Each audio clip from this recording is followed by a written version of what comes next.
Can I verify that somebody can hear me? Yes, I can hear you. Great, thank you. Sometimes this microphone works, sometimes it doesn't. You sound great. Thank you.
Good morning. I just want to quickly make sure I know board members are on.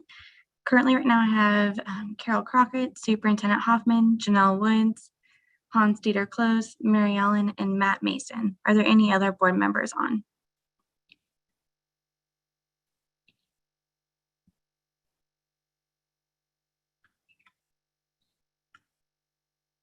Hello, this is Tim Stratton. Hi, Mr. Stratton. With that, Mary Ellen, you do have a quorum. All right, thank you, Ashley. Well, then we will go ahead and get started. All right. I pledge allegiance to the flag of the United States of America and to the republic for which it stands, one nation, under God, indivisible, with liberty and justice for all.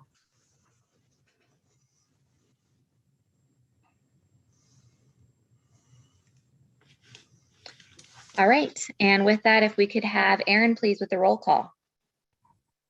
Absolutely. President Lee. Here. Vice President Close. Here. Superintendent Hoffman. Here. Dr. Crockett. Here. Mr. Mason. Present. Ms. Rice. Mr. Stratton. Present. Mr. Swanson. Ms. Wood. Here. Ms. Yanoff. President Lee, you have a quorum. All right, thank you. Okay, just a few housekeeping reminders. Board members, please stay muted, and after each agenda item, we'll allow for an open discussion and dialogue first. And then Ashley may go through roll call to see if any member has an additional comment or question if needed to ensure each board member is heard. Don't forget to state your name before you speak, please. Charters on the agenda, please stay muted until the item is considered. We'll ask if the charter is available, and if so, the charter can unmute themselves at that time. And just a reminder that the general public is viewing the meeting via a live stream. All right, with that, we'll go right on to the superintendent's report. Superintendent Hoffman, what do you have for us today? Thank you. Good morning, President Lee and board members and everyone who's on the call this morning. I want to first take a moment to acknowledge respectfully the geographical landscape of Maricopa County sits on the ancestral homelands of those indigenous nations that have inhabited this land for centuries, including the Pima, Lehigh, and Lavine peoples. Last week was Teacher Appreciation Week, and I want to first thank all of our educators in charter and district schools who contribute to student success.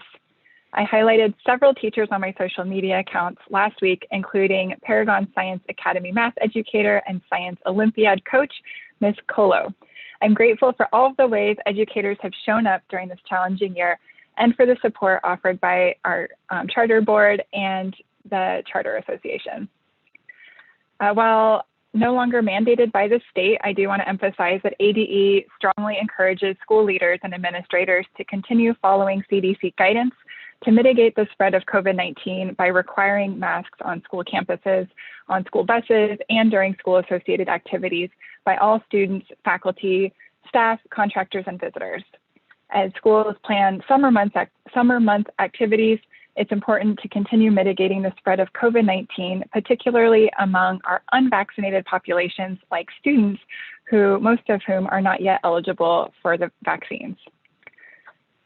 During this past year, we all recognize that our educators, including our school leaders, have had an incredibly challenging year amid the challenges from COVID-19.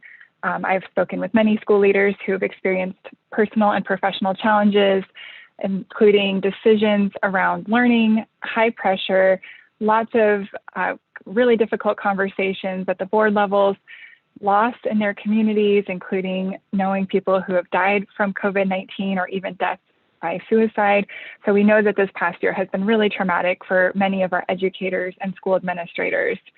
Knowing this, ADE partnered with Access to develop an educator peer support program to support the mental well-being of educators, similar to programs that have been developed for healthcare workers who are also dealing with the trauma of the COVID-19 response. So we're now very excited to announce that the program is now open and available and free for all of our Arizona educators and administrators. By using this program, educators and administrators will be paired with a peer educator who can help you to alleviate the pressure and stress that can sometimes lead to more destructive behavior. So we're making sure that we want to be preventing substance abuse, depression, or conflict with others. To learn more about this program or to access this program, please visit azeducator.org, and that is how you will be paired with a trained peer coach. So I really hope that educators and school administrators in Arizona will take advantage of this program. To then transition to talking about the federal recovery dollars. During the course of the pandemic, ADE has been strategically planning to use our federal recovery dollars to fund long-term projects and initiatives that support student and teachers advance their social, emotional, and academic learning. These federal funds have been critical to our recovery, but we do have to keep in mind that they are one-time dollars with an expiration date. It's critical that the investments that ADE and schools receive federal recovery dollars, that it's really important to use that funding towards strategic investments. ADE recently released a comprehensive list of all the projects that we have supported with our federal recovery dollars, and I'll share that in a second. And the amounts listed reflect the amounts that ADE has provided to date and does not include the funding that external partners have also contributed. We've really looked for different ways to leverage and braid the funding together to have the greatest impact. And I am so excited that this does include our most recent announcement a couple of weeks ago, which is $21 million to fund schools counselor and social worker waitlist within our school safety grant program. Just a little bit of history around this. 2 years ago, the program brought over 260 new school counselor and social workers to our schools, but the demand far outpaced the funds, and many schools were left on the wait list. So using our federal recovery dollars, ADE made the substantial investment to fund an additional 140 school counselor and social worker positions across 10 counties in Arizona. And this funding will fund these positions for 2 years.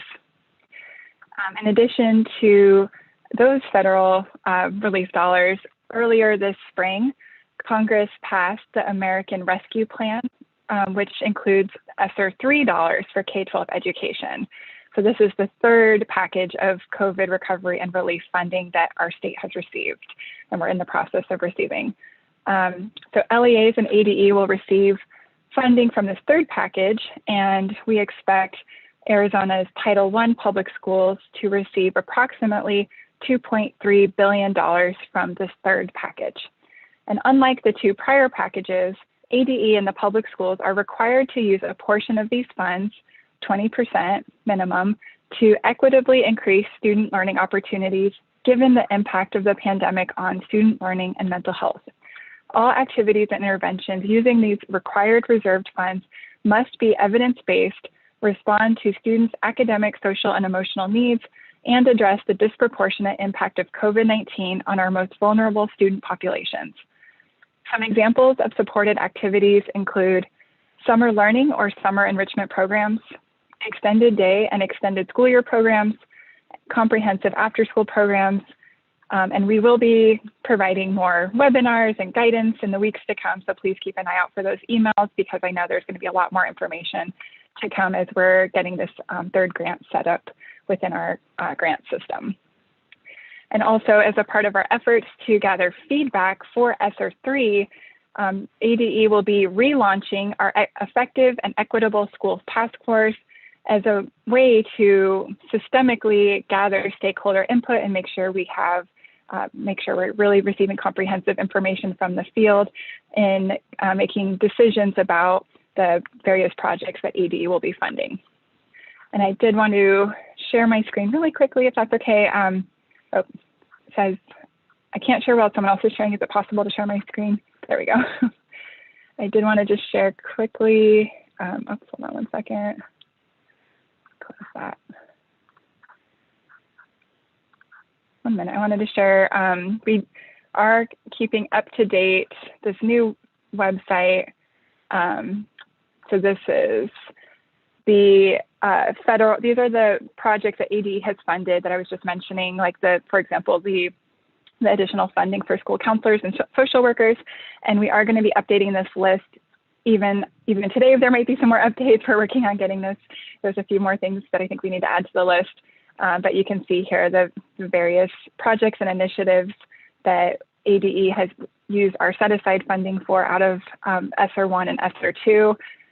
So a whole wide range of projects here.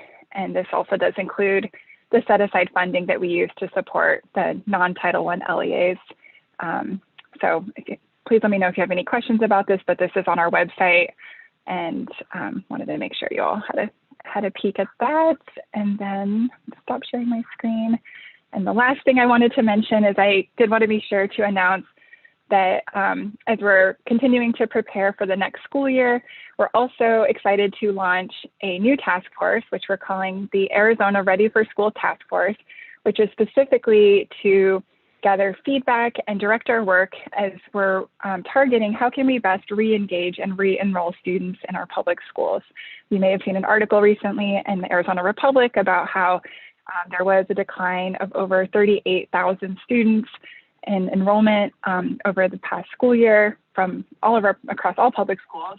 And so this task force brings together representatives from our tribal communities, education associations, community organizations, city and state agencies, schools, and this group will be working on how to address the persisting challenges related to the pandemic in regard specifically to enrollment and student engagement. So one of the main initiatives coming out of this task force is that we are developing and using a significant amount of our ESSER funding. We're estimating to use at least $1 million of our ESSER funding to fund a Ready for School campaign, which will consist of proactive efforts to empower students and parents with trusted information and critical resources, which will guide them and support them as they're looking for ways to re-enroll their students. And we really want to make sure that they have access to that through, we're going to have a website as well as a hotline that will be available for families in both English and Spanish so that the public has easy access and information to how enroll in our public schools. And that, I know that was a lot today, but thank you for the time, and that concludes my report. Thank you so much, Superintendent Hoffman. Really appreciate it. Board members, any questions for the superintendent? Okay. If not, then our next item up is a presentation. I believe we have Sue Durkin here for Arizona Alternative Education Consortium. If so, if you could unmute yourself at this time. Good morning. Great. Good morning, President Lee, Superintendent Hoffman, and board members. My name is Sue Durkin, as was stated, and I'm the president of the Alternative Education Consortium. My original title for this was Alternative Education in a Time of COVID, but as I put this together, it really kind of ended up focusing on the extraordinary service that some of our member schools are providing for students. So that's where I am. So go to the next slide, please. And I do know that there are a lot of folks that are new to the board, and I just want to let you know who ASBCS is, and we're a grassroots organization. We serve alternative schools throughout Arizona. Our mission is to advocate, educate, and collaborate, and you can see by the information that's on the screen now how we do that. We work together constantly to serve each other, to serve our students, and to serve those families in the community. Right now, we represent over 40 entities and organizations.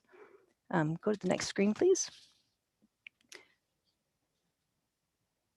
And because there are a few new folks on the board, and the fact that I want to make sure that we all know what we're talking about when we talk about alternative education and alternative schools.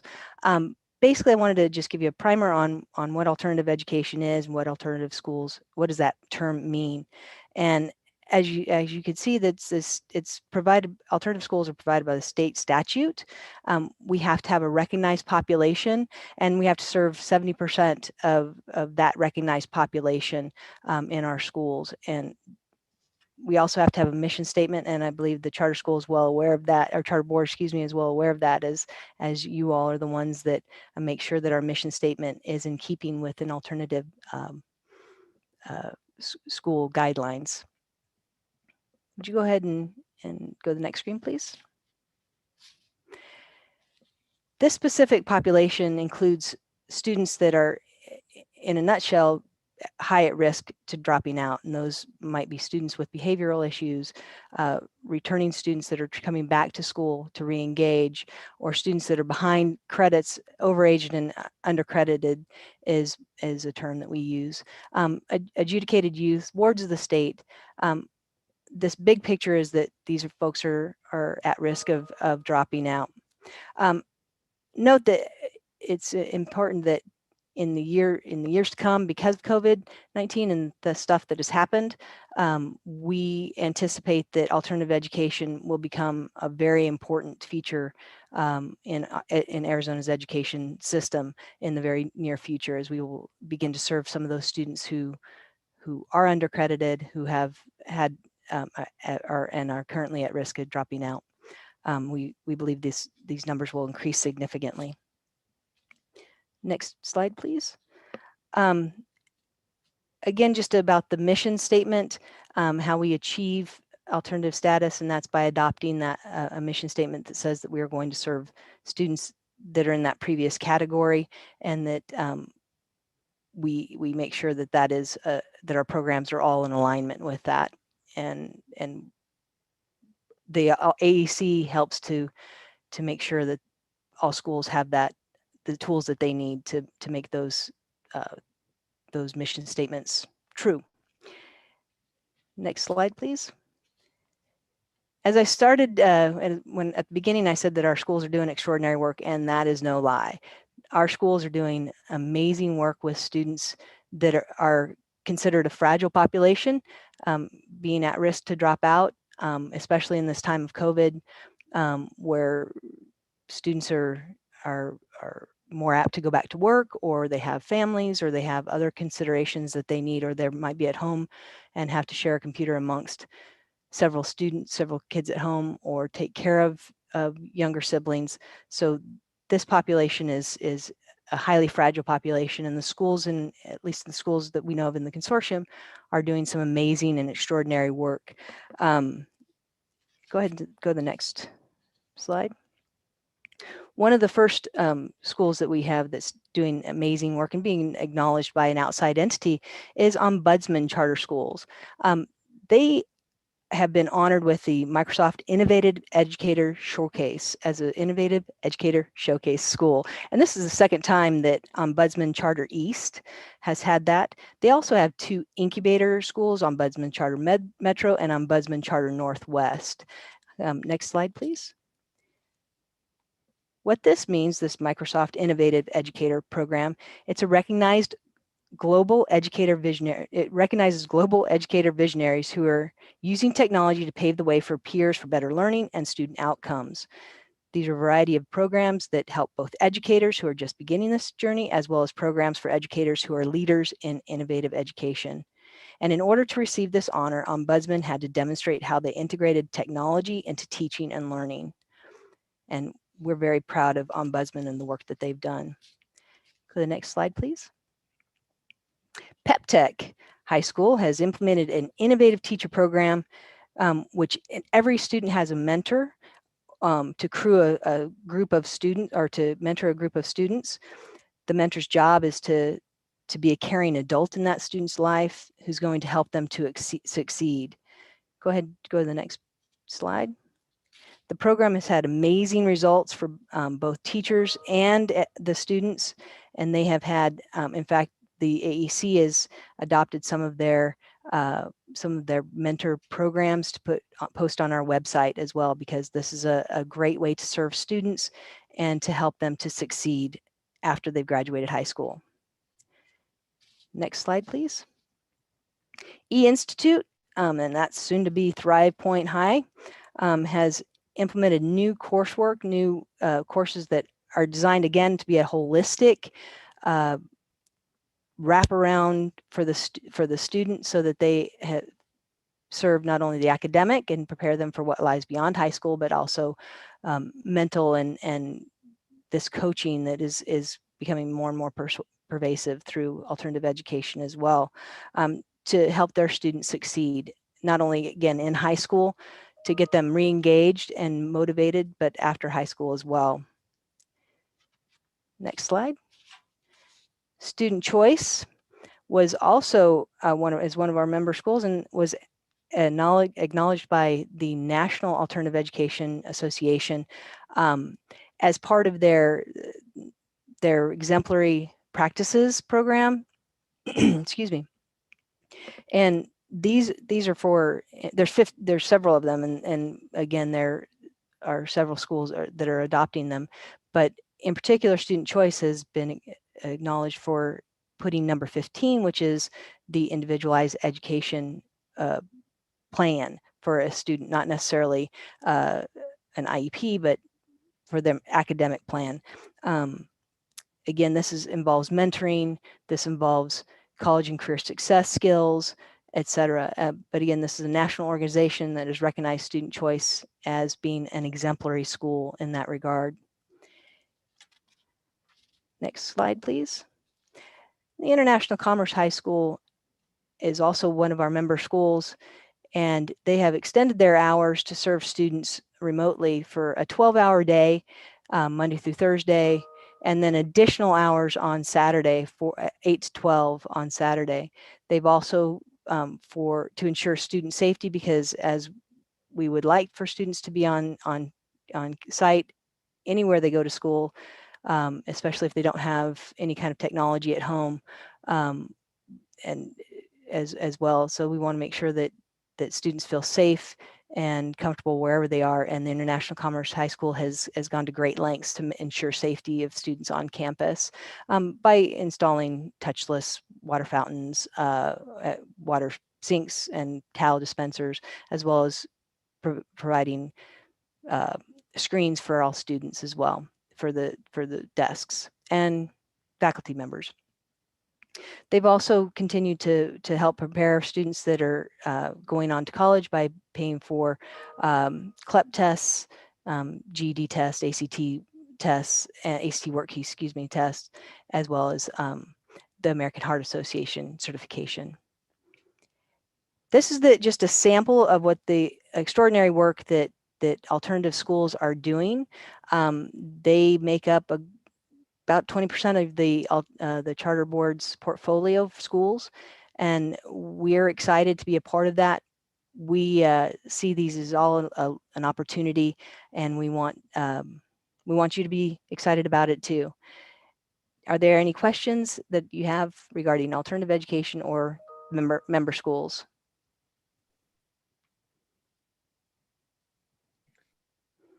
All right, board members, it doesn't seem like there's any questions, but I just wanted to thank you and sorry, it's Mary Ellen Lee. Just thank you for all the work that you do.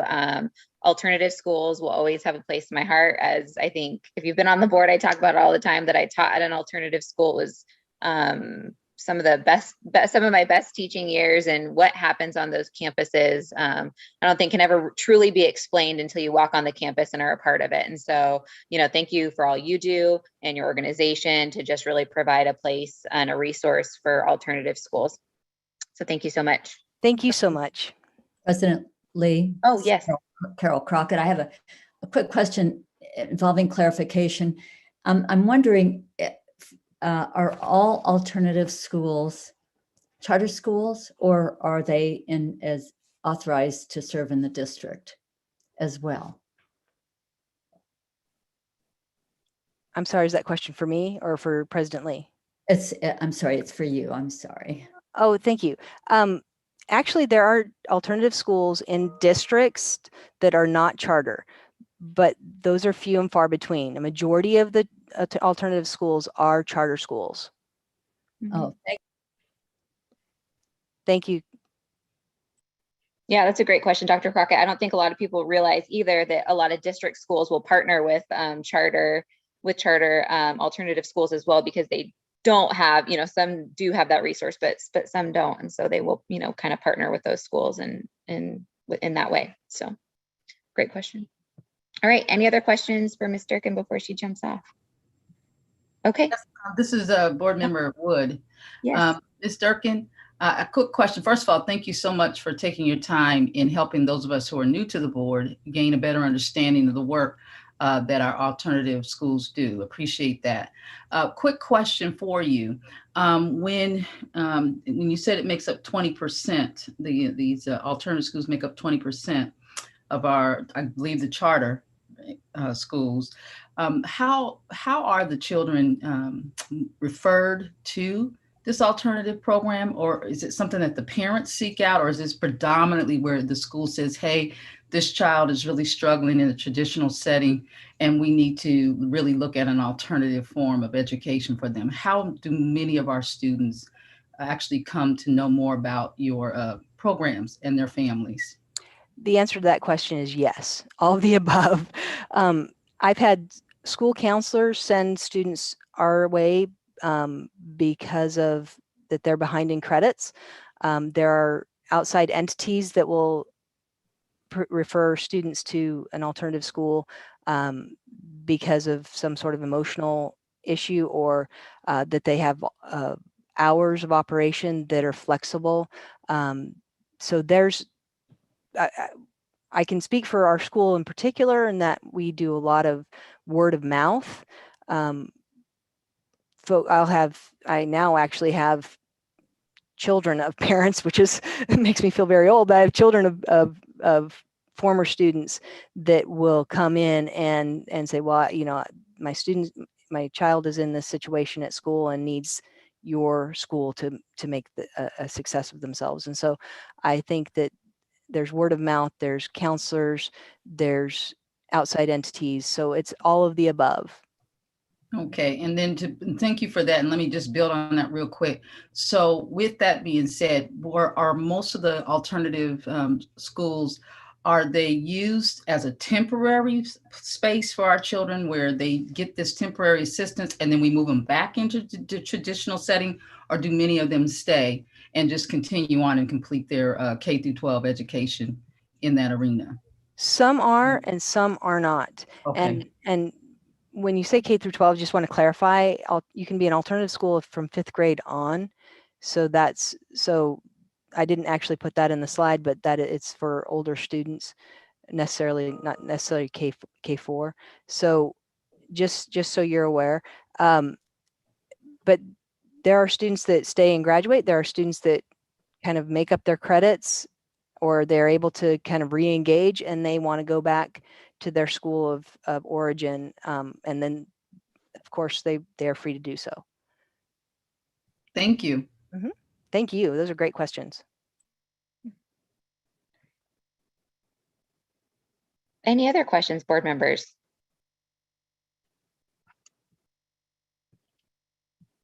Okay. Well, Mr. Durkin, thank you. So again, thank you just so much for your time. We really appreciate it, and hope to see you here again. Thank you so much. Anytime. Thanks. All right, on to agenda item F, Executive Director's Report. Okay. Good morning, President Lee, Superintendent Hoffman, and board members. As an update for ongoing board actions, Pinnacle Education Keynote, we did submit our written closing arguments, and they were filed with OA. Now we are waiting on the ALJ's recommended decision. With regard to Montessori Education Center and Painted Desert Demonstration and Yuma Private Industry, board staff and legal counsel have submitted a proposed consent agreement and are waiting on the charter holders and are pending their decision. Oh, and I'm sorry, I should clarify, for Montessori Education Center, we are actually working on those consent agreements, and then we'll send those to the charter holder for their review. And the other two items on the ongoing actions are on the agenda for today. With regard to the fiscal year 2020 single audits, these audits did have an extension to their deadline. Their original deadline was March 31st, and that deadline has been extended. So I will continue to provide you updates as we go. As of right now, there are only 5 charters that have yet to submit their single audits. All of those charters have indicated to board staff that they will and do anticipate to submit their audits by the end of May. I'd like to hand it over to Serena Compass to provide the board a legislative update.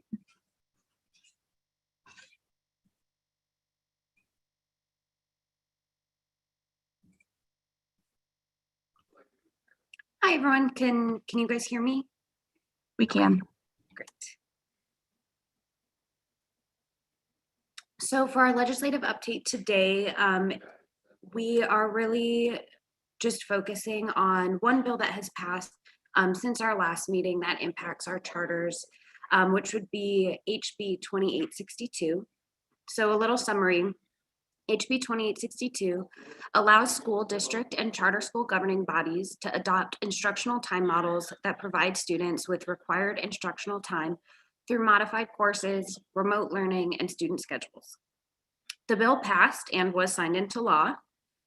It permits a school district governing board or charter school governing body to adopt any instructional time models to meet the minimal annual instructional time and hour requirements for determining ADM, daily attendance, and student count. The adopted time model must ensure that students receive the required minimum instructional time or hours as applicable for the full school year in any day, week, or course length increments. It allows schools to reallocate any minimum instructional time or hours per required course to other courses on a per student basis. It also permits a school's adopted instructional time model to define instructional time and hours to include any combination of in-person or remote instruction. So it is essentially an extension of what we saw in the last year with the flexibilities given for COVID in the pandemic. So allowing schools to continue to serve students through distance learning without technically having an approved AOI. So it gives them a lot of flexibility. So for this first year, the 2021-2022 school year, schools will be funded at 100% for remote instruction up to 50% of total instructional time. And then after the 21-22 school year, it's up to 40% of instructional time. After that threshold is met, the remote learning instructional time that happens after will be funded at 95%. ASBCS will receive an annual report of charters from ADE that cross that 50% threshold and then 40%. And our board is responsible for determining the point at which a school must apply to be an AOI once they cross that 50% threshold. So that's the general legislative update I have for you all. And if you have any questions, I'm available. Serena, this is Mary Ellen. Is this signed into law? So it's now indefinite that schools could have a distance learning program? Yes, so this will be effective for next school year. Okay, and it goes until, like, you know, it goes beyond next school year. Yeah, so there's no End date. sunset date for it. It's just that after the 21-22 school year, the 50% gets reduced to 40%. Okay. Thank you. Board members, any questions for Serena?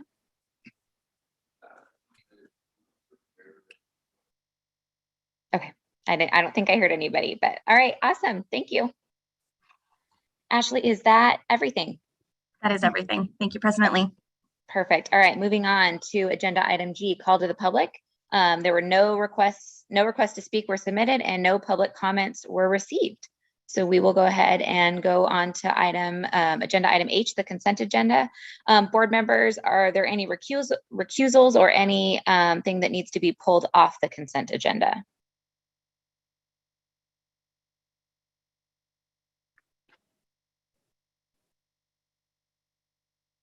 Okay. I know I would like to remove item H3, the Shanto consent agreement, as well as, hold on one second, please. Let me get the right number. Item H5, the legacy traditional AOI, or the charter amendment. Okay, so we will remove those. Do I need to make a motion about removing those, or can we just do the motion without those? President Lee, I can make the motion to just exclude those. This is Please. Hans. Yes, thank you, Hans. I move to approve consent agenda items H1, 2, and 4. I'll second. This is Board Member Stratton. Thank you, Mr. Stratton. Aaron, with the roll call, please. Vice President Close, Aye. Superintendent Hoffman, Aye. Dr. Crockett, Aye. Mr. Mason, Aye. Mr. Stratton, Aye. Ms. Wood, Aye. President Lee. Aye. Motion passes unanimously. Great, thank you.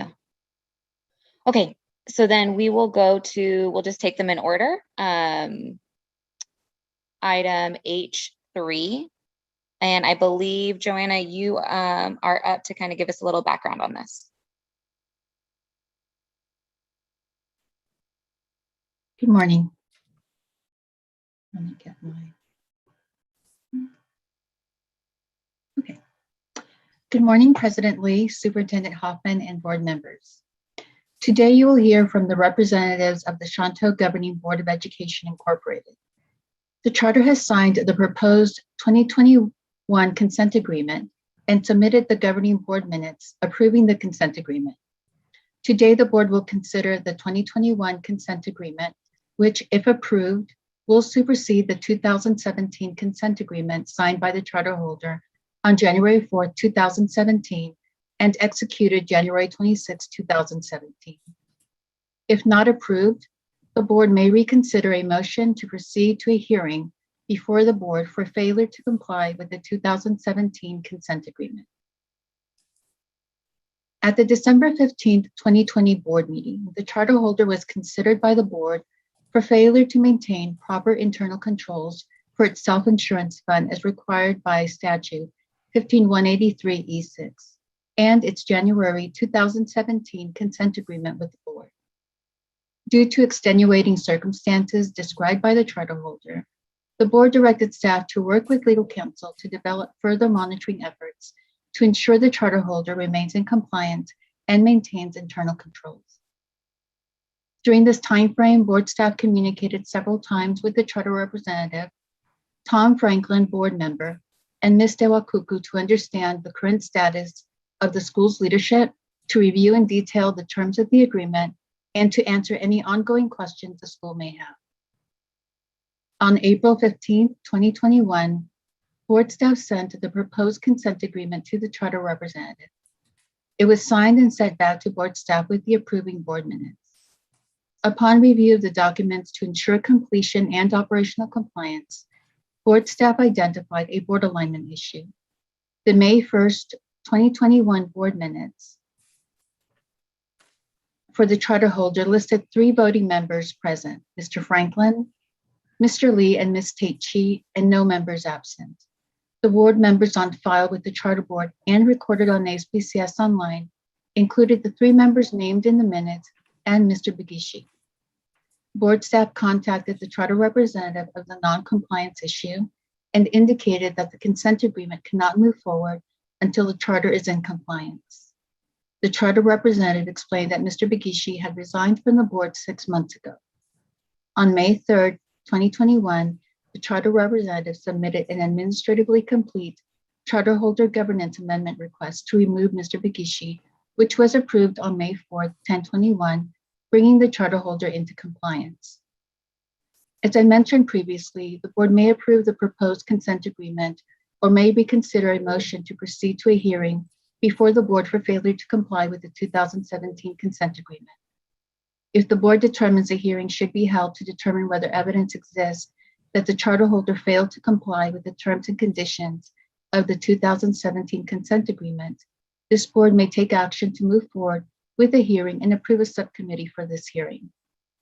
At the hearing, the subcommittee will receive information to determine whether evidence exists that the charter holder failed to comply with the terms and conditions of the consent agreement. Afterward, the subcommittee will bring its recommendation to the full board at a subsequent meeting.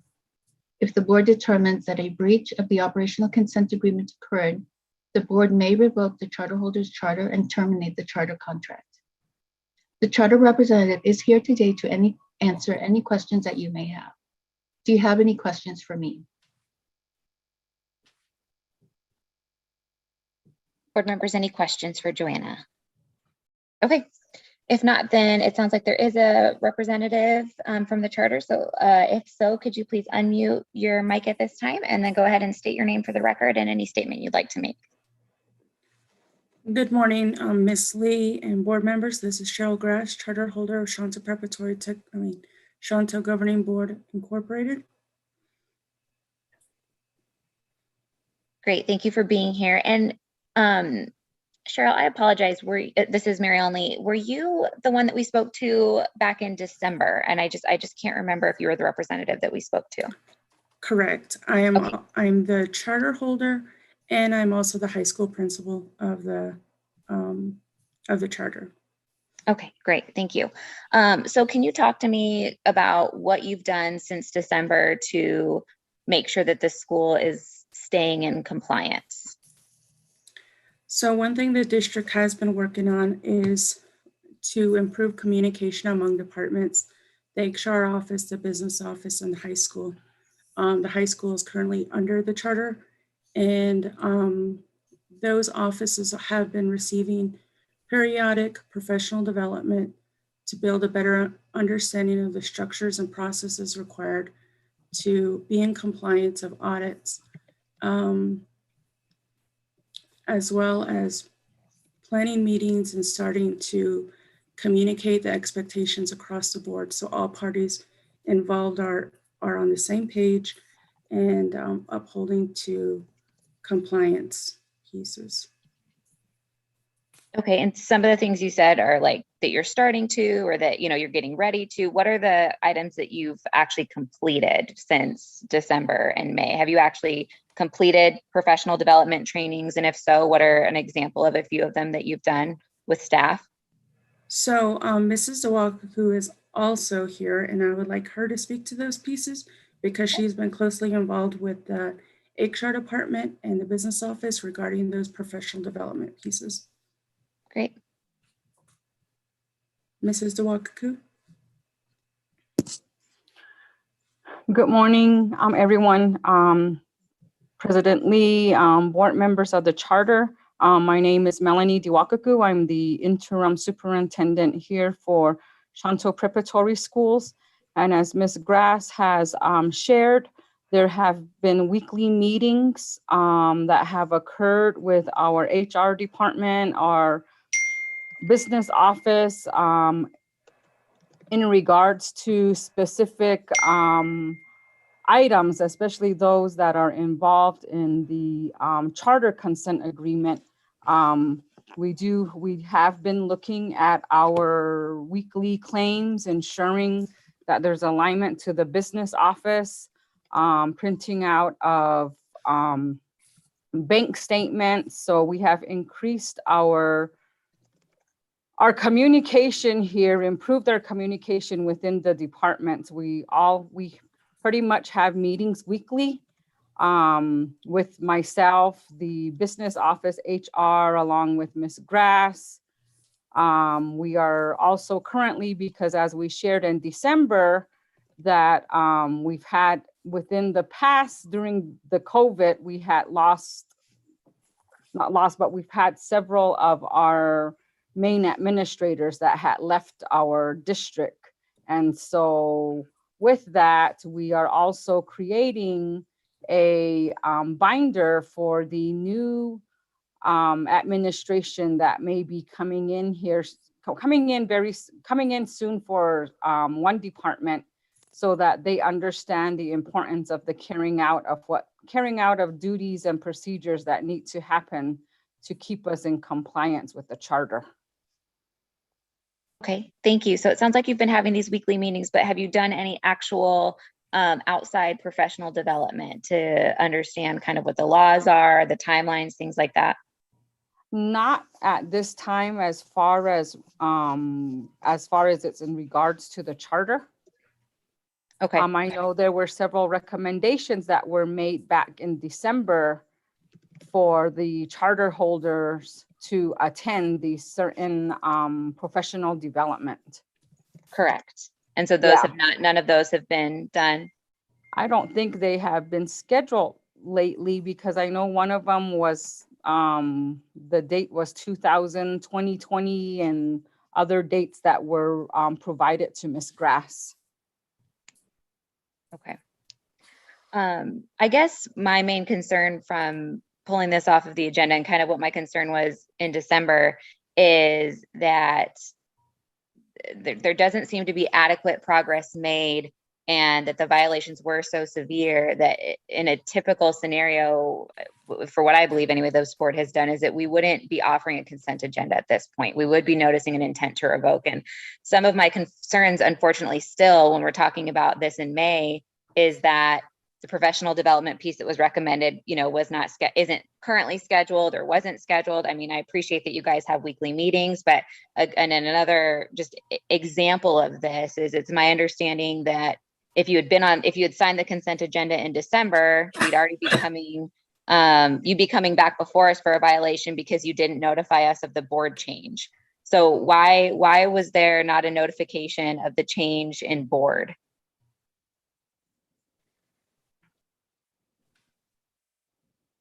As far as the board members, you're required to notify the charter. I believe it's within the charter board. I believe it's within 10 days. I need to get the exact date. I don't want to be wrong on quoting that.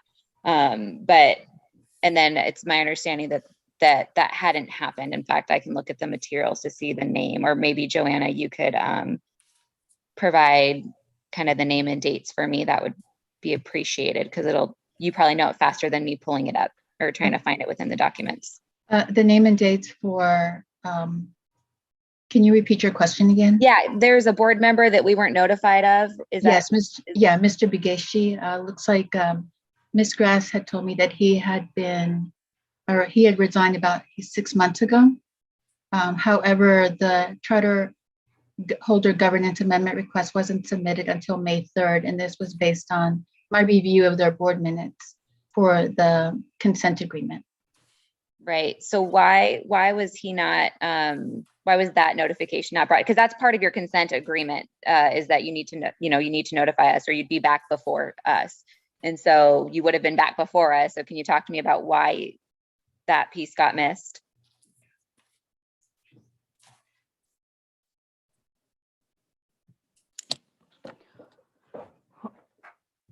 Okay.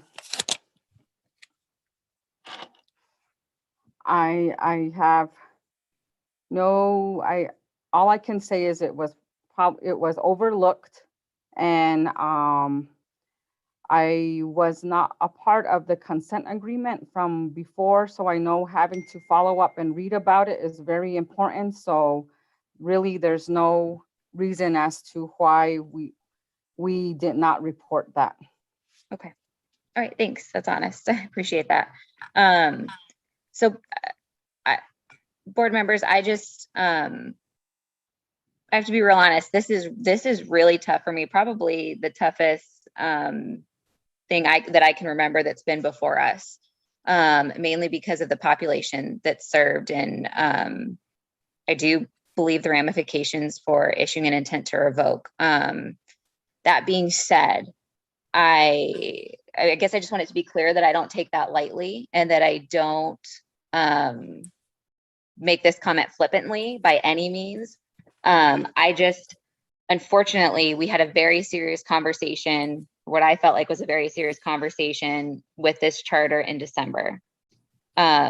Since then, the professional development, not that it was mandated, but that is needed so that these things, so that they can be in compliance with this contract and not come before us today, still hasn't happened. And unfortunately, I just don't have confidence that we're not going to be back here very shortly. And I do believe that the students there need a school that is in compliance. And so that's where I'm at. Board members, I don't know if anybody else has any other questions for the charter. President Lee, I not really a question, but if you're opening up to comments. Please, go for it. Sure. It's also very concerning to me that no action's been taken on the recommendations for the professional development, and also the lack of notification of the change of board member. I mean, these things go right to the heart of the compliance issues, and it doesn't give me really any confidence at all that the consent agreement would address these issues if we don't have compliance right out of the gate before we've even taken action. So it's very troubling and concerning to me as well. And likewise, I believe, irrespective of the population that it serves, all children deserve a compliant charter environment. And I just don't see that here. So that's very troubling to me. This is Mrs. Diwakaku. When we are speaking of professional development, what exactly are we referencing to? Because I know there has been professional development that these departments have participated in, but I'm not sure as far as the types, because they've attended school finance through, I believe it's ASBO. They have participated in the personnel training that was provided by the Arizona School Personnel Administrators Association. And when did they, that's what I was asking. So when did they participate in those? Because I'd asked you, what are some of the professional developments that you have participated in? What are the dates? We attended budget and finance training that was back in December 12th and 13th. Mm-hmm. Trying to look at here at my calendar. The human resources under ASBA, that was just recently in March. A couple of weeks ago, there was a HR training that was at the Dysart School District that was attended. There was also, let's see, I know that was the finance and budget and finance in December. What other ones? I'm trying to look here. I'm sorry. I really do apologize. We are looking through That's okay. my calendar here. Business management that happened in November. Those were like 4-day trainings. That was back in November. So November was the business management. December was the budget and finance. The Arizona School Personnel Administrators Association, that training, I believe, was like almost 7 days. It was throughout like the month of January, the month of February. It just ended in April. Like I said, a couple weeks ago was a personnel class that was also by ASBA, and that was at the Dysart School District. Great. And did you do any professional development for compliance pieces? So it sounds like you had lots of finance, lots of HR, or at least, 1 or 2 finance and HR. What about for any operations pieces? No, but Okay. within those trainings, they did talk a lot about the compliance issues. We talked about, the due dates, the importance of different tasks and duties that need to be completed. So some of that information was within the training, but not to where it was like in great detail of it. Okay. Thank you. President Lee, this is Hans. Can I comment? Yeah, please. So I also had participated in a meeting between board staff and the school back in January, I believe. And one of the discussions we had was also about, because let me just step back for a second. One of the more common characteristics of a lot of these tribal schools, and especially the tribal charter schools, is just the small staff. And there's it's a not uncommon issue where compliance starts to get to be an issue. So our discussion between staff and the school back a couple of months ago was to maybe seek out some help, specifically consultant help, so they can get some of that compliance professional training, as well as some ongoing, just like I said, aid in ensuring that the compliance communication is wide open and the transparency is crystal clear.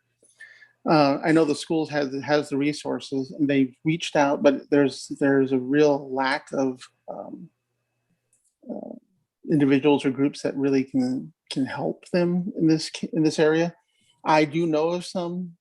I was just made aware of the situation just last week before our meeting today. So I could coordinate personally the connection between the school and some of these groups and individuals, see if any of them might be a good fit for each other. I want to say that I'm not going to guarantee that's going to, ensure future compliance, but I think it could help, and it may actually take away the compliance issues in the future. Like I said, I can't guarantee it won't, but I think if I could make those connections and we can move forward, at least given the time of year, I hear what you're saying, President Lee, about your concerns, and see if we can make those connections and see if they can start to put together a good compliance program that we can revisit the school as it's going to be required in the proposed consent agreement if it's approved, that we would revisit the school in another couple of months.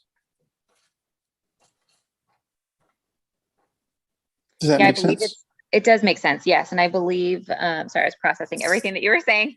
And I believe actually in the contract, if I'm, Joanna, you can correct me if I'm wrong, or Ashley, that we meet with them, they have to meet with us quarterly. Is that correct?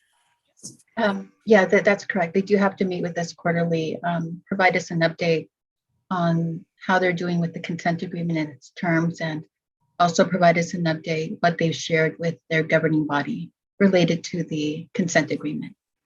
Right. This is board member Wood, Janelle Wood. I have a couple of questions. And Board President Lee, let me ask you first so I can make sure I'm clear, because I wasn't here for the December conversation, and you made reference to a conversation that was had in December that was pretty clear and laid out specifically the expectations for compliance, especially with the internal controls issue, because that's what it seems like this is all about, operations. My question with the 2017 consent agenda, we are now in 2021, it's about 4 years later.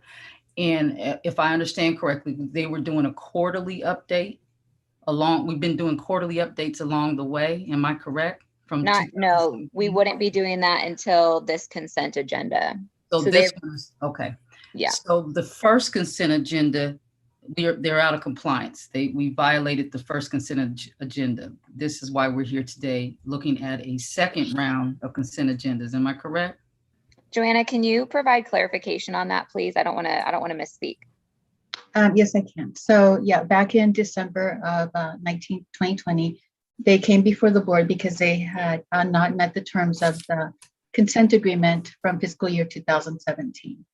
And so at that meeting, then the board directed us to, look into further monitoring efforts. So now we are here to not only include those terms that were in the 2017 agreement, but also then to include operational related terms that do include those quarterly meetings. This is the new proposed agreement that we have before you.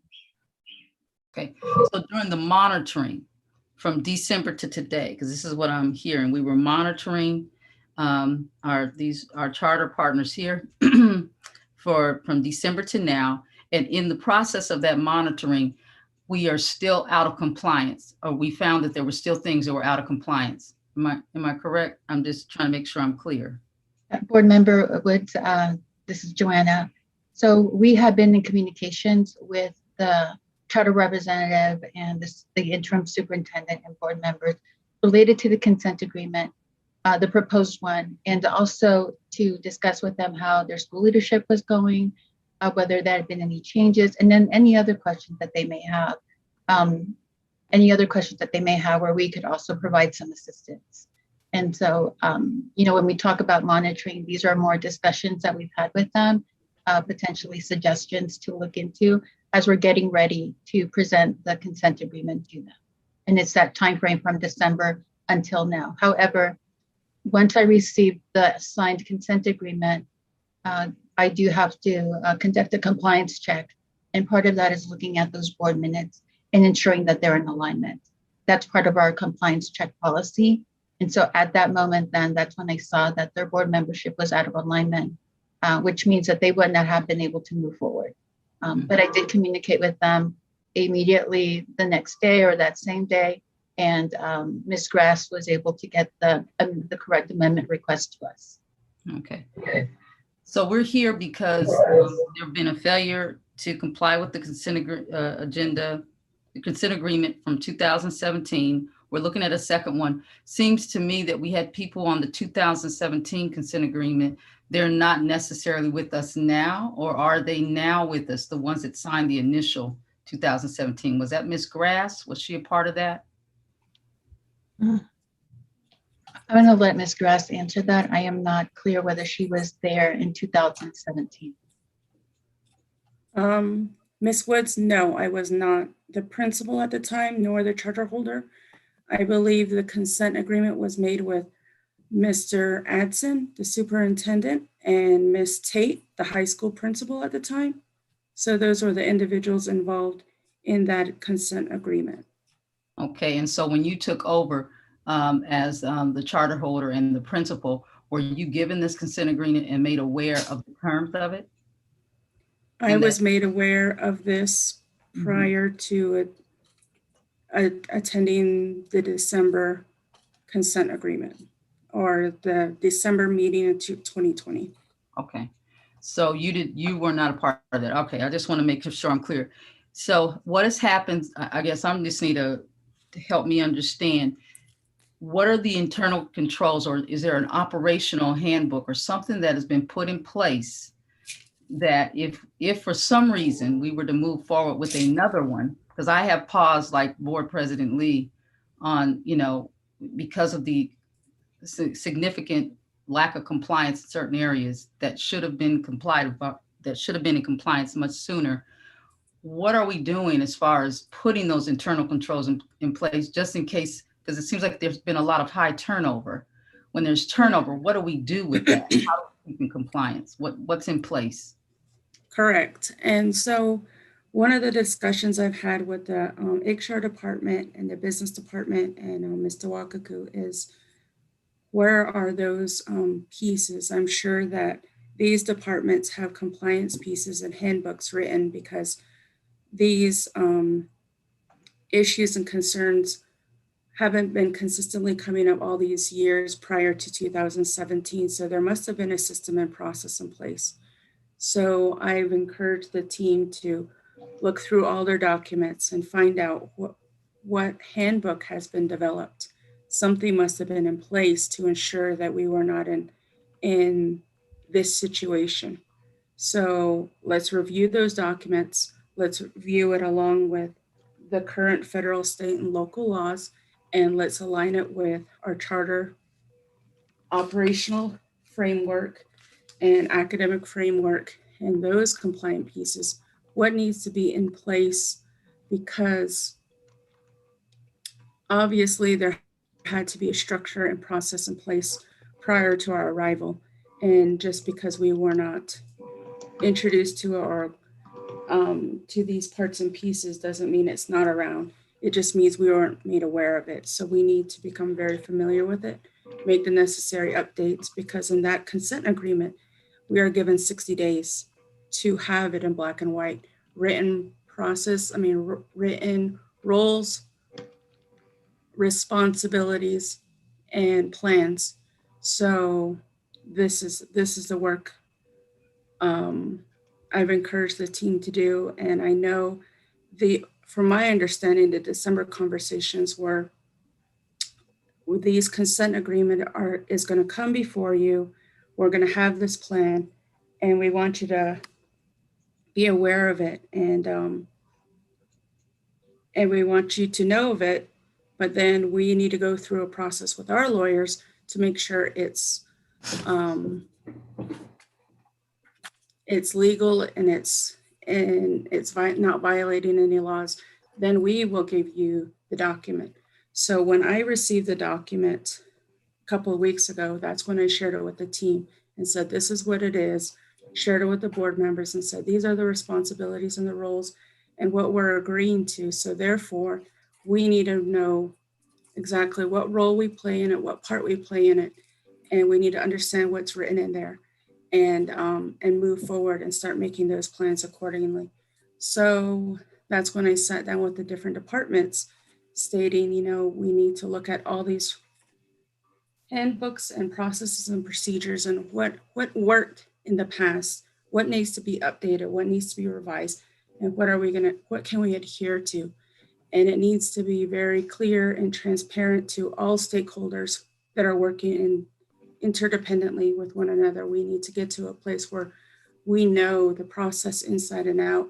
If things are not in order, somebody else within our district is red flagging it before it becomes an audit finding. How are we going to do internal controls and internal checks? So we're making sure everything is in the right place and we are holding each other to our handbook and to the policies we're writing for our schools. So those are the conversations we're having,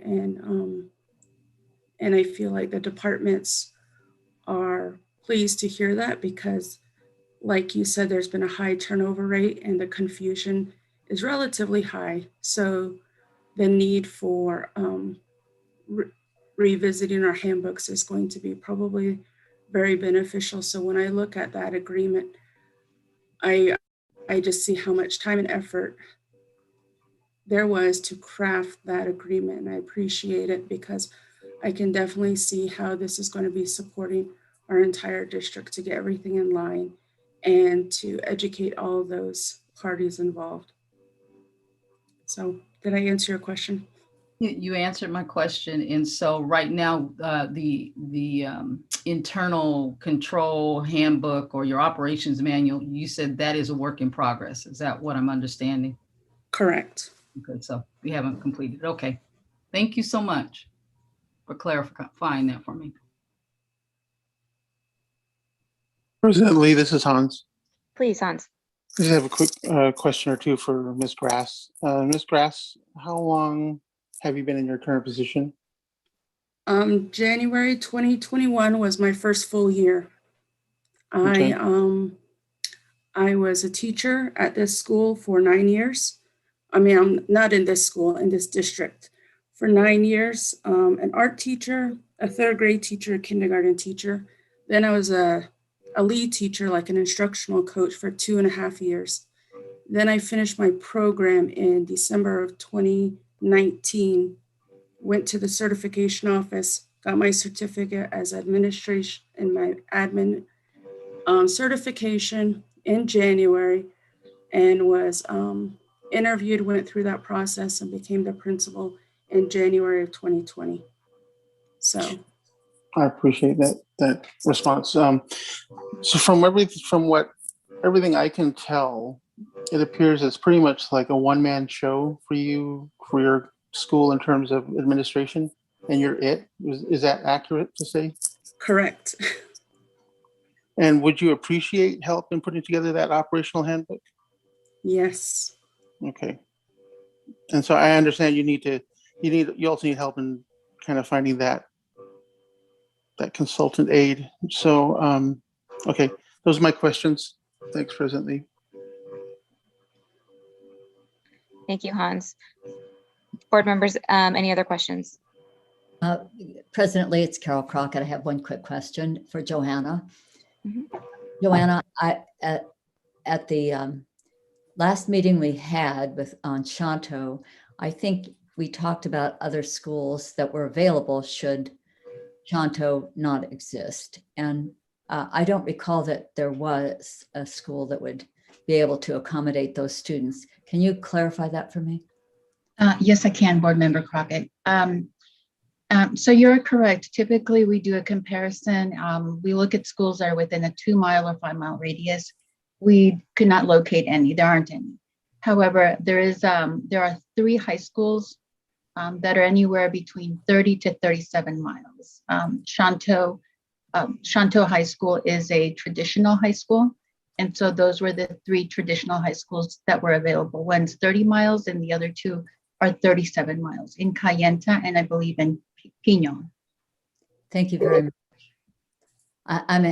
Given that, I'm inclined to support Mr. Close's very generous offer to provide some options for Shanto to consider for professional development. I think they have come a long way. The options I agree that we have these standards to hold, but my concern is that the students will suffer if there's further problems there. Thank you, Dr. Crockett. It's my understanding, and this might be for Shanto, because I don't think, Joanna, you can answer this. How long do students travel to your school right now? Because it's if we were in a typical situation, we would probably have students probably no more than 30 minutes. Tonally is 30 minutes. Kaibato is about 30 minutes. Kanta might be longer, 45 minutes, but most of them are within a 30-mile radius.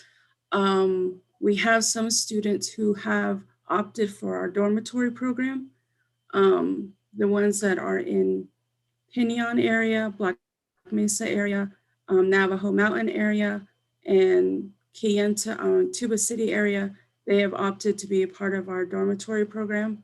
I have several students who recently joined and they would have stayed in the dorm, but because we're engaging in distance learning, they didn't have an opportunity to do so.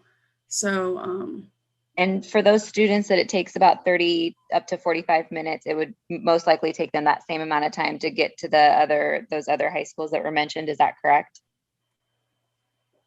For our students in Shanto, they only take a few minutes to get here. But they, on the other hand, for Navajo Mountain, they would probably take a lot longer. Right. I'm not sure of the high school that resides in Navajo Mountain. Sure. I imagine they're going a different direction into Utah, but if they were going to go to Page, it'd be 2 hours to go that direction. Kaibito would go about 30 minutes. Tuba City is just right there. Kyanto would be there. So if all our Shanto students were going to go, I'm saying it's going to be about 45 minutes minimum to go to Kayenta, about 50 miles to go to Tuba, an hour and 15 minutes to Page. So those are the local high schools that surround us. Sure. And I know that you guys mentioned the word district, but just to clarify, your K through 8, I believe, is not actually part of this charter. What is that school? And correct me on the grade levels if I'm wrong. Okay, thanks. The K-8 school is a grant school. Right. It was once a BIE school and became a grant school. This school was established in 1996. At the time, the board members decided they wanted a local school where our students weren't having to be bussed out. And so this started in 96, and at that time it was established as a charter school, and it's been a charter school this whole time. Okay, thank you. President Lee. Please, Superintendent Hoffman. Thank you. I do appreciate what board members have already shared.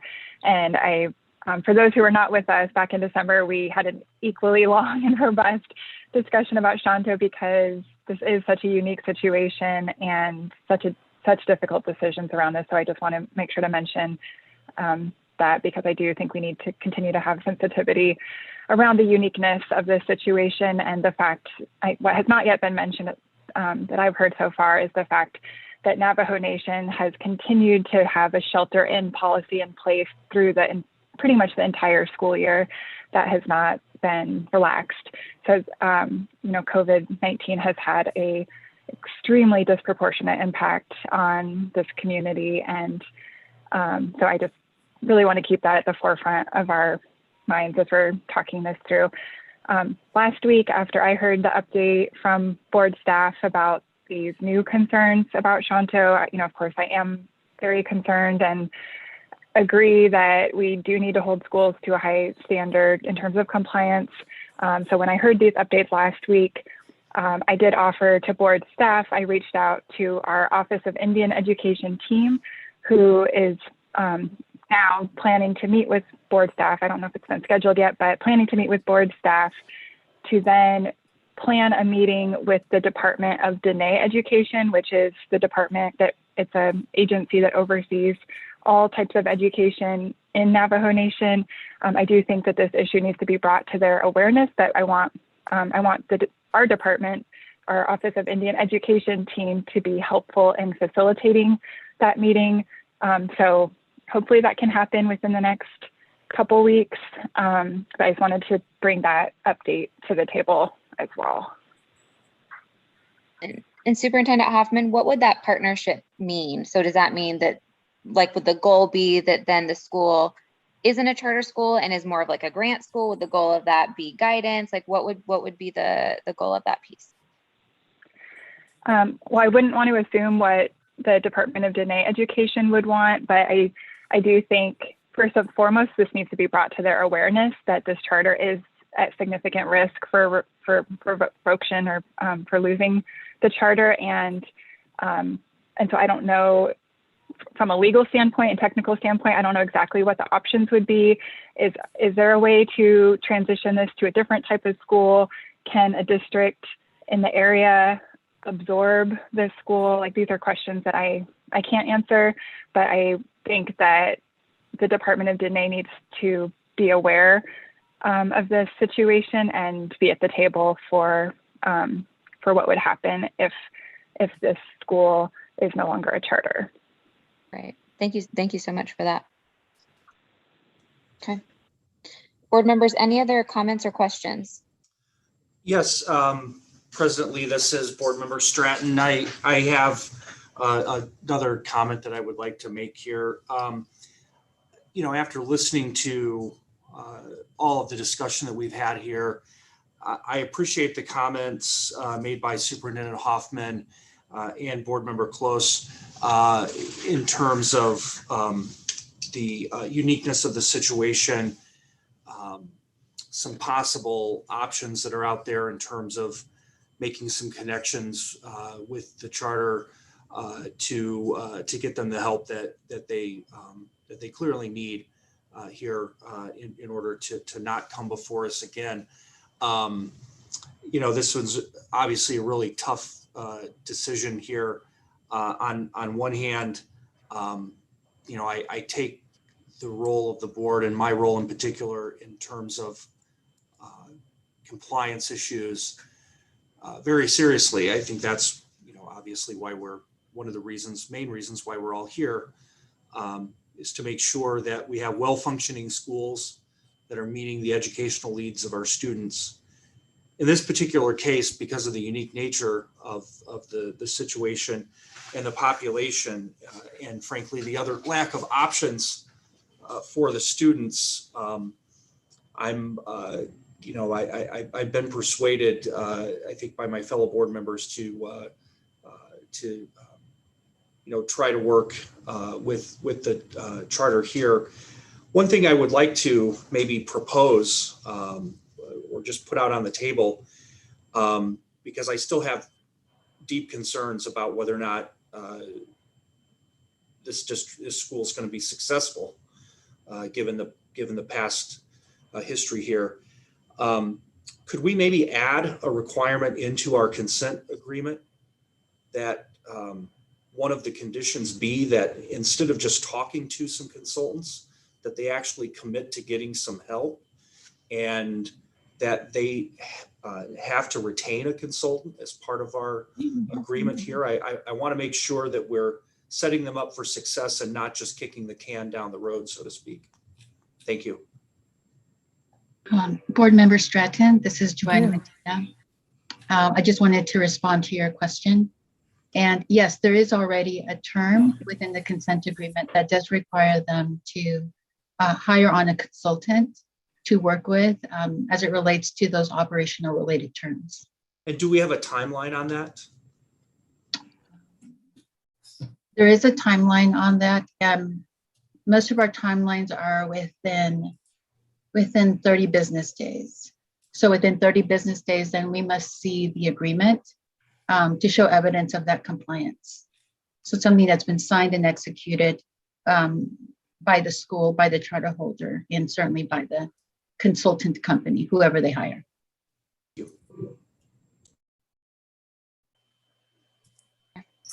President Lee, this is Hans. Yeah, please. Quick question for Joanna. So that term for oops, sorry, I muted. The clock will start ticking from when we approve the consent agreement, right? Correct. Yeah. Once you approve the consent agreement, then I send it to President Lee for her signature. And then at that moment, then the clock starts. And it's 30 business days. Okay. Thank you. All right. Well, if there's no other questions or comments, it sounds like we might be ready for a motion. But anything else, board members? I don't want to cut anybody short on this.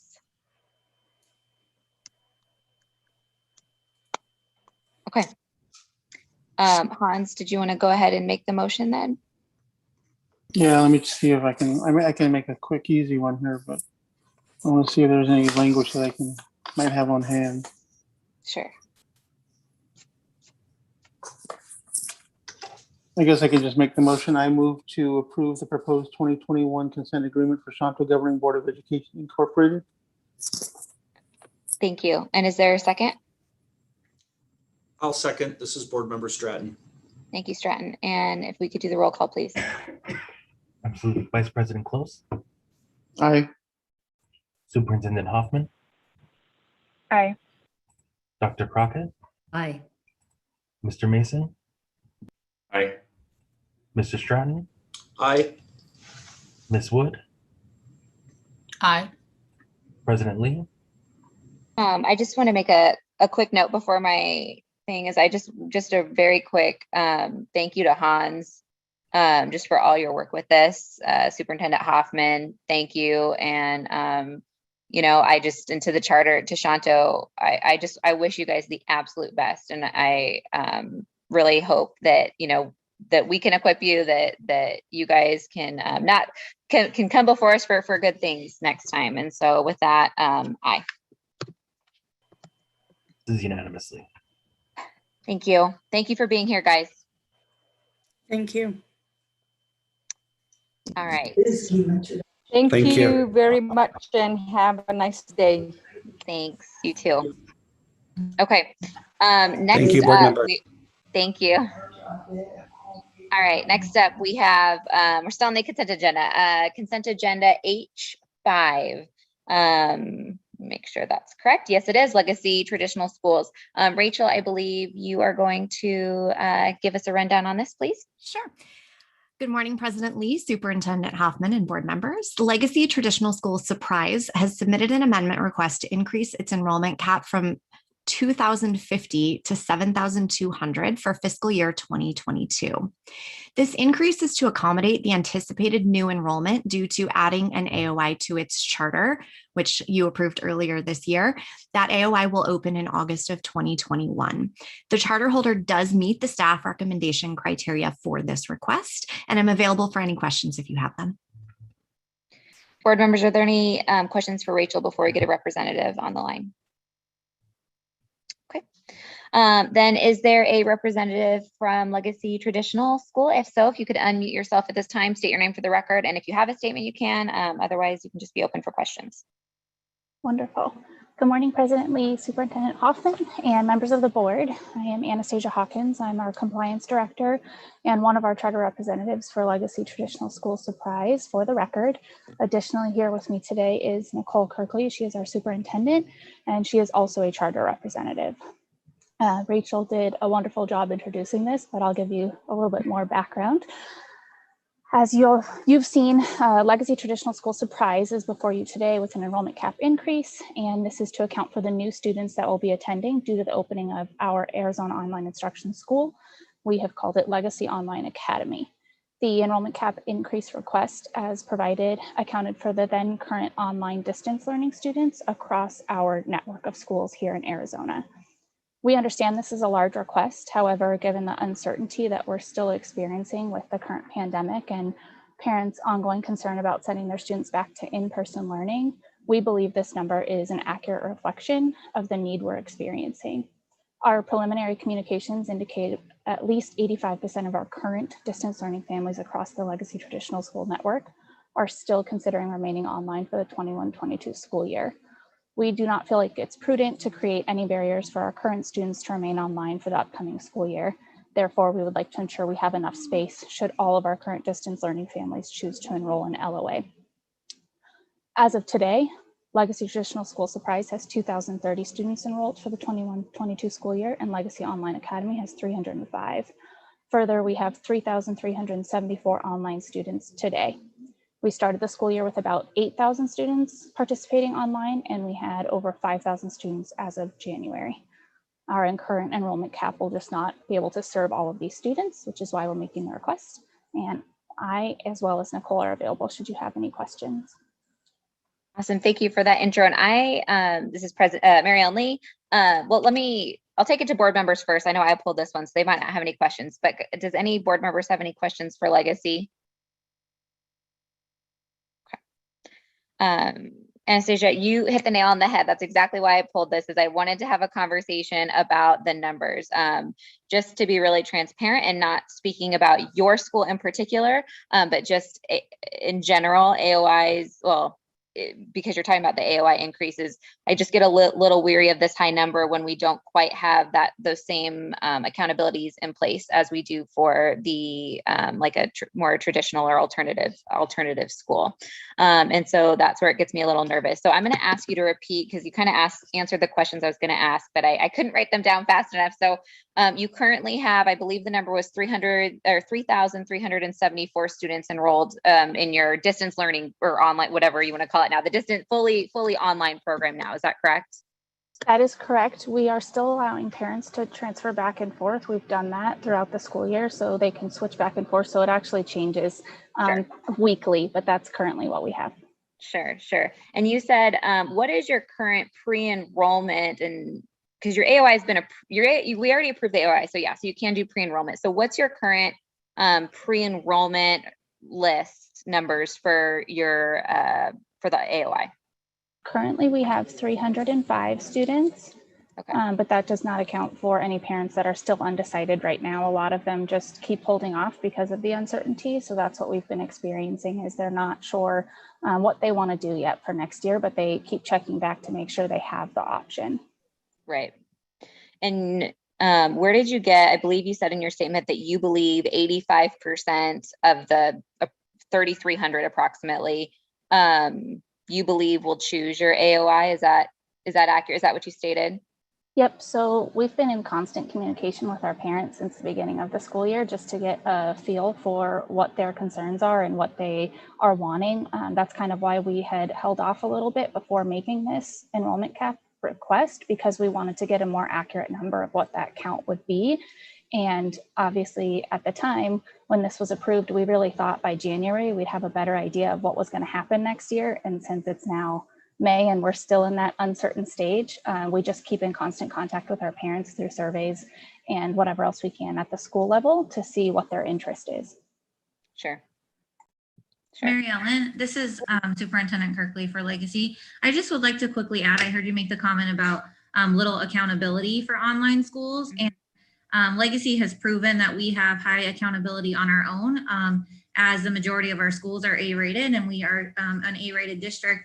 And to just kind of prove that point this year with all the online students, the state average for students that participated in AZM2 was roughly 67% statewide, and Legacy had 96% of our students participate in the AZM2, AZSci, and the Azella test. And that just is more proof to show that we don't allow our online students to be forgotten, and our schools are working even harder to ensure that we have the results of those online students to understand where they stand academically, to bridge the gap, to immediately provide interventions. And we'll have a great place moving forward. And we also are involving all of those interventions in our online school as well. So while there might not be accountability as much for the online schools from the state or charter board, our own accountability, I think those numbers are proof of what we're going to do for those online students, just like our brick and mortar schools. Great, thank you, Superintendent Kirkley. And just to be clear, before I get quoted in some newspaper, I do believe our online schools have accountability. I just don't believe there's quite as much in place because they don't quite have school letter grades yet. So just before I get quoted in some newspaper, I want to make that statement. But no, I do appreciate that statistic that you shared in regards to getting your students to test. How many of do you have the percentage of how many distance learners you were able to test through AZM2, AZSci, or Azella? So of our 3,300 students, there were roughly 100 students that did not come in for testing. Our school made phone call after phone call and scheduled individual times, whether it was a proctor in a conference room, whatever way we did to make them comfortable to come in. So that 97% was district-wide, or it was between 96 and 97% was district-wide. But there was about roughly 100 online students who did not come in for testing. Right. No, that's great. And okay, thank you so much for that. And my son had the pleasure, I don't know if I'd quite use that word, as the mom of a kindergarten student in an online program, of doing your guys' online program for the first 2 weeks of school. But you guys did provide a lot of support, and so I can attest to that personally, that that was there.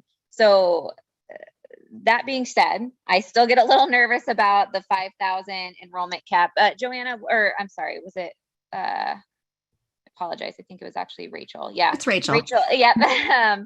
Rachel, what's the timeline? I actually know the answer to this question. What's the timeline if they come back and if we were to lower the enrollment cap right now and they really are hitting 5,000 and we're, stopping students from, who still want to be at Legacy because of the program that they provide, but can't quite fit in the online program, what would be the opportunity for them to come back and say, hey, board, you didn't approve this. Now we have this. Can we get back here? Yep. So an enrollment cap request can be approved in the current school year for the current school year, as long as it's approved prior to the 100th day of school. And that is ADE policy. So most schools, the 100th day of school is in January. So essentially they could come back in the fall once they have AZ merit data that's relevant to the distance learning students for this school year. And once they have some solid enrollment numbers to request a larger cap, if that was the direction that the board wanted to go and what they wanted to do. Okay. However, that concerns us because then we don't have a spot for those families to enroll prior to school starting. And we feel like we owe it to our parents of those 3,300 roughly that have not made a decision yet that we will have a spot for them with a legacy education and remote learning. And if we don't get the enrollment cap increase now, that prevents them from choosing that option prior to the start of the school year. And it's obviously, we know that our online option is very strong and has the same rigor as our legacy curriculum. We would hate for those families to have to go find another online school because we didn't have the seat available prior to school starting. Okay. Board members, are there any questions or comments about this? Sure, President Lee, Board Member Stratton. I just want to make sure that I understand the numbers here. Under the current enrollment cap, how many students could enroll in the online program? So our enrollment cap for the surprise school is 2,050. Okay. And we already have enrolled 2,028. Actually, it went up since I wrote this number down. Anastasia, how many are currently enrolled in surprise right now? 2,030. So we would be allowed to have 20 students enrolled. And of that 2,030, how many of those are out of the 3,300 students that you have? I can pull that. You'll just need to give me one quick second to find my spreadsheet.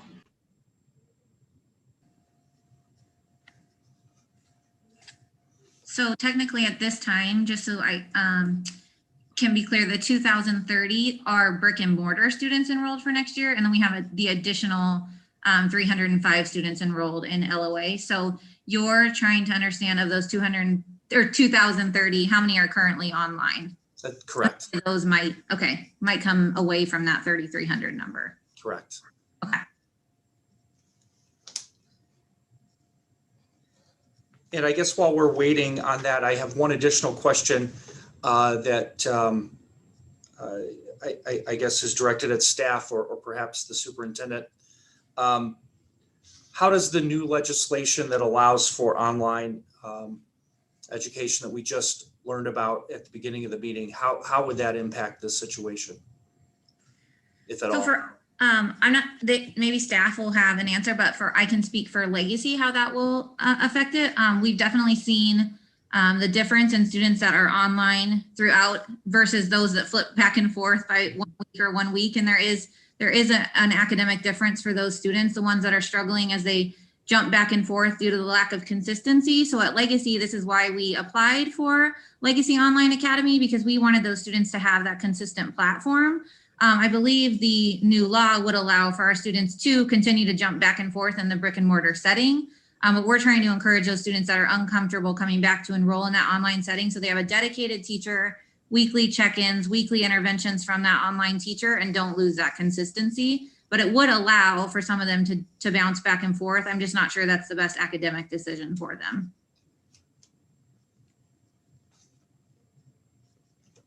And so I can give you numbers for our current surprise school. And there are 1,539 students that are in person and 298 students that are online. However, the numbers that we gave, the 2,030, are parents that have already intended on being in person next year at the surprise campus. Because again, all of the communications we've provided to parents up to this point was that any enrollment for one of our brick and mortar schools next year would be brick and mortar, and the only online option they would have is Legacy Online Academy. Right. Okay, thank you. President Lee, may I ask a question? Please. Thank you. Well, first, I just have to say to the legacy leaders, I am so impressed that you were able to get 96% of your students in for state testing. I haven't heard all the statistics for every district or charter yet, but that seems very impressive to me. So congratulations on that. So I was wondering if you could just speak a little bit to when your students are enrolled in the AOI, what types of formative and/or benchmark testing do you do when they're enrolled in that program to ensure that they're making adequate progress throughout the school year? Sure. The Legacy Online Academy students will participate in the same NWEA MAP benchmark testing that our brick and mortar students participate in. And we're finding in-person testing locations that we're contracting with to make sure that there's validity to those tests. So there's not outside resources helping them or assisting those students, but we have those in-person settings for a proctor to come in and make sure that the students are testing accurately so we know how to best assist them. So they'll participate in the same benchmark testing, and then they'll have the same weekly assessments that our in-person students have. So the same weekly assessments in math and reading and all the other subject areas. And they're sort of all different variety of tests, multiple choice, written answer, et cetera. And so they'll have those weekly assessments as well. And then I think I mentioned earlier the twice a week check-in. So the teachers can have that face-to-face and make sure that they're actually understanding the concepts and there isn't that outside assistance out there that's giving us a false understanding of where they're progressing. Thank you. So I'll just add a comment. Coming into this agenda item, I was also very skeptical of the very high request in terms of the numbers of students. So I'm a little surprisingly leaning towards approval because I do think, there is a high demand for online programs right now in Arizona, I mean, nationwide, internationally. So it does seem that the demand is there, and it does seem that you guys have a really strong program in place. So just wanted to let President Lee and the board know that that's where I'm at. Thank you, Superintendent Hoffman. And I just want to piggyback because, yeah, same sentiments. I think something you guys really mentioned was that in-person validity. And I really appreciate you guys talking about that, with the benchmark testing. I'm assuming that will also hold true for like your dyslexia screeners in K3. Okay, cool. I see head nods just for those who can't see anything. Yes. Okay, good. And so I do think what you guys offer is incredible. Like you stated, you have A-rated schools. I was able, unlike the other board members, I'm not sure, I was able to get a sneak peek at what your online program was, and it was great. And that was just the beginnings of it. So I know it's changed since, even improved even more, but it was a very robust program. And so I did some rough math of just, well, what is 85% of your 3,300 and adding it to your cap? I'm a little known for doing things like that on these board meetings, but honestly, that it puts you so close at what you're originally asking for. It seems a little silly just to knock it off by 100 or 200. So I can't believe I'm saying this, but I do feel, I feel confident. And especially knowing, and something that I had to remind myself is this is for all of your schools across the state, obviously not just for the surprise school, and you do have quite a few schools of total enrollment. So yeah, I guess that's also where I'm at. So but any other comments or questions for Legacy before we go to a motion? Okay, then with that, is there a motion? President Lee, this is Hans. I want to thank you and Superintendent Hoffman and other comments regarding Legacy. And I want to thank the Legacy schools for all the hard work that they've done, the impressive hard work that they've done. So having said that, I move based on the information contained in the board materials and presented today to approve the request to increase the enrollment cap from 2,050 to 7,200 in FY 2022 for the contract of Legacy Traditional School Surprise. And President Lee, this is Board Member Stratton. I will echo Board Member Close's comments. Legacy, thanks for all the hard work. Thanks for explaining the numbers. Once they were explained, I came to the same conclusion as some of my other board members. So good luck, and I'll second the motion. All right, thank you. And so then with that, do we have a roll call, please? Vice President Close. Aye. Superintendent Hoffman. Aye. Dr. Crockett, Aye. Mr. Mason, Aye. Ms. Rice, Aye. Mr. Stratton, Aye. Ms. Wood, Aye. President Lee. Aye. Motion passes unanimously. All right. Thank you guys for being here. Thank you, so very everyone. much. All right. All right, guys, I think we're off the consent agenda. So we can go ahead and move on to item I-1, and we're in charter amendments. And I believe first up is Arizona Education Solutions. And I lost who was doing that, but if I had to take a wild guess, it's going to be Rachel. It's going to be me for a while, President Lee. Okay, that's what I thought. All right. Okay. Arizona Education Solutions has submitted an amendment request to increase its enrollment cap from 1258 to 6320 for fiscal year 2022. The charter holder operates 2 Arizona online instruction schools under this charter, both approved to serve grades K through 12. The charter holder is not able to meet the staff recommendation criteria because the percent of students that were proficient in math and English language arts in fiscal year 2019 is redacted in the ADE public data file. Therefore, a comparison to like schools cannot be made. I'm available to answer any questions you may have. Board members, any questions for Rachel? Okay. If not, then is there a charter representative here from Arizona Education Solutions? If so, if you could unmute yourself at this time, state your name for the record. And if you'd like to make a statement, you can, or you can be open for questions. Good morning, President Lee and board members. My name is Brian Bissell. I'm the board president and authorized representative of Arizona Education Solutions. We're grateful for the opportunity to be with you today. And I'd like to thank Ashley, Rachel, and the board staff for their efforts. With me today are several of our administrators and 2 of our senior advisors, Lynn Adams and Ildi Laxko-Kerr. You know, my most important role in life is that I'm a dad. All 4 of my own kids are online charter schools, each since kindergarten. I believe that intentionally designed, purpose-built online schools can be an excellent fit for some students.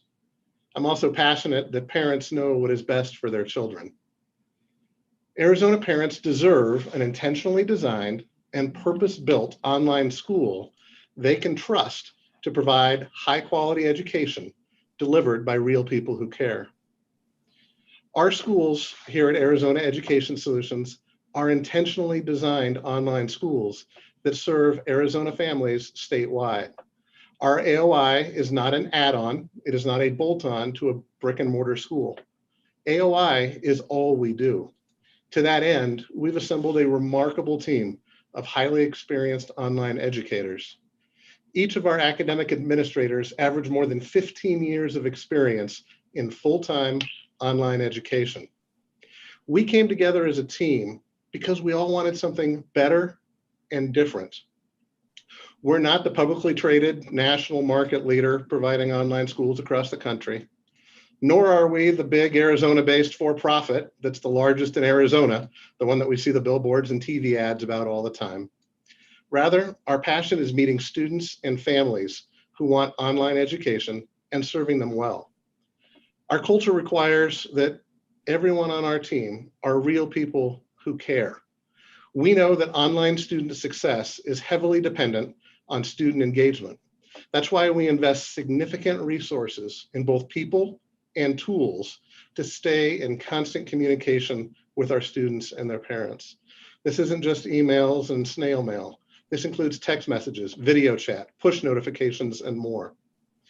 Our innovative tech stack is safe, secure, and more importantly, it's fully integrated with an easy UI UX that includes dashboards for students, teachers, and parents to all see at the same time, anytime, exactly how each student is doing in each class at all times. We run robust internal assessment programs for all of our students. You've read a description of that on page 5 of our narrative that accompanied our ECAP request. We also run robust statewide special education and EL programs. Our SPED and EL program directors are very well experienced, 25 and 20 years respectively. and each have operated large programs serving hundreds of students enrolled in statewide online schools, each for more than a decade. Our offices are located in Mesa, and our employee base reflects the rich diversity and inclusivity of our student body. What you may not know is that our current charter contract is actually derived from an old brick and mortar school that no longer exists. Therefore, at its origin, our current enrollment cap is based solely on the physical capacity of those old brick and mortar buildings.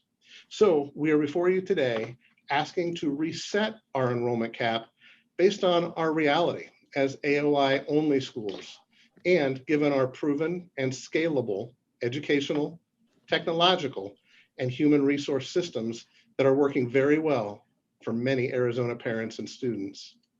Put simply, we desire to fulfill our mission and to meet the growing market demand of Arizona parents who want to choose our schools. Rachel was kind enough to explain why we are not on today's consent agenda.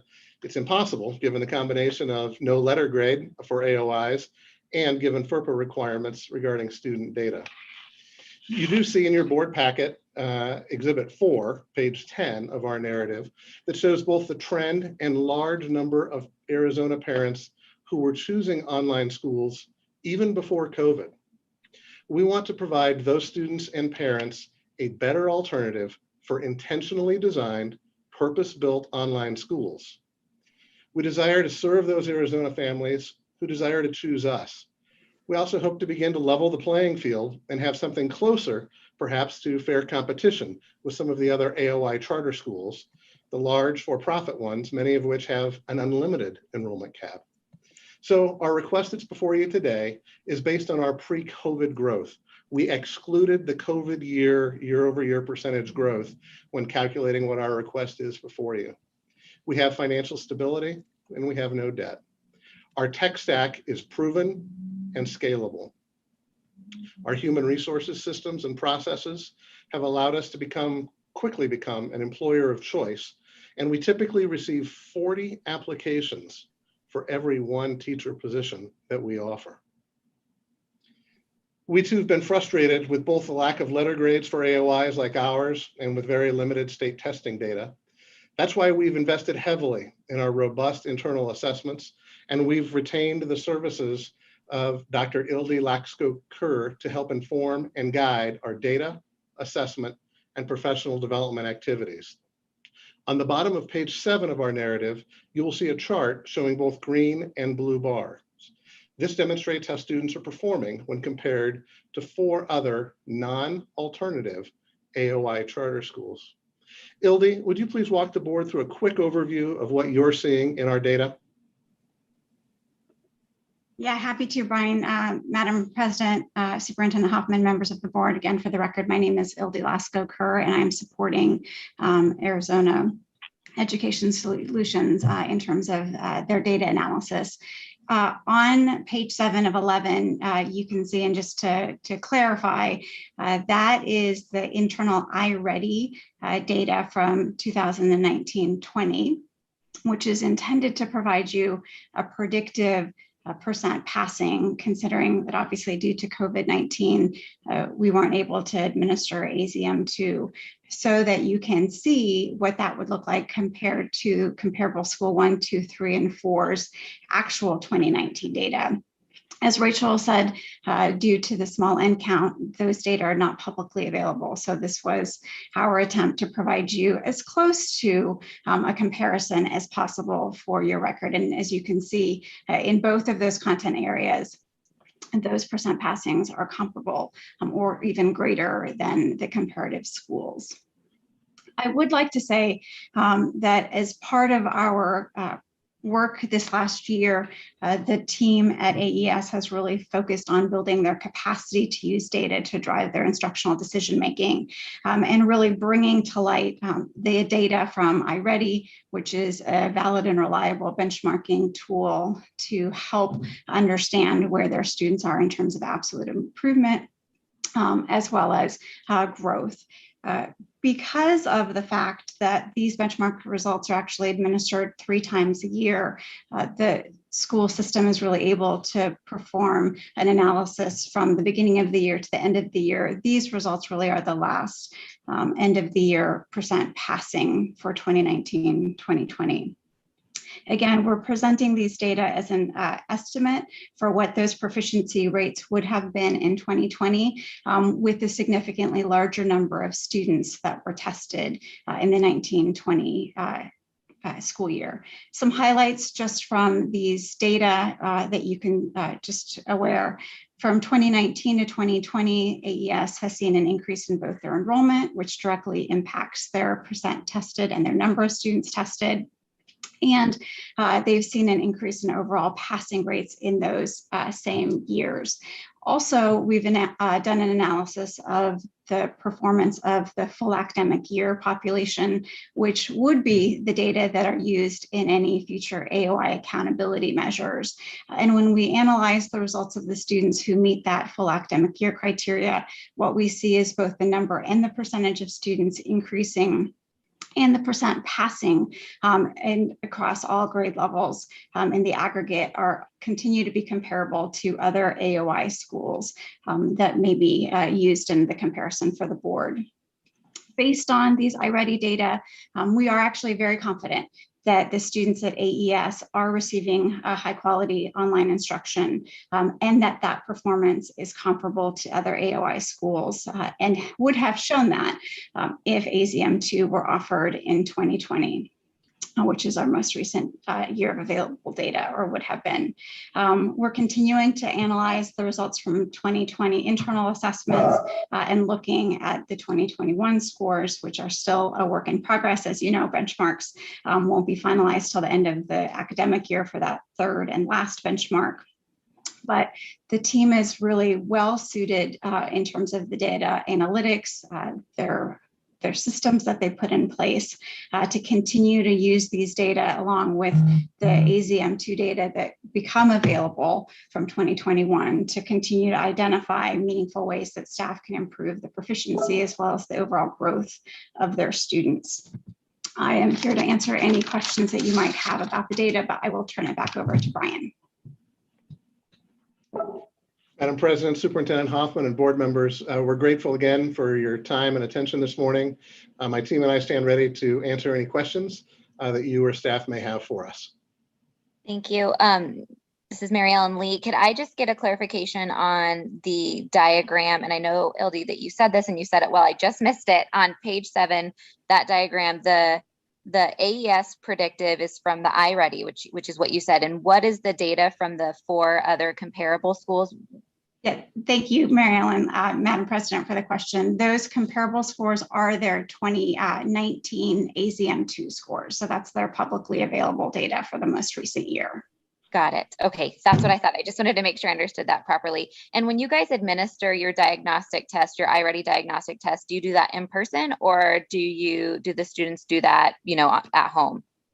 Families are offered either opportunity, President Lee. We find that we get good, solid passing rates, participation rates, not passing rates, regardless of modality of the testing. And we believe that to be consistent with the practices for internal assessments of the other charter AOIs. Okay, what percentage would you say of the students actually come to campus for your benchmark testing? Well, and to clarify, we, like you heard from our friends at Legacy before us, we actually set up offsite testing locations. Sure. We don't have a campus per se. I don't have a percentage in front of me. I'd be happy to get that for you if you would like it subsequent to today's hearing. What I can tell you is that we are deeply committed to the priority. And matter of fact, we even had a in-house tech stack meeting last week about how we can create perhaps internal system barriers to insist that students and parents take seriously all of our internal assessments in almost kind of a splash screen format, if you know what I mean, President Lee, that requires students and families to actually complete each one of their 3 iReady tests, the pre, the mid, and the post, instead of being able to conveniently ignore the valiant efforts of our academic administrators and teachers to pursue them completing those assessments. So our goal and our hope is that by the time the school year starts for next year, that we will have literally 100% participation using technological solutions that funnels and forces those internal assessments to be taken by students before they can proceed and navigate around them. Sure. And what are you doing to ensure, because what we found, you know, at my school, the students who were able to benchmark test online, that for the first time ever, they got higher scores than they ever had before. And so when you're talking about sharing, you know, iReady data, right, that students can take at home, what are you doing to ensure that you're getting valid results, that parents aren't helping, that they're not Googling answers, you know, et cetera, et cetera? Yeah, fair enough. Let me turn to our Chief Academic Officer, Mrs. Melissa Lambrecht, who oversees both the implementation of iReady through her team, as well as the fidelity of those scores. Melissa, why don't you speak to that? And I would note, President Lee, that I think that we all in the charter school community and the AOI community are very concerned about academic integrity in general and in specific with these internal assessments, but that's the same for all assessments. So Melissa, why don't you speak to that, to the question from President Lee? Yeah, absolutely. Thank you. It's a really great question. And it's one that we spend a lot of time working on and making sure we have solutions in place for. So our first line of defense is our teachers really get to know their students. And so when we work with them day to day, we look at their work and we see iReady scores coming in. When we see an iReady score that's not commiserate with their typical performance in the classroom, we typically reassess under a proctored exam kind of situation. So where a teacher or even sometimes our principal will pull students in to a Zoom meeting like this and reset that exam and retake it under a proctored situation so that we have good data. We also do face-to-face, well, this kind of face-to-face most of the time, reading fluency checks with students on a monthly basis. And so especially with our younger students. And so that is something that is important to us, that we can see them, that we're proactively monitoring their academic progress, especially in critical areas like reading and math. Thank you, Melissa. Thank you. And then just a follow-up data question. I guess I'm confused as to why your test scores are redacted for FY19, because your ADM and FY19 at both schools respectively is 152 and 75. And so I would assume that you have at least 10 students in, you know, testing in those subjects, especially K8, right? So why is that redacted information? I'll turn that question to Ildi.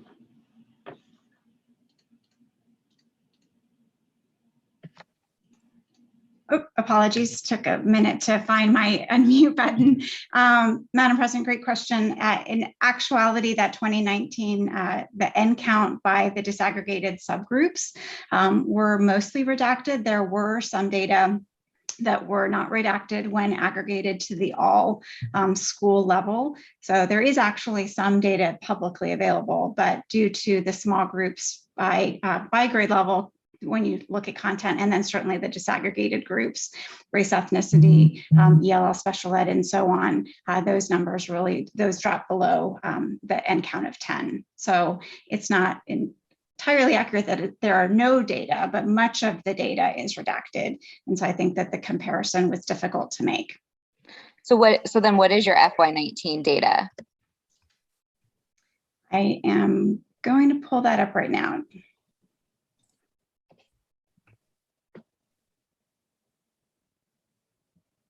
President Lee, it's Ashley. I do believe Rachel has it as well.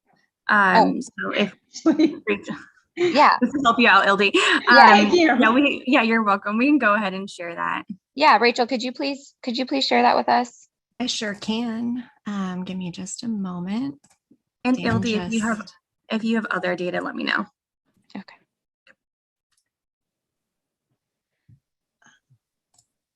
While they're doing that, I actually have one more question, and it's not data related, so I think this one can be answered very easily. When did AES actually take, because it's my understanding AES hasn't been with the charter since the beginning, but that you have been with the charter since when?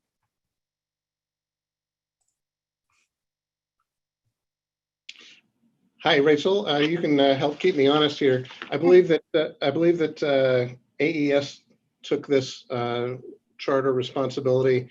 Was it beginning July 1st of 19? That is my understanding based on what's in the system. Yes. Perfect.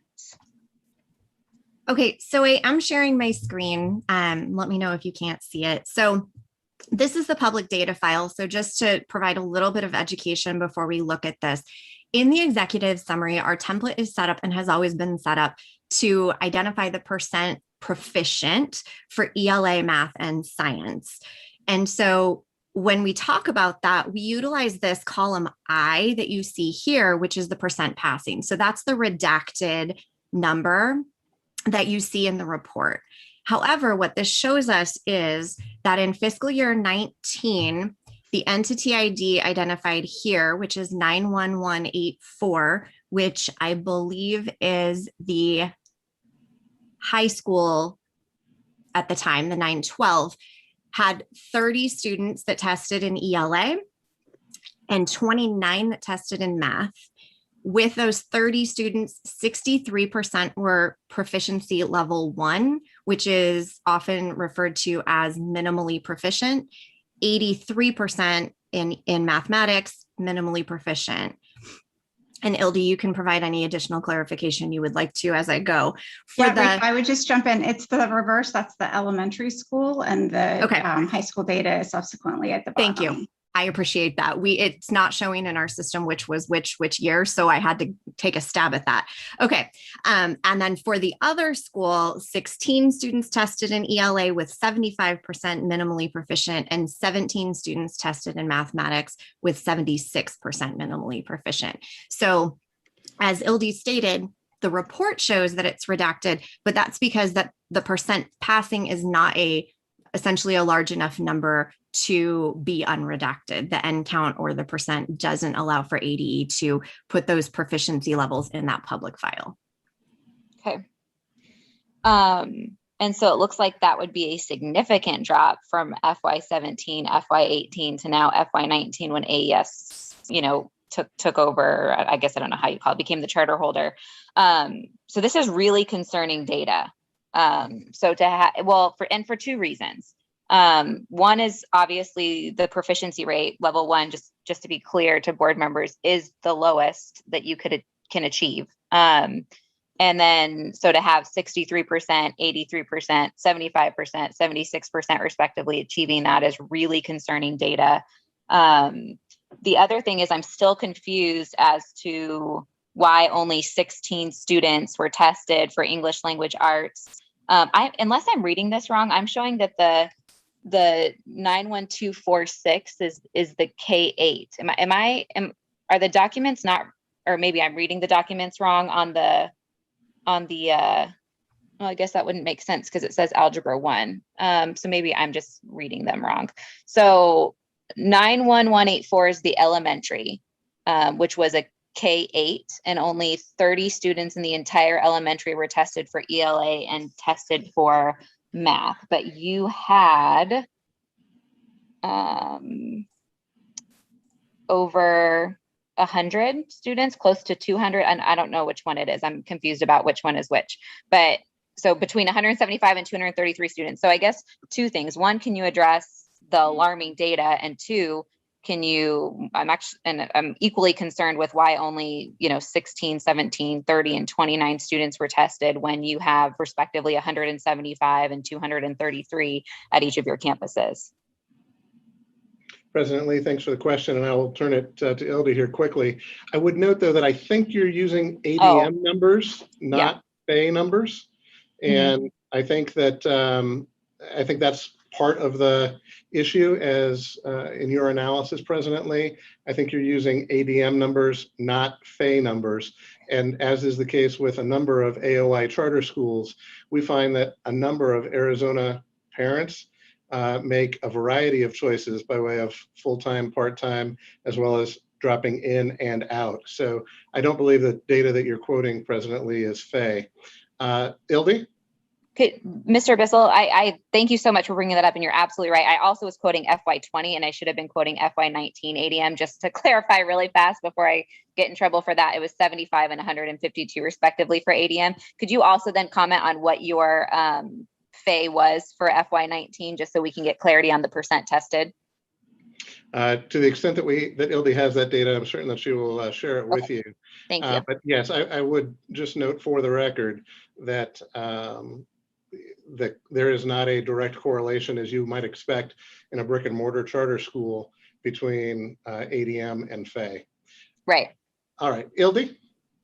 Yeah, Madam President. So when we look at FAY across all types of full academic year, some of the board may or may not know that the department actually calculates it for students who are enrolled 1, 2, and 3 years. So when we use FAY all, which is any of those years, in the 2019 scores, and I'm just looking at elementary school data now for 91184, there was a total of 13 students tested across all grade levels. So we're, obviously that is a small number, which is why some of that data gets publicly reported. But when we go to individual grades, that number becomes, incredibly small, as well as very volatile, right? Those percent passing is highly dependent on, in terms of the stability and the reliability and validity of that metric on a large population of students tested. So in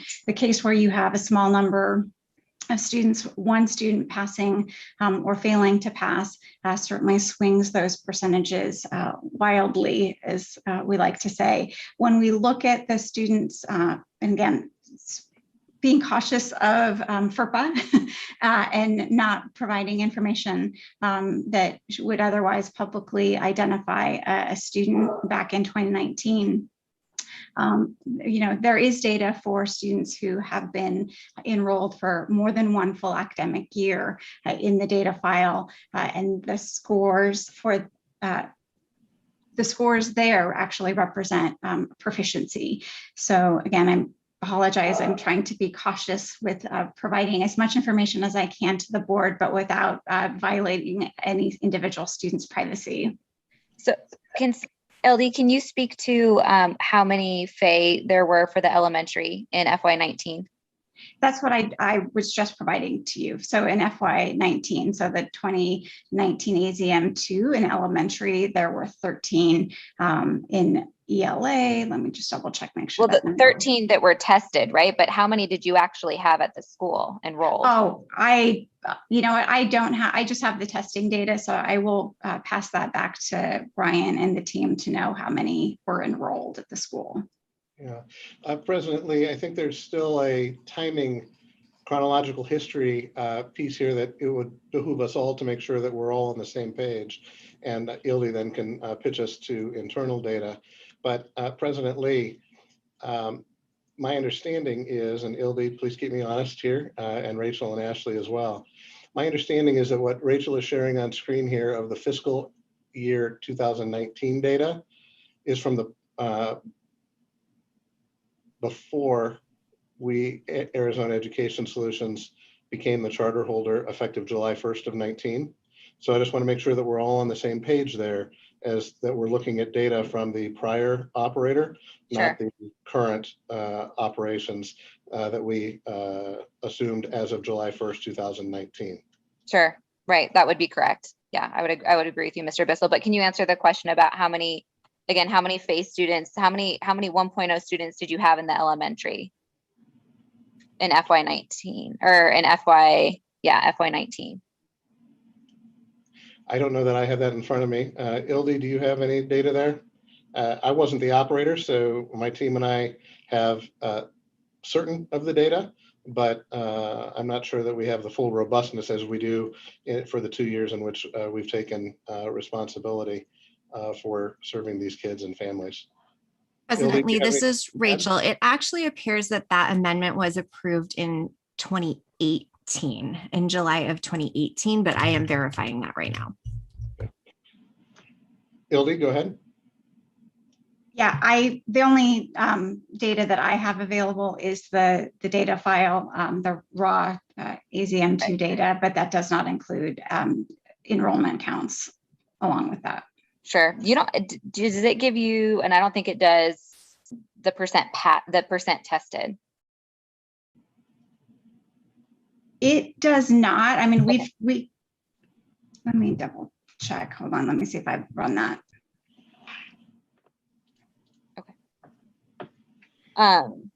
And sorry, sorry, board members, are there any, before I kind of keep going, are there any questions from you guys? Okay. Board President Lee, this is Board Member Wood. I think I really do need to get some clarity, and Board President Lee, I think you're trying to get that with as far as testing goes. If we're looking at complete online learning and we have very little data to show us, you know, how proficient our students are doing and how they're doing, it is of great concern to me to look at increasing if I don't know where we're at now. So I am in agreement with you. I really would like to know that how many students were enrolled, because it is of great concern to me that we had so little that were being tested. So I just want to know. Right. I concur with you. I really want to see where we're at on that. Before we Board Member Wood, if I may, in your advanced package, you have a narrative from us that on page 7 shows data. It's not as though we don't have data. We do have data. The state doesn't have data. So the state doesn't have a letter grade system for AOIs, for online schools. And because of COVID last year, there is no data for last year. And so that is why we, like other applicants who've come before the board in recent months, that's why we have provided internal assessment data. And that's what you see on the bottom of page 7 of 11 in the narrative. And it's got the blue and the green bars. And what that does is that shows for us, the far right side is a blue and green bar, and that's the predictive data. So iReady is an internal assessment tool that's produced by a company called Curriculum Associates. It's used by very many schools around the nation, you probably know. And they've done the correlation study to assure that it is correlated to AZM2. And so what that bar chart does on the bottom of page 7 is it says, all right, here's our internal assessment data, and ILDI is prepared to go very deep with you about what our internal assessment data says. And that bar chart compares it to 4 other AOI charter schools for their actual AZM2 results. And so this is the data that shows, and we can identify who those 4 comparable schools are if that's permissible, and if staff or the board would like us to do so. I assure you we did not cherry pick. We grabbed 4 non-alternative AOI schools because we want to have integrity in both our request and in the data that we're sharing with the board. So that's the data that we do have. It's just that the state doesn't have data that reflects our current level of efforts and activity. Does that help, Board Member Wood? Yes, thank you. I'm looking at that right now. But just to be really clear, because I think it's important about this data, you know, Mr. Bissell, is that I know as a school, if my letter grade could be determined on what my benchmarking data is, I know our letter grades would increase greatly, right? Like typically your benchmarking data is a little bit more generous, that at least in my experience that we've seen. And on top of that, because you do not privately proctor your sessions, you're also comparing something that a parent could have assisted on. It's not a secure testing environment, and you're comparing data to something that is a secure testing environment. And so I just have a little bit of issue with that being that kind of being the tool that you're using to compare with, when we do have FY19 data, and your FY19 data is that 63%, 83%, 75%, and 76% of your students performed in the lowest possible proficiency category. So I just want to be really careful that that's not the data that's being used to compare to actual AZ merit data. Well, President Lee, with respect, we hear your perspective. However, we don't have letter grade information. I wish we did, but we don't.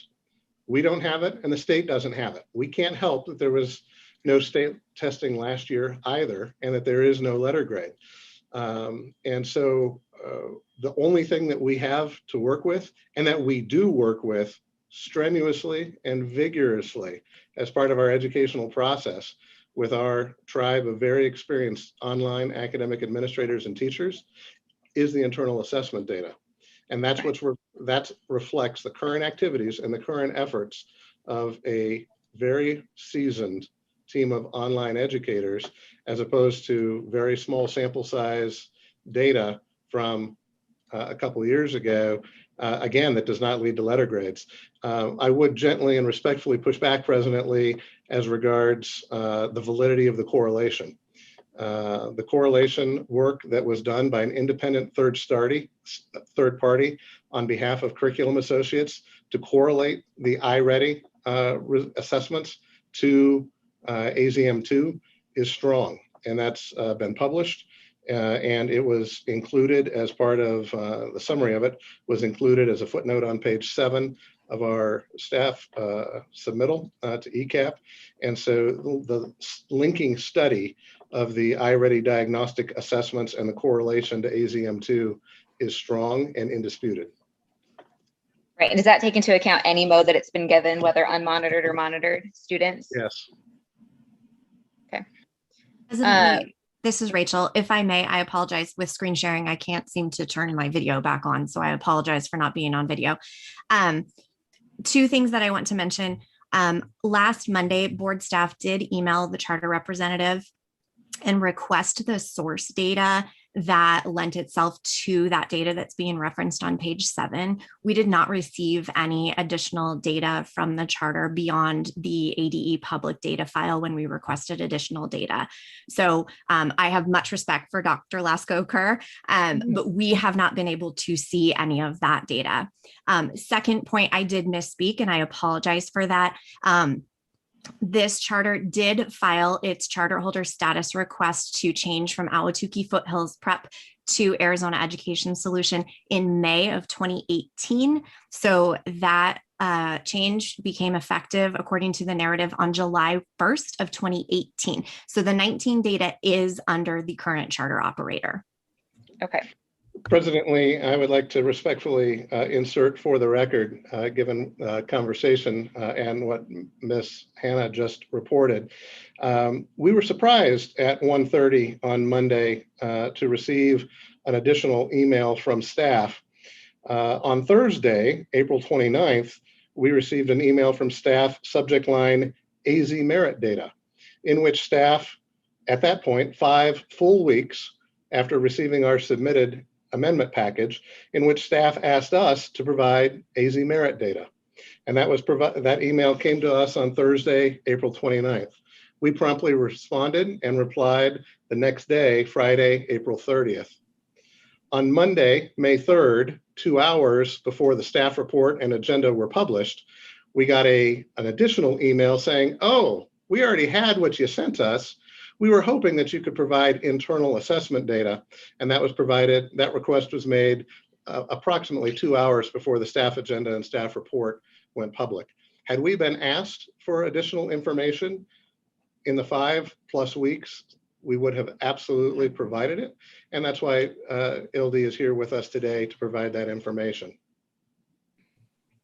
And President Lee, I'm happy to address that. So when we review amendment materials, we review those materials based on the criteria for the amendment request itself. That additional data is not part of the amendment request requirements or the criteria that is reviewed by board staff. Prior to the meeting, when we are reviewing the executive summaries, and we find a situation such as this one where much of the data is redacted, we often do reach out to the charter representative and the charter holder to see if they have additional data to provide so we can provide the board a more complete picture. That is done as a courtesy to the charter. It's not a required part of our process, but it is something we do as a courtesy to the charter to try to help them help us paint a more complete picture if needed. And so we did give the charter a week's notice to get us that data in advance of this meeting. And so I just want to address that. And that is our standard practice and how we have handled these situations in previous board meetings as well. Madam President, I'd just like to jump in because that email came to me as well through staff. And my reading of that email was not that they had asked for additional information about the internal iReady data. As Brian said, the header or the subject line was AZM2 and the body asked for additional AZM2 data that could be provided. So, our response was there isn't any additional AZM2 data that can be provided beyond what is publicly available. Yes, we copied and pasted the publicly available information back in just on the off chance that, that was what was being asked for. And certainly let them know that if there was anything additional that we could provide to please let us know. So if we've misunderstood the request, I apologize. When I read it, it read to me and spoke that they were asking for additional state assessment data from 2019 and not asking for clarification about the 2020 iReady data that we provided. I would also like to just follow up on your point around state letter grades. We know that it's an AOI online instruction letter grade has been long coming and not yet come to fruition. What we do know about state letter grades in general, regardless of the type of letter grade for traditional or alternative school, that growth is a significant and most heavily weighted indicator on all school accountability decisions. And in particular, growth for the lowest performing students is often weighted 2 to 1 for growth at the higher performing students. So while we can't by any means anticipate what a letter grade would look like, even with the 2019 scores, the fact that, as you pointed out, that a large percentage of students are in that lower performing level, had those students been making growth, and again, we don't have that data to understand how the department would have pulled that together, it is quite possible that their growth would have still resulted in a more favorable letter grade. So again, there's lots of speculation here without those state letter grades. It was our intent to, again, provide as much updated information to the board, knowing full well that obviously without a letter grade, board staff could not make a recommendation to you and that this would be a discussion. So our goal is really to be, as clear as we can around what we do have available to us as internally available benchmark scores with the trend that we see going forward, both increasing in the number of students tested, both increasing in the number of percent passing rather, and then we anticipate that that would continue to improve as those systems that Melissa and others have already talked about continue to be implemented. Thank you, Ildi. Yeah, thank you so much. And okay, so I'm going to get off data just for 1 second. Why? So just maybe more out of curiosity than anything, is there a reason you guys are asking to have 2 K-12 AOIs instead of just 1 K-12 AOI? Like what's the rationale to have 2 K-12 AOIs in your portfolio? Is there something different about each AOI? President Lee, thank you for the question. I believe that's historic. There were 2 historic school codes, and the board has already acted at previous meetings, and I don't have the chronology for that. Rachel may, if it is germane, as to when the board already approved expanding both school codes to serve all grades.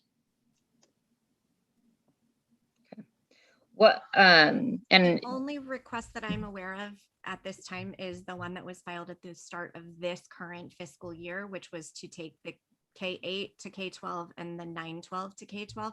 I'll have to check the historical record in the system to see if they were previously both K-12s. I can do that right now. Yeah, I don't believe that they were, Rachel. Thank you for that. I think that's correct. There were 2 historical school codes that came in to this charter, and the grade level expansion that the board approved sometime, I believe, in calendar 20 was the grade level expansion so that they would each be mirrored to to serve all full grade levels. Does that sound right, Ashley? Yeah, just to clarify, it wasn't actually an expansion. It was just a change to the grade levels that were being served under each charter contract, or being served at each location, I'm sorry, under the charter contract.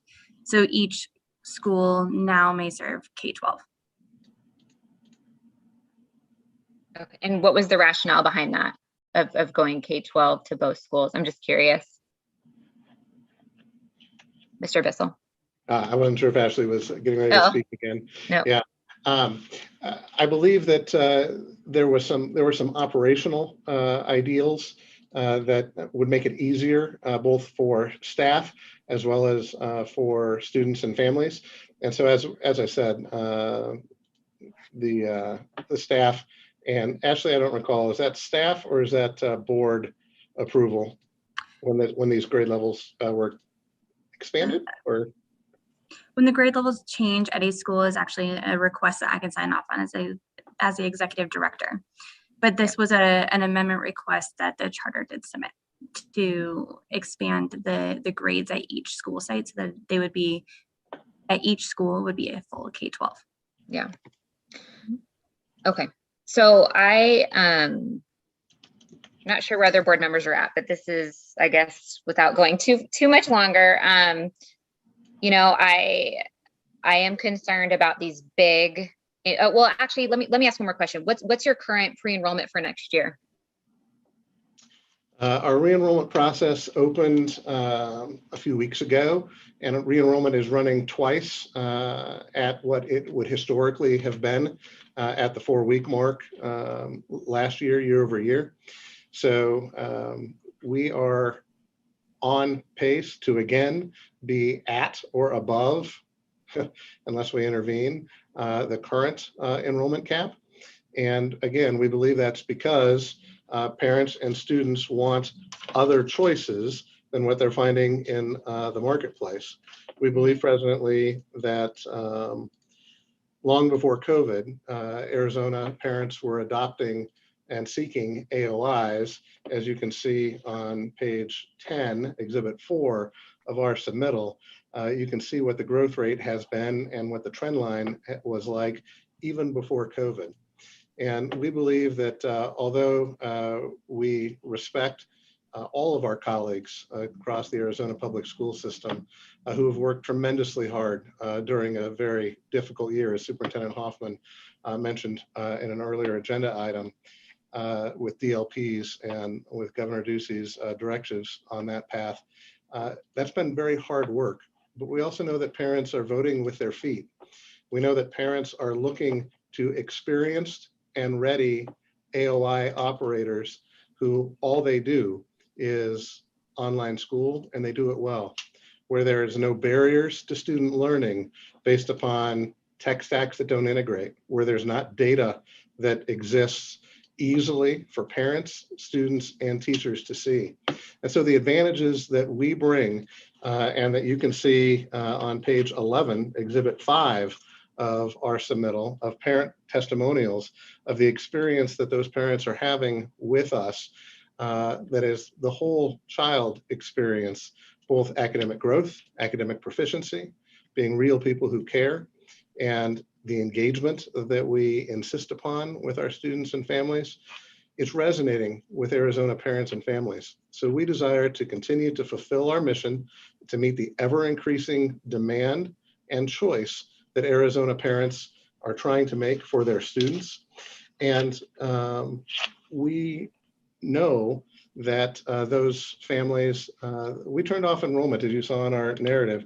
We turned off advertising back in the fall, as it became very clear to us that we were on the verge of tipping over against enrollment cap. We wish that weren't the case. Our desire is to serve every Arizona family and student that would desire to choose us, because again, we do believe that Arizona parents know what's best for their child. And we're gratified and humbled by the trust that those parents place in us and in choosing us as experienced online operators, as opposed to add-ons or DLPs or bolt-ons. And again, we request that the board consider the amendment request that we've put in front of you, and that it returns some ability for us to have perhaps a little bit more of a level competitive playing field versus some of the other charter holders, particularly some of the for-profit charter holders that currently enjoy no enrollment cap, or 99,999 according to the staff's database. We're not asking for that. We're asking to continue our historic growth, to continue to be able to serve Arizona's parents who desire to choose us, and that we are continuing to serve well, as demonstrated by the internal data that ILDE has been able to share. Thank you for your consideration. All right, thank you, Mr. Bissell.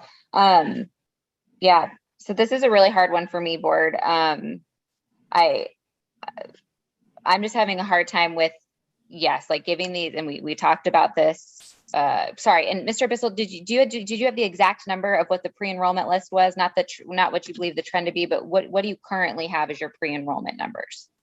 What I can tell you with certainty is that we are running at twice the year-over-year percent returned. And there's something that is perhaps useful and instructive for the state board members to know as a factoid. Generally, in statewide AOIs, families tend to make their choice, both their initial choice to elect a charter AOI, as well as re-enroll, typically in the third quarter, not in the second quarter, as we would expect in many brick and mortar AOIs, brick and mortar charter schools. So we are running at a pace that is 2x over last year. And we know that the majority of our families will both re-enroll and, even in a non-COVID year, and new families will enroll in the summertime, not in the spring, as is the case with many brick and mortar charter schools. Sure. Yeah, no, and I can attest to that for AOI schools. Absolutely. It's a more of a summer decision for sure. But you don't have an exact number though. Is that correct? My staff might. Hang on one second. I don't at the current moment, but I'd be happy to see if we can chase that here. And I guess here's the other thing I would say to that. We are deeply committed to our current families, and we can't enroll without space.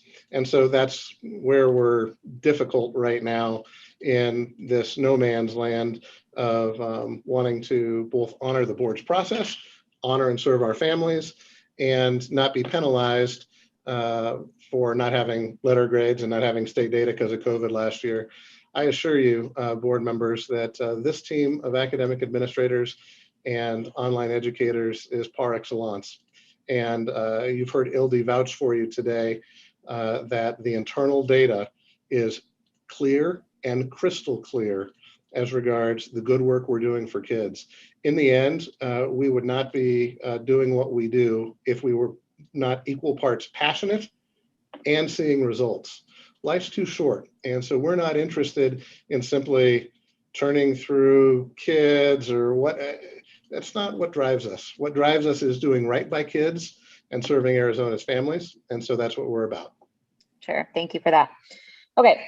So I guess I'll give kind of where I'm at, and board members, you guys can comment or go to motion or whatever makes no sense. So, you know, the reality is that from what I've seen, AES took over and is responsible for the FY19 data.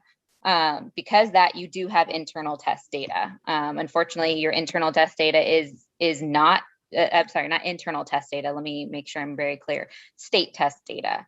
The state testing data to me is very, very concerning, especially when you compare it to FY18 to FY19, particularly at the Estravo Online Academy, where you had data consistently in FY17, you had data consistently in FY18. You don't have data. There is data in FY19, but because the majority of students got the lowest percent possible, it's redacted due to the population size. I'm also concerned about the number of students testing. And while I believe your benchmark data, it's not strong enough to counteract the actual state controlled data that's available. And so for me, this is way too large of a jump.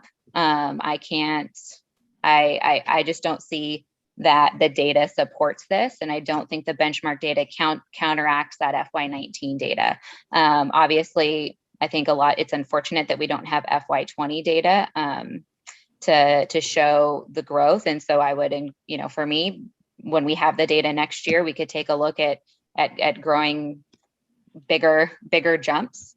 So I just have I have too much of a hard time for this for me. So that's where I'm at. President Lee, this is Hans. Yes, go for it. Would you entertain any type of cap increase? I mean, I'd be curious to see where the board's at. I think, Mr. Bissell, are you stating that if you get no enrollment cap today, that you are going to have to turn away students? Is that kind of what you're attesting to? Yes, that's our belief. President Lee? Yeah. I think that was Member Stratton. I think I heard first. And then Hans afterwards. Yes. Just a few comments here.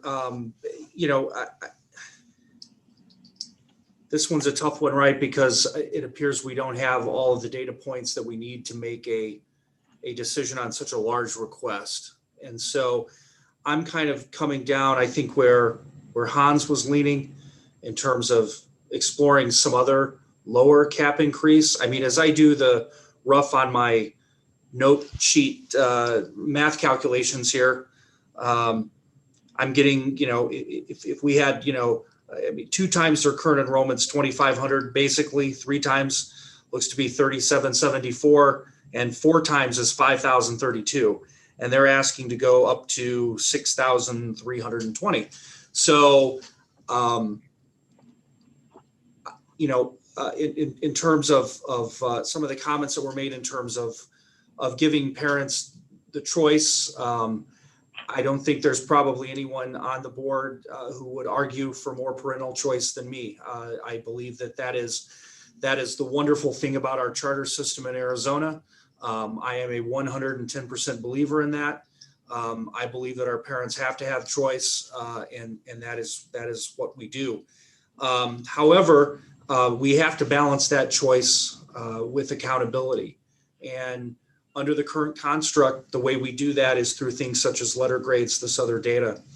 So it's concerning to me that we don't have the ability to see the data that we want to have, but we have to exist in the environment that we have now. And as a new member of the board, I'm not sure where we are in terms of obtaining letter grades for AOI. I would urge the superintendent and our board to be proactive in calling for that and asking for that information, asking for that ability to have those letter grades for AOI if it doesn't exist, if we need legislation or if we need regulation, and go through that regulatory process. I'm sure smarter people here than I are already looking at that, but that's something that pops up in this discussion that I would like to make sure that we are getting the data as the educational system evolves and as we're going to more of an AOI platform. It's only fair to us and it's only fair to the charter holders that we have the data that we need. And ultimately, it's only fair to the students and to the parents who need this choice and want this choice to be able to have a system that works here. So along the lines with the data, it sounds like maybe in this particular instance, there was a misunderstanding or something. I just want to make sure that there's not additional data that the charter holder could provide us that maybe didn't get in under the last, it sounds like there was something I heard earlier, a couple hours before the submission of the packets, et cetera. If there's additional data that could help answer some of these questions or give myself and some of our other board members a little more opportunity, I would be open to, maybe continuing this until we could get that data. I'm not making a specific motion. I'm just putting it out there for further board discussion. But I would support some type of increase here. Probably not given the state of where we are now in terms of the lack of the data. I can't really support going up to the 6320, but I could support some sort of an increase, a middle of the road increase that would allow us to, once we do receive more data, more of a track record, to be able to go back and give them the full 6320 that they want, or maybe even more down the line. But at this point, that's my thinking on this, Madam President. Thank you. Yeah, and I guess maybe to answer more specifically your question, Hans, For myself, I do believe any other charter that came before us that had the FY19 data that they have with new ownership with that data, I don't even think we'd be considering this increase, to be perfectly honest. I think that, you know, obviously we see a huge jump from due to the COVID year, the FY20 to FY21, the ADM, and I agree, ADM doesn't represent AOI. We have an AOI, so I do know how that works, but you know, we wouldn't be seeing that. That data isn't publicly available for parents. So I have a hard time, you know, doing anything but keeping the status quo. But this is not a one-member board. So obviously if there's support for an increase, and that can happen here today. I may. 2 points. I want to address Member Stratton's point about the emails. The initial email that was sent to the charter was sent on April 29th. And that email, I will agree, was not clear because it did reference a request for additional AZ merit data. We received that data back on the 30th and then responded on Monday the 3rd, asking specifically on page 7 of the narrative submitted, an included chart includes internal data, and asked specifically if they could provide the source data that informed that data in the submission, and specifically said it would be helpful if it included the total number of students and the number of students tested to give the board as much information as possible. So to be clear, that was sent a week ago, and then no additional data was submitted to board staff. As the board knows, when we do get data after the board packet is submitted, we do forward that data on to board members by email prior to the meeting so the board can see it, and it does allow staff the time to vet that data and ensure that it is accurate and comprehensive. So that was my first point. My second point, just to add to this conversation from previous board meetings, when the board has considered making shifts to the cap, they have often referenced the chart that is found on page 1 of the executive summary, where it outlays the growth per year for the charter that they've projected. So to be clear, this charter has projected for fiscal year 22 a 2185 enrollment, and for fiscal year 23 3713. They're projecting going to that 6320 in fiscal year 24. I just wanted to mention that as a point of clarification because I know it's been referenced in other conversations about possibly offering a lower cap. So I just wanted to include that in the conversation since it has been done at previous board meetings to include that information in that conversation.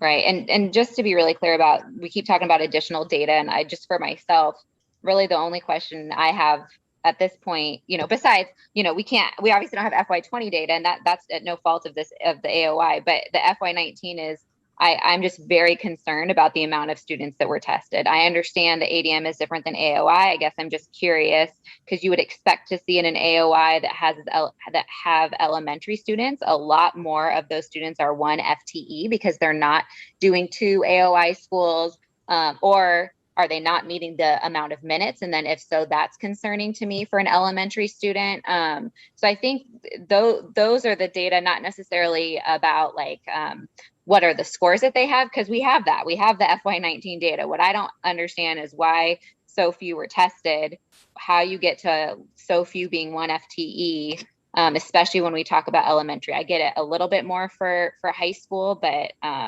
and that's just it.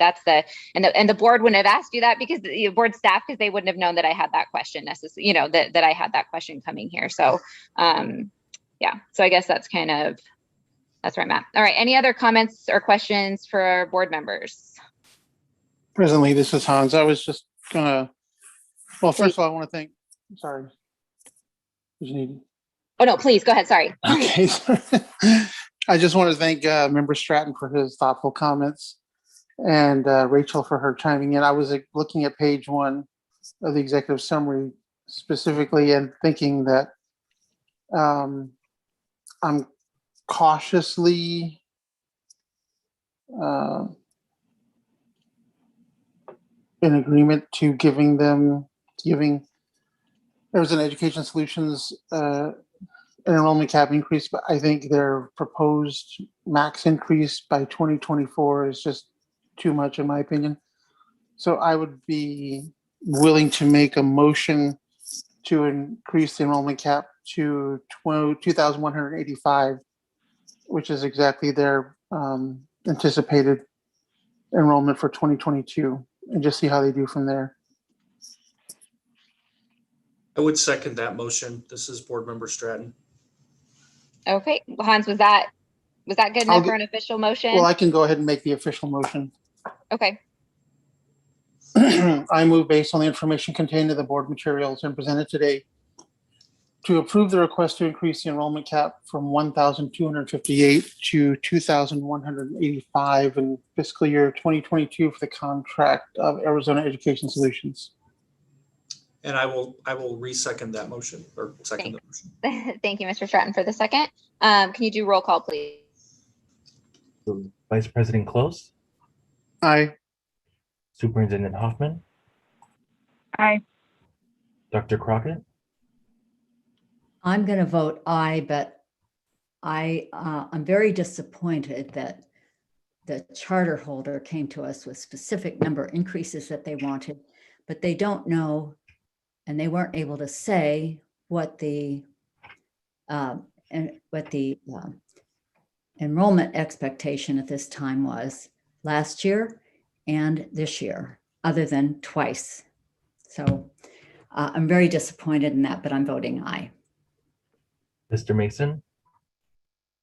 Yeah, I just want to express some general comments regarding online learning only. I'm really concerned about the impact it's going to have. I watched firsthand what it's doing to what it did to my kids during COVID. And I know that that's not a widespread data, but I do think that sometimes I'm all in favor of choice, but sometimes when we offer a lot of choice, and I'm not speaking about this particular applicant here, but just more generally the industry, sometimes when we offer choice, it's a race to the bottom because people just choose what's easiest and not necessarily what's best. And so I want to caution the board, and I think we've kind of had these broader discussions in the past about coming up with measurements and ways to really measure progress for our online providers, to provide further accountability for them. Because I think when kids aren't in person, there really is a greater responsibility that's put on these schools. So with that comment, I am going to vote yes on this. But I really would like the board to kind of consider what steps it can take with respect to further monitoring our online schools. Ms. Rice, Aye. Mr. Stratton, Aye. And I Ms. would Wood? also echo Board Member Mason's call for exploring more accountability measures. I think as the online space grows, it's an incumbent upon all of us to think about ways that we can quantify the measurement and outcomes of this kind of new or certainly reinvigorated and popular educational choice that folks have. So I would urge us to think about that and maybe add that to a future agenda to talk about how we can go about making sure that happens. Ms. Wood, I too want to say before I vote, I echo Board Member Crockett, Mason, and Stratton. And I also want to add that in looking at the accountability, making sure that we look at some measures that we put in place, we also want to look at the social emotional well-being of our children that are AOI, because I too witnessed that with our family members who had to go into this setting. While we know it was different, and I know the current charter has been at this a lot longer than most, so they may have already addressed that, but I want to make sure we're putting those pieces in place to make sure those needs are being met. And then when we're looking at testing, greater accountability as far as, are they getting help from parents, or are they really testing on their own merit? So we definitely want to do that. So with that, I will go ahead and vote aye, but I want to make sure I put that on the record, in the record. President Lee. Yeah, I just think I want to echo everybody's comments. I do believe I'm an advocate for school choice. I've been in lots of different models. I think all of those things, but I do believe that we have to go by the data that's provided for accountability, and especially in situations like that. And unfortunately, I just don't believe the data is strong enough in this situation. So I absolutely wholeheartedly hope that I'm proven wrong, and that you guys get to come back here next year and say, give me that 6,000 now, and here's that data that reflected. And I'm looking forward to that. But unfortunately, my vote at this time will be no. Motion passes by majority. All right. Thank you guys for being here. Really appreciate it. Board President Lee, before we move on to item I2, I must recuse myself. Okay. Thank you so much, Ms. Wood. All right. So going on to item agenda I2, Arizona Montessori Charter School at Anthem. And we have a change in charter control. And Rachel, I believe you're still up. Yes, I am. All right. Okay, Arizona Montessori Charter School at Anthem has submitted an amendment to change the control of its charterholder entity. AMCS voted to approve entering into an agreement with EdKey Inc. The approved letter of intent indicates that Karis Academy, which is operated by AMCS, will become part of the EdKey family of charter schools on July 1st, 2021. AMCS will remain as the entity that holds the charter, and EdKey appointed directors will become the majority of the board of directors for AMCS. The change in control will result in the school governing body being separated from the corporate board, with 2 existing members remaining and 3 new members being appointed. According to the submitted request, the transition will not result in any changes to the program of instruction or curriculum currently in use at the school. All instructional staff that had been offered positions prior to the planned transition and that intended to return will be returning post-transition. As a component of the change in charter control amendment process, an interview was conducted with individuals currently operating the charter and those that will be post-transition. The interview was conducted by me, Executive Director Ashley Berg, and Board Member Justin Rice.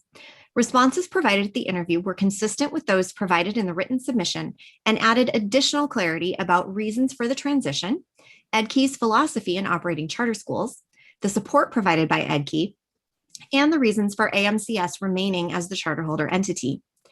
Detail was also provided regarding the steps being taken to ensure a smooth transition for families at the school, and the new school leaders were introduced and shared their experience with the interview panel. The interview recording is included with the board materials that were posted, and a summary is included in the executive summary. I'm available to answer any questions you may have. Okay, board members, are there any questions for Rachel? Okay, if not, then is there a representative from Arizona Montessori Charter School here? If so, if you could unmute yourself at this time and state your name for the record, and then if you have any statements or if you'd like to just be open for questions. On behalf of Arizona Montessori Charter School Anthem, doing business as Karis Academy, I am here to speak, but Rachel did a great job of explaining what's going on. I'm the current charter representative as well as the executive director. Been working with EdKey schools for the last couple of months to make sure that we roll out this transition the way that it should be intended to be. And like Rachel said, it was explained in our meeting, and I believe the EdKey folks are here too. We do have a couple of board members that are on this call as well, if anyone else would like to add to that. Okay. All right. Thank you. Board members, did you have any questions for this charter?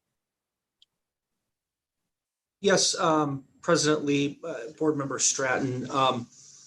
One of the questions that I had looking at the materials, I just want to ask a general question. Is the Montessori school at Anthem going to be maintained as a Montessori school? And if so, what other experience does EdKey and the EdKey folks have in terms of running a Montessori school? My kids attended a Montessori school, so I'm familiar with the curriculum and the way that the Montessori environment is ran, I guess, at this lack of a better term, at the school level. I just want to make sure if that's going to remain the same, and if there's any plans with respect to that. If you could just fill us in, that would be great. Before EdKey and staff respond to that, In 2010, Arizona Montessori Charter School Anthem started doing business as Cars Academy. They were transitioning from a K-8 Montessori school to a more traditional school. So in 2014, when I came on board, we only had 2 K-1 Montessori classrooms as it was being transitioned into more traditional curriculum use. We still kept the Montessori tenets, whole child, individualized instruction and such, but we have since then, doing business as Cars Academy, have pulled away from the Montessori program of instruction, and it's more traditional now. Okay, great. Thanks. That answers my question. I just wanted to make sure that that there was, would be continuity there. But it sounds like, from what I'm hearing from you, the shift away from a pure Montessori environment had already taken place. So this won't be a surprise to any of the parents or families that are currently attending the school. And Member Stratton, I can confirm Mr. Blair's assertion. That is consistent with what we know to be true in the contract. Okay, great. Board members, any other questions? Okay, and that was my only question as well. So just making sure that the continuity of the program was going to continue. It sounds like it is. So if there's not any more questions, making sure everybody has a second to unmute themselves. I know it can take a second. If not, then is there a motion? President Lee, this is Hans. I move, based on the information contained in the board materials and presented today, to approve the request for a change in charter control as presented in the board materials today for the contract of Arizona Montessori Charter School at Anthem. This is Board Member Stratton. I will second the motion. Thank you, Mr. Stratton. Roll call, please. Vice President Close, Aye. Superintendent Hoffman, Aye. Dr. Crockett, Aye. Mr. Mason, Aye. Ms. Rice, Aye. Mr. Stratton, Aye. President Lee. Aye. Motion passes unanimously. All right, thanks for being here. Thanks, everybody. Okay. All right, moving on to agenda item I3, charter amendments, basis charter schools, grade level increase. Rachel, go for it. Basis Charter Schools, Inc., entity ID 549803, has submitted an amendment to increase its grades served from K-5 to K-12, beginning with 6th grade in fiscal year 2022. This will allow the charter holder to continue serving students and families in South Phoenix within their own community, rather than transitioning students to other basis schools after 5th grade. To accommodate the new grades, the charter holder has also requested to increase its enrollment cap from 540 to 935. The charter holder has not met the staff recommendation criteria for expansion due to its ADM not being within 85% of the current enrollment cap, and because past enrollment trends do not indicate that the charter will exceed its enrollment cap within the next 3 years.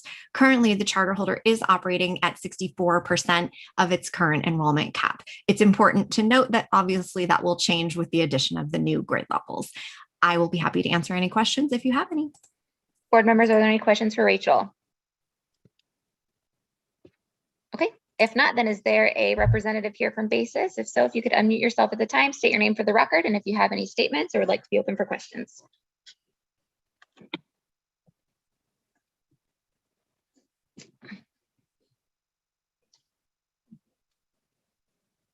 Deanna, I don't believe we can hear you. Oh, okay, I was like, I know BASIS, I'm sure BASIS is here. All right, I'm talking. Yeah, we cannot hear you, BASIS, if you can hear us.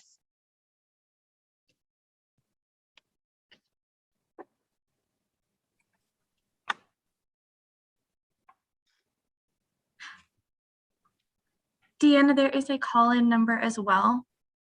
If you could call in. It looks like she might be. It looks like she's calling in now. Yeah, perfect.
President Lee, it looks like they are having some troubles getting in. We'll work with them. Can we move on to the next item? Yep, absolutely. Thank you. Okay. All right, so moving on then to agenda item I4, Compass High School. So, President Lee, this yes. is Board Member Stratton, and I need to recuse myself from this matter. Okay, absolutely. So thank you, Mr. Stratton, for letting us know. And so Rachel, if you want to go ahead and do the presentation for Compass High School. Absolutely. Compass High School, Inc. has submitted an amendment request to add a dropout recovery program to its program of instruction. In order to amend the charter contract, the charter holder is required to submit a program of instruction amendment request. Approval of the request by the board is a prerequisite for the Arizona Department of Education in approving the operation of a dropout recovery program. It is important to note that this charter did provide some additional data that was emailed to board members yesterday. Great. Thank you. Board members, are there any questions for Rachel before we invite the charter holder? I do have a question, and I actually realized that I should have asked this earlier on when they were doing the presentation on alternative schools. Can you clarify for the board the difference between what a dropout recovery program is, called the DRP, versus just an alternative school? Is that question? I am not the best person to answer that question. Ashley, do you? Oh, I see Serena. Serena is likely the best person to answer that question for you. Yeah, absolutely. So let me run through first just kind of a general overview of DRPs. So DRP stands for Dropout Recovery Program, and they were established in statute about 6, almost 7 years ago at this point, to aid districts in identifying students that had dropped out, been unenrolled for a certain period of time, and allow them to offer a differing program to get them back into graduation. So now there are 8 approved DRPs in the state, 6 of which are under charter schools. And they're approved after they apply, a school applies to the Department of Education. And then if it's a charter school, like Compass is doing, they are also required to apply to our board for a program of instruction request to add the DRP to their contract. Under statute, a DRP can contract with an outside entity to operate their DRP. And if a charter or a district school already has an approved AOI, they cannot also operate a DRP. So this is kind of where we hit the differences, a couple of them between alt schools and DRPs. DRPs can only enroll a student that has been unenrolled from a public school for 30 or more days. Alt schools also serve dropout students as part of the required populations that they serve, as Sue Durkin had mentioned, so dropout students as well as students who are behind in credits. The majority of our current DRPs do serve their students through online instruction or remote learning. One thing that is mandated in statute for DRP programs is that they must assign a mentor to every one of their students, and the mentor is required to write an individualized learning plan for that student. And a huge difference, kind of the big one with statute, is that DRPs are funded on progress, whereas AOIs and alt schools are funded traditionally, alt schools are funded traditionally, so seat time, instructional hours. DRPs are required to write a definition of what's called satisfactory monthly progress. And they report to ADE and say, our students, this student have met satisfactory monthly progress for this month, therefore they get funded for them. If a student is reported as not making satisfactory monthly progress for 2 months in a row, that student is no longer fundable until they get a new written learning plan and make satisfactory monthly progress after that. When a student first enrolls in a DRP, they are funded for a student orientation month, which is not necessarily defined in statute, so it's up to the school. And they don't have to make satisfactory progress in that first month, but then every month after that. Funding, to be clear, is not based on seat time with a DRP. Can I ask you one follow-up question, Serena, then? And who gets to determine what the adequate monthly progress is? Like, are there minimums required? Like, and maybe it's the school, but is there a minimum, like, hey, it has to meet this or this criteria? So it is a little, that is part of a kind of a blurry part of the statute. So it does say that the school or charter or district defines satisfactory monthly progress themselves. It's required that they write their own definition. And then ADE has a submission process annually where they are required to report to ADE what that definition is, but it's not evaluated and approved. It just needs to be submitted. Additionally, a footnote in the law does have a definition of satisfactory monthly progress, but it is not clear whether or not schools are actually supposed to use that definition. So really they come up with their own. Okay. All right. Thank you. Thanks for that intro. All right. Okay. With that, board members, any other questions for Serena or Rachel before we invite the charter holder up? Okay. Then is there a representative from Compass High School? If so, could you please unmute yourself at this time, state your name for the record, and if you'd like to make a statement or just be open for questions. Yeah, Kirk Ferguson from Compass High School. I'm the director and charter representative. Good afternoon, President Lee, Superintendent Hoffman, ASBCS executive staff, and board members. It's great to talk to you guys today.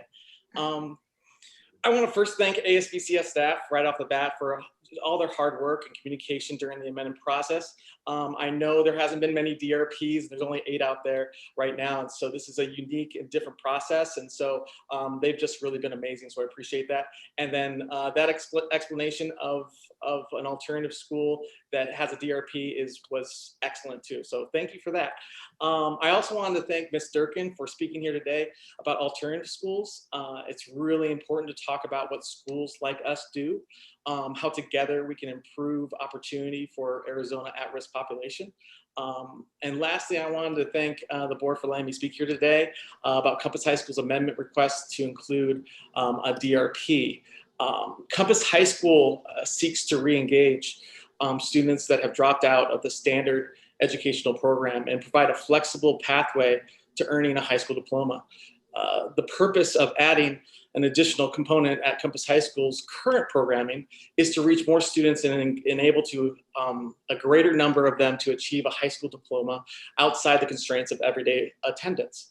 Often the difference between a dropout and a graduate can be decided by the student's inability to maintain regular attendance as required by state policy.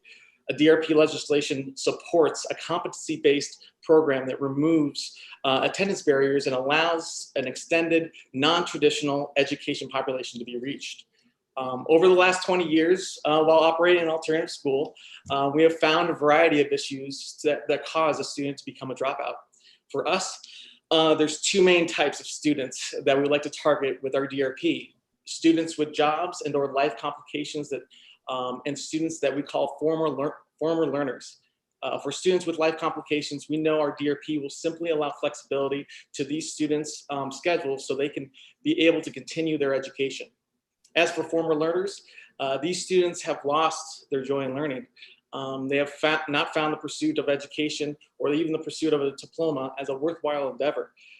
This group of students will need flexibility in their schedule, but they're also going to need advising sessions, or what Ms. Durkin talked about, mentoring sessions. We call them advisors, career counseling, community outreach, and in order to reclaim that joy and become successful lifelong learners.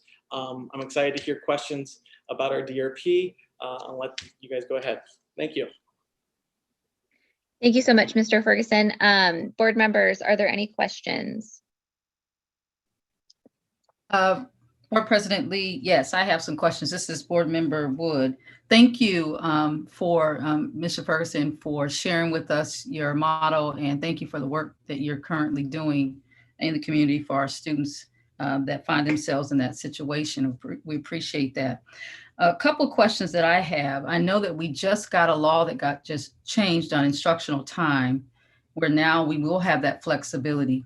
Will that impact what you are asking now? I mean, will that take care of that? Do we need to do this, the DRP, or will this law help you with that, with this new legislation? That's my first question. I have another one, but let me ask that one first. Yes, it will.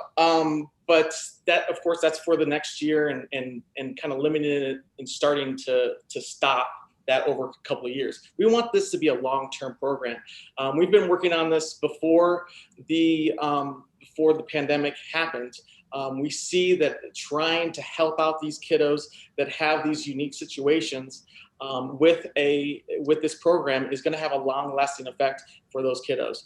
I think we know in alternative schools, as long as if we can get a kiddo connected to some part of a school, connected to a program, connected to a class, connected to a teacher or an advisor or a mentor, we know that they're gonna come back to learning. They're gonna come back to education, and they're gonna do really well. So we see this as an important thing to do now because it's gonna have a long-lasting effect. Absolutely. What I just heard this morning, the online part of that would help us with our DRP, but our DRP is not supposed to be online for us. I know that's a lot of ways that DRPs work. We want them to come back into our brick and mortar. We want a student that maybe is doing online for a couple of classes, or they're doing packets, or they're doing something that meets their needs, but they're doing maybe a class a week. If we just get them in for a Monday, Wednesday, Friday, or a Tuesday, Thursday, or some way, we know we're going to regain that kiddo. We know our programs are going to say, hey, how about something that's connected to something you're currently doing as a job, an accreditation or a license that's in our welding program, or our culinary program, or our arts and music industry program. Maybe get into something that's going to enrich you, that you're really going to get excited about, and then you're going to take on that. Oh, it's important for me to have my reading and ciphering. It's important for me to have my math skills. It's important to have and learn about the history of where I come from, and then the science too. The cores get better when you get that light bulb, when you get that light in those kiddos, and they just take off. Okay, thank you for that.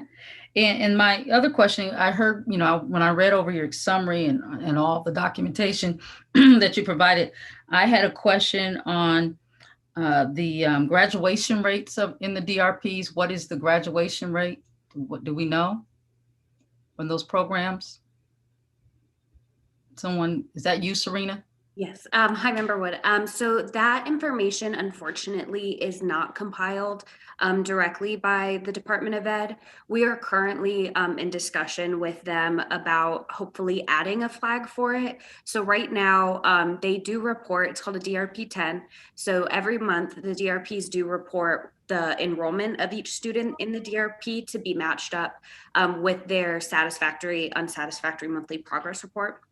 However, that information is kind of in one silo. The accountability silo with the graduation rates are by school and charter. They don't flag right now for DRP students within the charter, so they can't pull it out quite yet. But we have requested that moving forward, and they're working on it. They just don't really have a timeline yet of when it will be ready. Okay, thank you for answering that. And then what is the difference, Mr. Ferguson, what's the difference between your current model? And you may have said it and I missed it because we were talking pretty quick. What is the difference between your current model and then this new program of instruction for the DRP? Where does that difference lie? Yeah, it's the release of the daily seat timing. So it's essentially a student has to be there for 20 or 30 hours a week, and they have to be at a certain time. They have to be during the day, allowing for flexibility of when a student can get their education, and how much that is an important piece here. Some students, and we're talking about students that are dropped out, they are not part of education. So getting back into a community takes some time. It takes a little bit of finding the right place. And so we need to meet them wherever they are. And if they are 10 hours a week, if they are 12 hours a week, we know as soon as we get them into the program, as soon as we can get them into a class or into the brick and mortar, we're going to get them excited about education again. We're going to find that joy of learning again. and they're going to be able to start being successful. The goal is to transition them out of the DRP and put them into our regular alternative program. That's the goal of this program. But if you don't have that transition, you don't have that part that you can do that, you're missing an opportunity. And that's what this DRP is about, is about gaining that opportunity to meet those kids where they are. Okay, so let's start. Your goal is to bring them in because of the seat time change.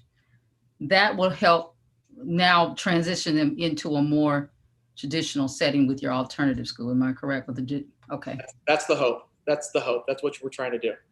All right, and the current legislation doesn't address that.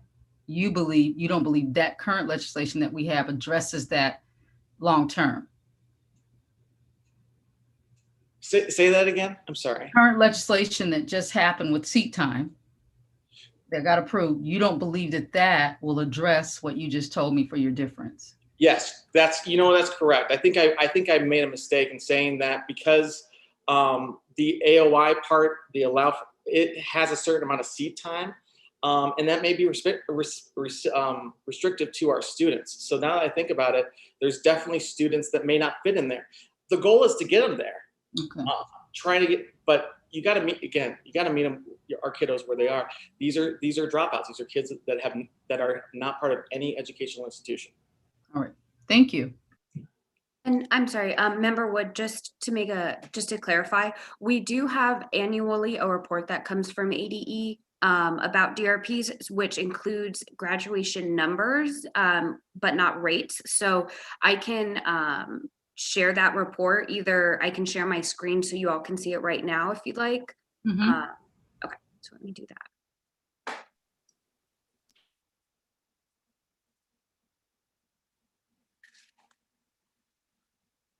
Okay.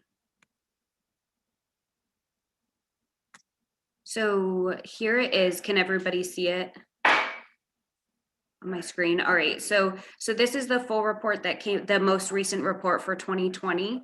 And so it has an introduction, and then it's got this table with the list right here of the current DRPs that are approved. There are the districts as well as charters in there. And their matching IDs that come up here to this table. It includes a head count of the total students that have been through the program, ADM, and then the number of graduates. So for say, one of the district schools, we've got a head count of 596, total graduates of 55.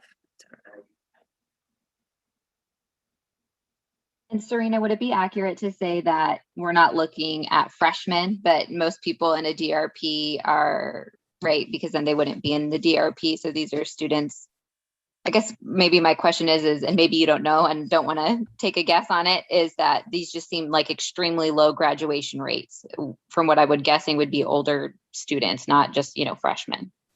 Yeah, so from our conversations with data governance and accountability, it does sound like they do have mostly older students. They aren't really coming in as freshmen because they do ultimately are ultimately falling behind on credits during their dropout periods. And Ashley, jump in and correct me if I'm wrong on that. President Lee and Serena, this is Rachel. It is actually my understanding that statute defines a dropout as having to be the age of 16 or older. I don't remember what statute that is, but I do believe that is written in statute that you can't be considered a quote dropout unless you have reached the age of 16, because prior to that, you're considered truant. Okay. Okay, thank you. All right, Ms. Wood, sorry, continue. Did you have any other questions? Yeah, I just wanted to just say something. I have a comment to make. So we don't show in this particular data, and I know that we're going to work on getting more data as we flush this out, but not today, I'm sure. But with the numbers that are graduating, I guess I just want to know if they're, by the time they get to your program, to any DRP, how long should it take for them to get to the graduation rate? What's the projected timeline? Do they give them a year to get this done? Is it a 2-year program, a 3-year program? What is the process? I need to understand it. Does anyone know? Ms. Wood, from a statutory in the program ability, there is no requirement as to how fast a student must go through this program. But I don't know, Mr. Ferguson, if you had any additional information as to what specifically your program may entail or what you're expecting. Yeah, absolutely. This is probably a horrible answer, but it depends. It really depends on the kiddo, of what their needs are, and it goes the gambit of what it could be. If a kiddo is coming in with only 1 or 2 credits, which often you see, it may take a little bit longer. If they're coming in at 2nd, 3rd, 4th grade reading and math level, and if their ciphering is really not good, it's going to take a little bit longer. If they come in and it's just that, hey, they just don't have enough time, they're taking care of their kiddo, they're taking care of siblings, then it may go really, really fast. They may graduate very quickly because they just have the flexibility in order to do that. So it depends. There's some students that are just they're able to do it very quickly because they just have now an opportunity and access to the education that they didn't have before. Thank you. That answers my question. Thank you. So Mr. Ferguson, can you talk to me about, so you mentioned kind of getting the student in there because you don't want it to be online. You want it to be brick and mortar. So I guess I'm just confused how you staff that, right? Like if people are coming, they can only come at 8 o'clock at night, or they can only come at, because I'm assuming these students aren't coming in during the traditional school day. So we're unique that we have a morning, afternoon, and evening session. So we're here from 7:30 in the morning to 8:30 at night. And so we have accessibility for classes to be taken during that time and allow for that. So we've had a night school for it's been about 12, 13 years that we saw that need. Again, meeting the kiddo wherever they happen to be. And I'm forgetting the last part of the question. Could you help me? No, that was good. So that's what your alternative school does right now, correct? Yes. Right. So, and then do your students at your alternative school, do they come in and are they taught traditionally, in the sense they're taught like with a teacher and they have to attend every class, or do you typically supplement some sort of like not that you're an online school, but do you supplement some of your core curriculum with, a computer, that they can log into and do work that way? Yes, absolutely. So we have an integrated learning center, which is essentially credit recovery for a lot of our students. We do have the traditional classroom teachers that are in the classroom, but it's very project-based. Having that in-person, being able to do stuff is very important to us, but also having an availability of credit recovery. And so in having our integrated learning center allows for that. It's one of the reasons that our transition from brick and mortar to online during the pandemic year went really, really well. Our kiddos have been working through our learning management system for the last 6-7 years. Canvas, everybody go out and get Canvas. It's really cool stuff. Sorry, just a plug for that. But so we've been doing it for a while, and so it allows for that flexibility for our current students. And it will allow that same flexibility for our students that are in DRP. So I guess that kind of brings me to my point that I still am not understanding why you need the DRP, because it seems like you're offering an extremely flexible program. There's state legislator now that kind of helps with the seat time. And obviously you didn't know that prior to submitting this. So it's not like you knew that information necessarily and then submitted this. Obviously you could go an AOI route that would, that could also give you even more flexibility. I just, sorry, I know I asked you a question, then I'm going to make a statement really fast and then I'll let you answer. But I have a really hard time with the DRP program in general. And the reason is because of the lack of accountability with it and the data that's tied to it. We don't have data that proves whether or not these are effective. You saw the data that we do have. I agree with you as somebody who taught at an alternative school. We hated the word graduation rate, right? It was the two-word thing that said stop. As an alternative teacher, I said, stop talking to me about graduation rate. I have a 20-year-old, right, who has 2 credits. He's not gonna, we have to get them there by 21, or an 18-year-old that has half a credit, right? And no, he's not graduating next year. It's going to take 2 years because you can't do that and actually have fidelity to the curriculum, right? So that's always, I know, a terrible word when you talk about alternative schools and things like that.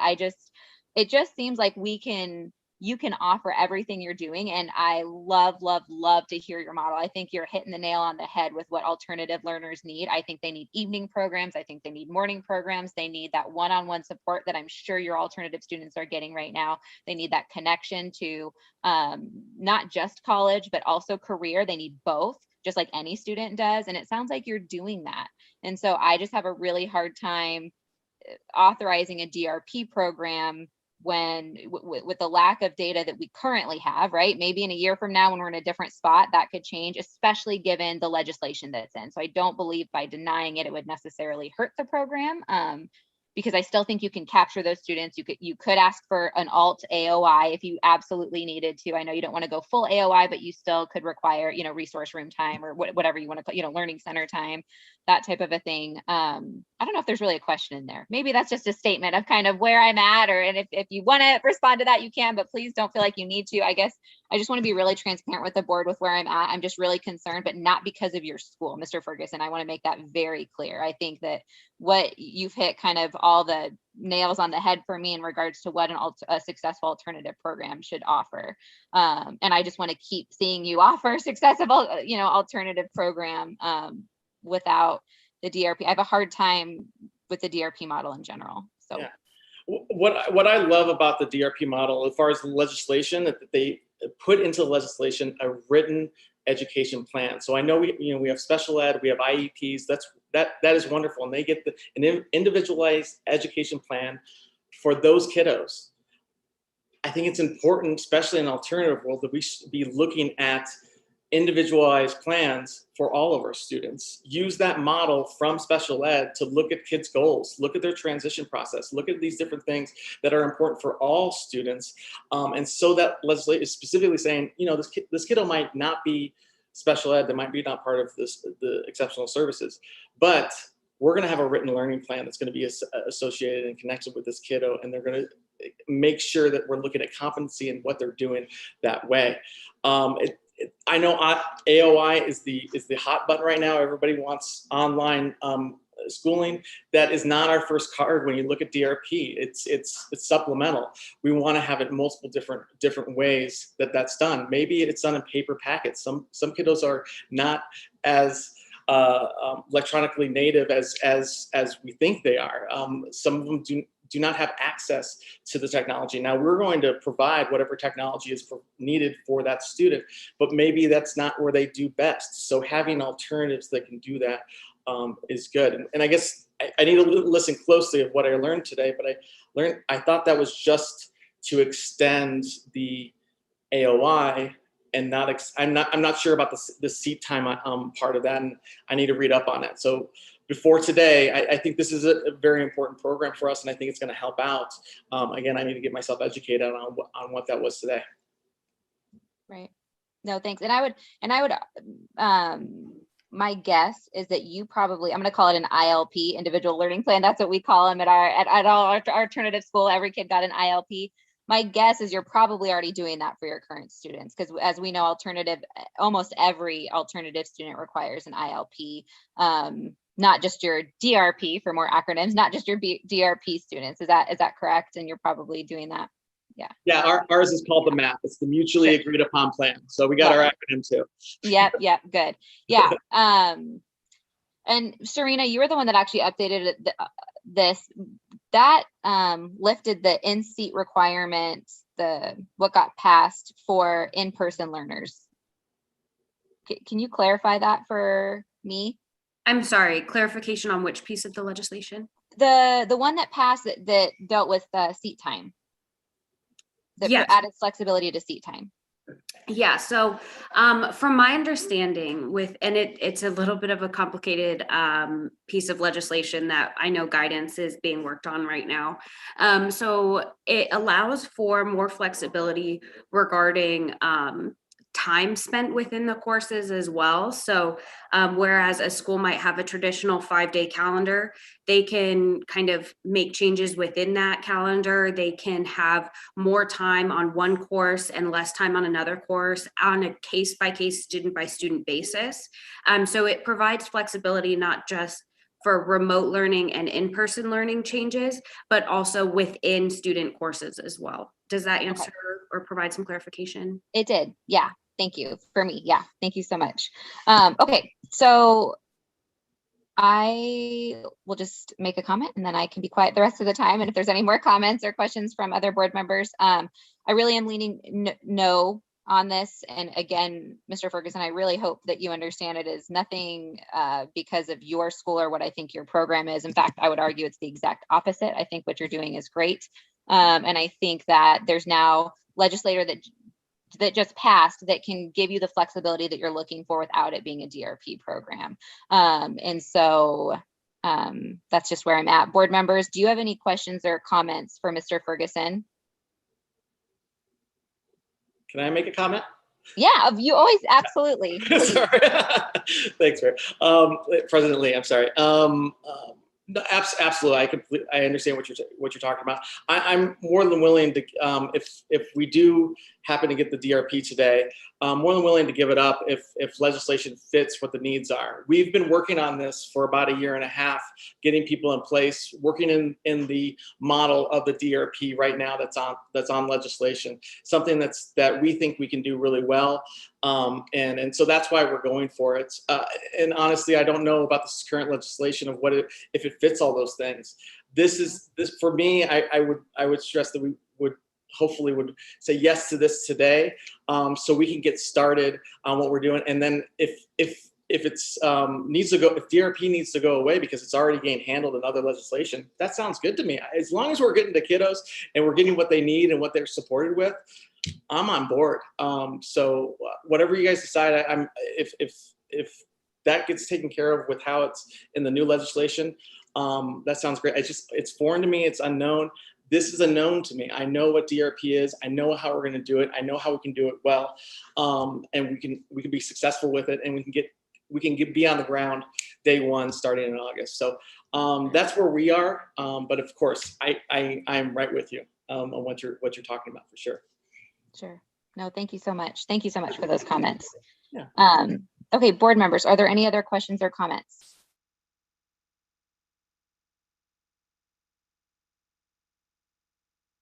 Okay, with that, is there a motion? President Lee, this is Hans. Okay. Quick question for you. Yeah. Because I'm inclined to agree with you. I just want to make sure that we're right in doing this. I'm willing to make the motion to deny, but for the reason that recent legislation has made the request unnecessary. Would that be accurate to say? I probably want to be a little careful with that, but I would, for me personally, it's the lack of data that's available. Lack of data? Yeah. And Ashley, can you confirm that you're the best writer at those? So yeah, we need a reason to deny it. Yeah. I believe the discussion here has been the lack of data and potentially wanting additional data in the future. Yeah. And to show the reasons that these programs are successful.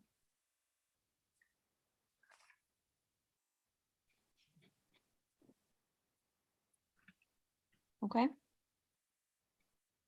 This is Board Member Wood. Can I say something? Because I know when I asked Mr. Ferguson what the difference was in his current model versus this DRP program, he stated that the difference would be seat time. Am I correct? And so what I spoke to was that this current legislation actually addresses seat time based on what I just heard from Serena. And that's where I think, Board President Lee, is that where you're leaning, that it seems that we've already got that covered with seat time?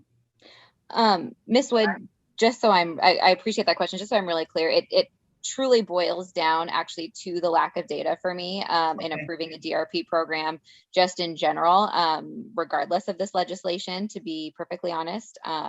So I have a real concern with students with the lack of seat time issue versus just being with the lack of data when you could do an AOI, which gives you way more flexible seat time. An AOI, you can do the time at any point during the day. You can even, do it right before the grade is due to get your time in. So there's all of those things. So I do think though, that because of the legislation, it just makes this easier for me, because it really, I think, allows them to do the program that they want to do regardless of that. So I don't know if that clearly answered your question, but for me, it is the lack of data, but it's just an added bonus that I think that Mr. Ferguson will be able to complete his program the way that he intends to with the new legislation. Does that make sense? It makes sense. Thank you. Yeah. Okay, President Lee, this is Hans again. I'll go ahead and make a stab at making a motion. Okay.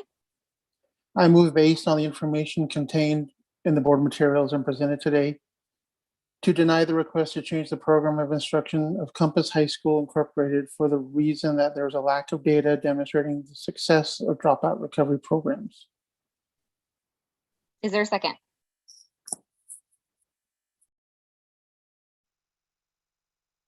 This is Carol Crockett, second.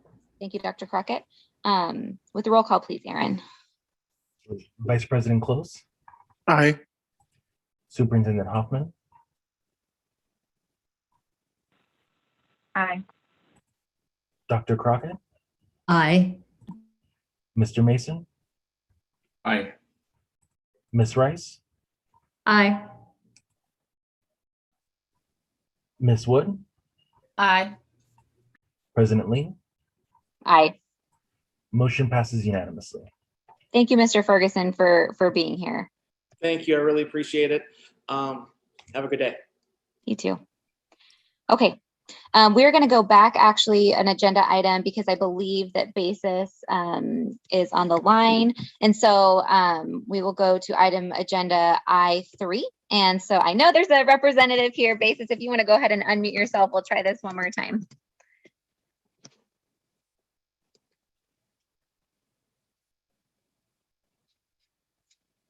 You can go ahead and unmute yourself, BASIS, and state your name.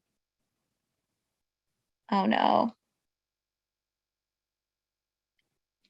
It does still show that you're muted.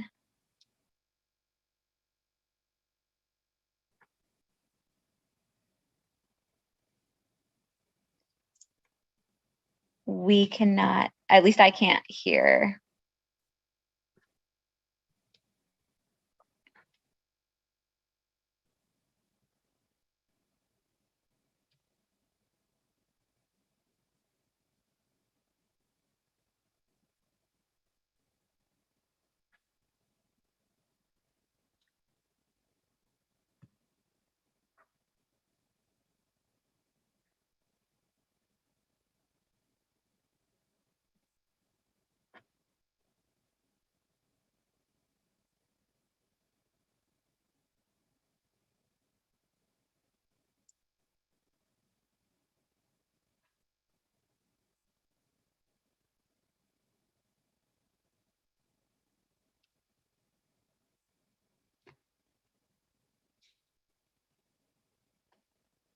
All right. Ashley, maybe we'll... Oh, was that you, No, Mary? that was me. Okay.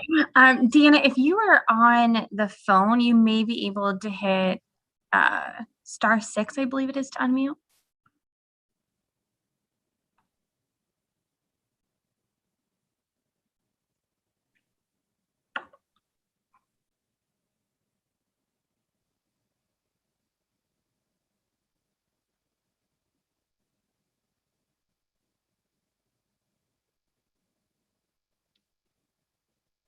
We might have to.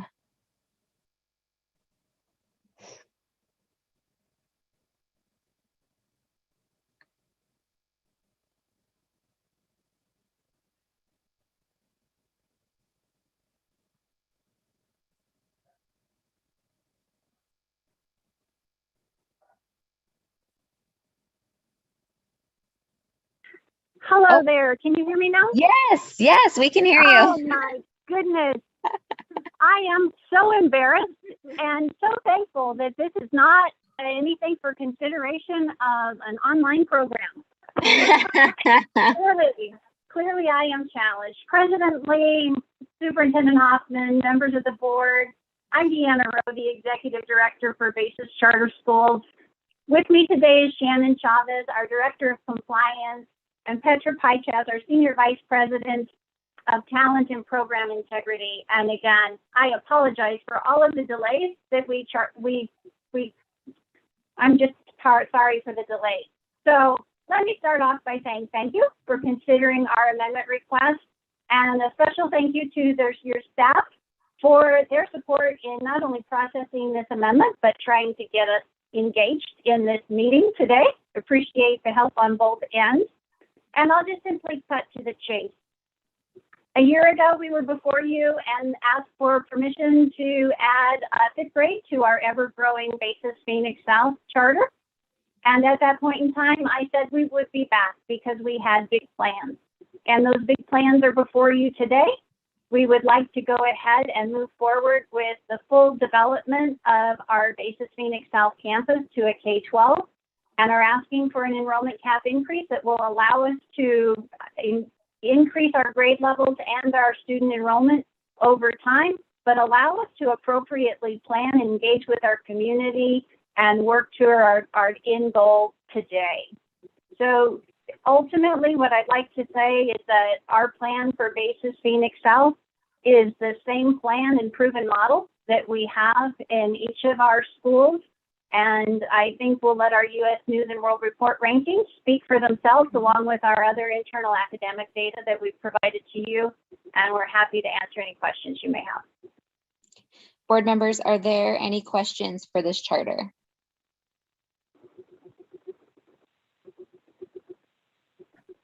Okay. Just really quick, let's very quickly just address the fact that, and tell me, correct me if I'm wrong, but I know that you're red and it has to do with the ADM within the 85% of the current enrollment cap. But my guess is that's because it's not taking into account that you're going to be adding all of these grade levels. Is that correct? That is correct. Okay, perfect. Yeah, I don't have any questions, just a comment. I do really appreciate how you guys have come in, and you've come in conservatively every single time. I think it would be very easy for you guys to flaunt your A ratings and say, hey, this is where we're at, so give us what we want. And what I've always appreciated about you is that you guys have always come in, been very conservative, had steady growth. I mean, you typically hit or exceed your growth target, so I would not be surprised if you're back here even just next year. But I appreciate that. It helps us as a board, just to be able to be back here and be checking on data and of all of our schools. And so thank you for that. And with that, I don't have any questions or concerns. Board members, are there any questions or concerns? And if not, is there a motion?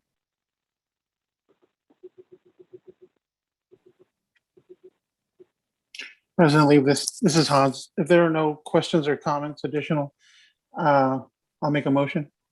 Please. I move, based on the information contained in the board materials and presented today, to approve the request to 1, increase grade levels served by Basis Charter Schools, Inc., entity ID 549803, from grades K through 5 to grades K through 12, beginning in FY 2022, and 2, increase the enrollment cap of Basis Charter Schools, Inc., and entity ID 549803, from 540 to 935, beginning in FY 2022. Is there a second? This is Board Member Stratton. I will second the motion. Thank you.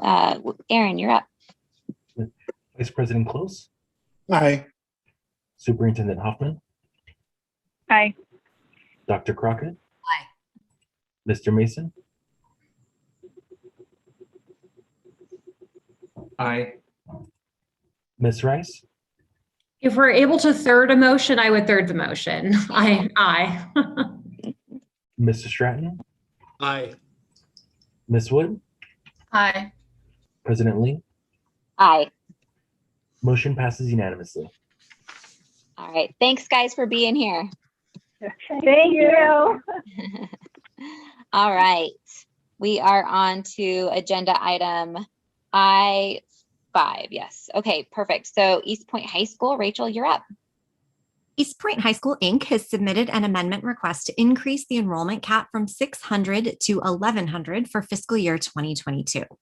The increase is to accommodate its current growth and the anticipated need for the program to increase significantly, specifically in the dropout recovery program. The charter holder has not met the staff recommendation criteria for expansion due to its ADM not being within 85% of its current enrollment cap, and because past enrollment trends do not indicate that the charter will exceed its enrollment cap within the next 3 years. Currently, the charter holder is operating at 73.8% of its enrollment cap. Additionally, the charter holder was identified for targeted school improvement in fiscal year 2018 for the subgroup students with disabilities and Hispanic Latino. Therefore, this additional data has been included in the executive summary for review. I'm available for questions if there are any. Board members, any questions for Rachel? Okay, then is there a representative from East Point High School? If so, if you could unmute yourself at this time, state your name for the record, and if you have any comments or if you're just open for questions. Okay. Good afternoon. Can you hear me okay? Yes. Well, thank you for having us. Just quickly to introduce myself, I'm James Meehan. I'm the president of East Point High School and the charter representative. With me this afternoon, I have Chris Meehan, who is the chief operating officer, also a charter representative, Ms. Harriet Caruso, who's a board member, and Mr. Sean Green, who is the Director of Educational Programs for us here at East Point High School. As Rachel had said, we have submitted it to increase our enrollment cap. We are an alternative school based out of Tucson. We also operate a dropout recovery program and have been doing so successfully since 2015. We are an A-rated school and are continuing to see a lot of demand and need for the programs that we're providing, and that's what brings us here today. Okay, thank you. I'll open up to board members first. Board members, do you have any questions? Okay, so I want to talk about your ADM and the enrollment trend. So I'm seeing that the enrollment trend is declining. So I guess I'm just curious as to why you guys are coming up for an enrollment cap increase. So this board took over East Point High School in 19 and 20. And one of the strategic decisions that we made was to take the dropout recovery program from exclusively a virtual learning program to a more targeted and community approach. So we pulled back a little bit on backfilling the virtual program. We placed learning centers strategically in high need communities within community centers like YMCAs in the Tucson area as well as the Phoenix metro area. So that's really what caused that decline in that short-term decline in enrollment, was that strategic shift. Since we've kind of built that foundation of reaching into the community, especially as of late over the last month or so, the demand for that program has increased significantly.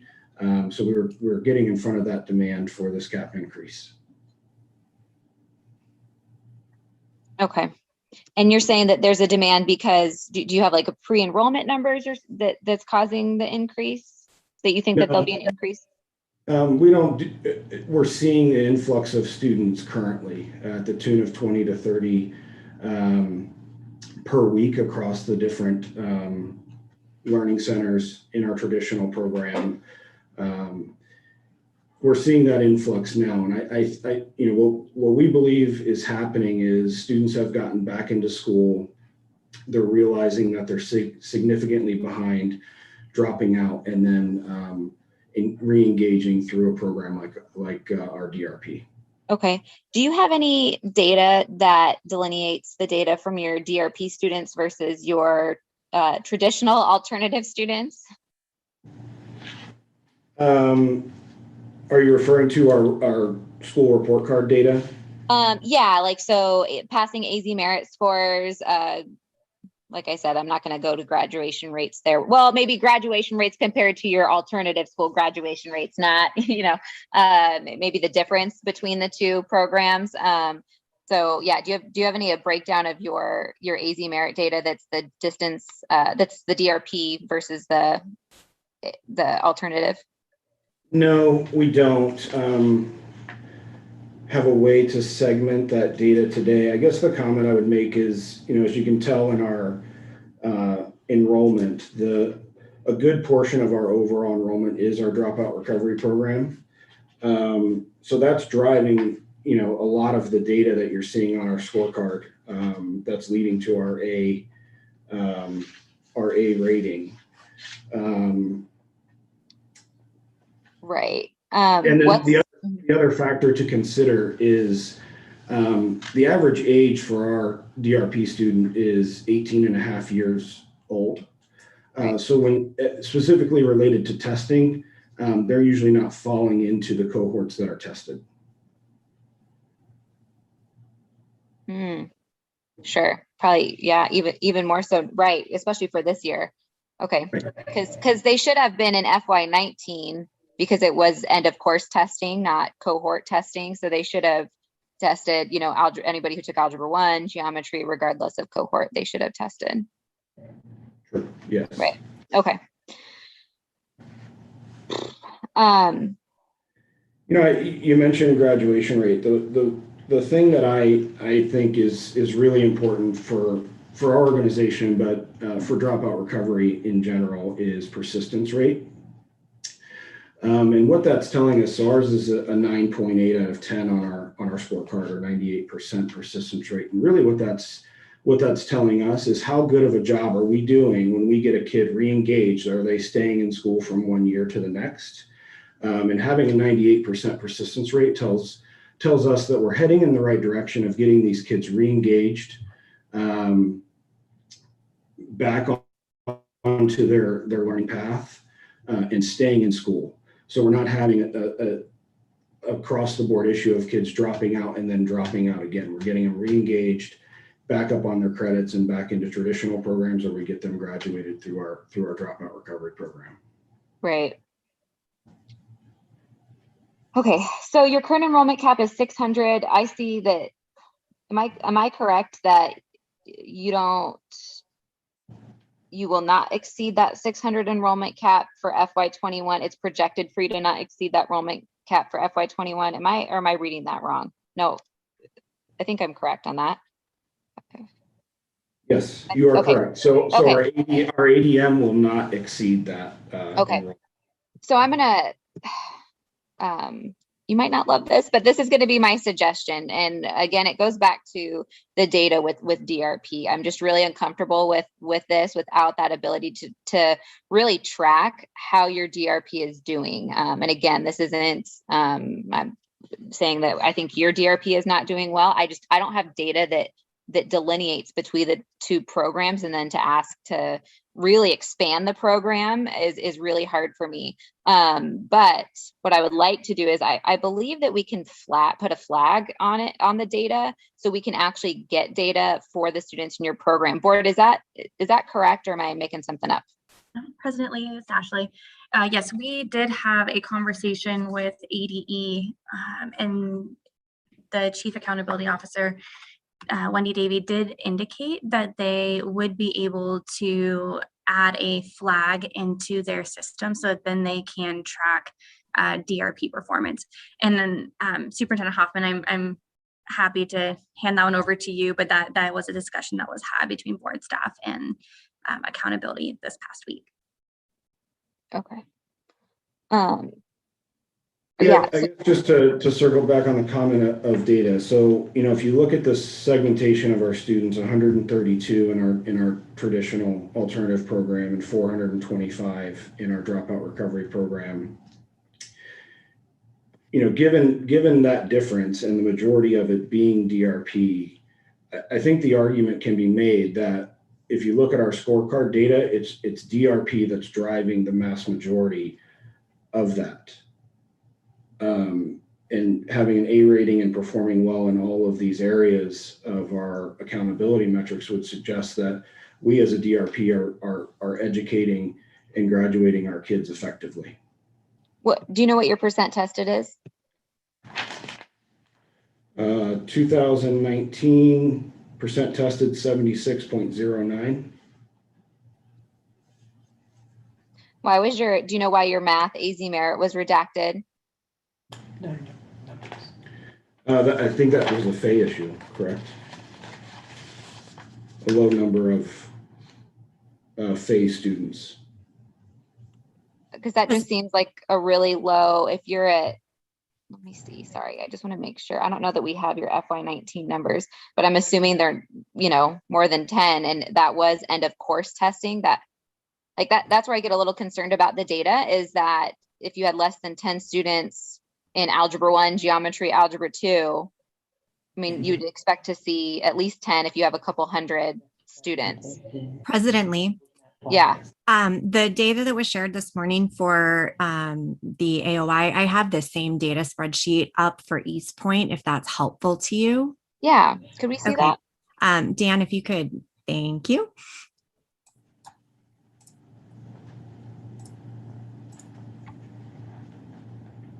Okay, so I think this might help you with the conversation that you're having right now.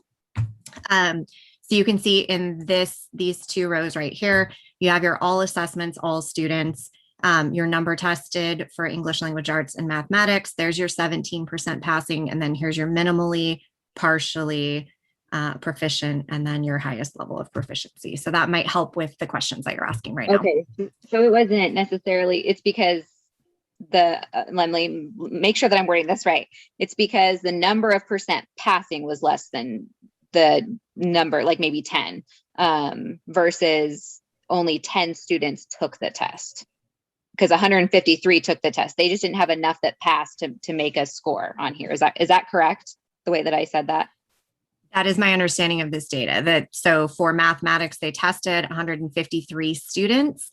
79% of those students were minimally proficient, 16% of those students were partially proficient, and the percent passing is redacted because those end counts were not high enough. Okay. And so do you know, Mr. Mihan, so it looks like there's 153 students tested, but if I look back, do we have FY19? I guess we don't have the difference between what was, we don't have the difference between what was DRP and what was, Correct. Yeah. So, but I believe your FY19 numbers, how much did you have overall? Like around 600. So that seems like a really low. In fact, that would almost arguably be just your alternative student learners, not your DRP students. Because if we're following the same trend, that seems like about what you would have in the high school versus the DRP program. So are you testing your DRP students? We are. Okay. All right. Okay. Board members. Yeah, I mean, we have the data. I have a hard time expanding the DRP program. I would love to flag the data, come back so we have that delineated data. You still have your enrollment cap that you need for FY21 with your current enrollment cap. And that's just where I'm at. So board members, are there any questions or comments? Okay, if not, then is there a motion?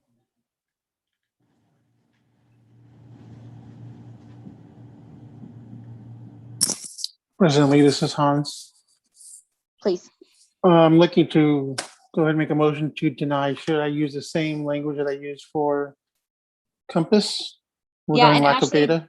Ashley, do we also need to move to do the flag on the account, or can we just direct board staff to do that? So that way when Mr. Mihan comes back next year, we can, look at the DRP data and then give him, a different answer maybe. Staff has already requested the flag to be incorporated going forward in the data. So I don't believe there's any need for that. At this time, you can just go ahead and make your motion as to the amendment request. Then same reason. Yeah. Thanks, Hans. All right, let's go. I move based on the information contained in the board materials and presented today to deny the request to increase the enrollment cap for the contract of East Point High School, Inc. for the reason that there was a lack of data demonstrating the success of dropout recovery programs. Is there a second? Second. Thank you, Ms. Rice. Aaron, go for it. Vice President Close, Aye. Superintendent Hoffman, Aye. Dr. Crockett, Aye.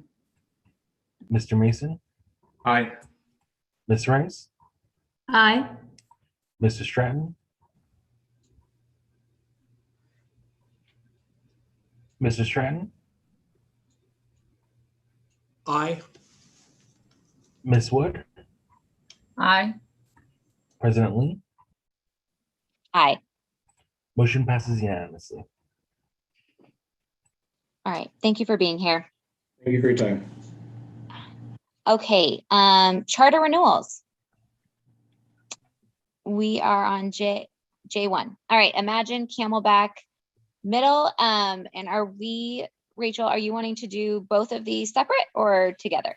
I will actually introduce these separately, also partially because I know Imagine likes to let their school leader talk for each renewal. So we'll let them do that. Absolutely. All right. So Imagine Camelback Middle Inc. submitted a charter renewal application to continue operation of Imagine Camelback Middle, serving grades 6 through 8 in Phoenix. The charter has a current enrollment cap of 280. As part of the renewal process, staff conducted an academic systems review using a desk review process and virtual visit for Imagine Camelback Middle on February 9th, 2021. During the academic systems review, specific areas of the charter contract are reviewed to ensure a charter holder is in compliance. The enrollment policies were reviewed and found to conflict with 2 statutes, and the fire marshal's inspection report provided by the school did have a tag of fail. However, updated documentation was timely submitted to board staff, bringing all of these issues into compliance. The charter holder currently meets the board's academic, operational, and financial performance expectations. I'm available to answer any questions should you have them. All right. Board members, any questions for Rachel? Okay, if not, then is there a representative from Imagine Camelback Middle here? If so, if you could unmute yourself at this time, state your name for the record, and if you'd like to make a statement or just be open for questions.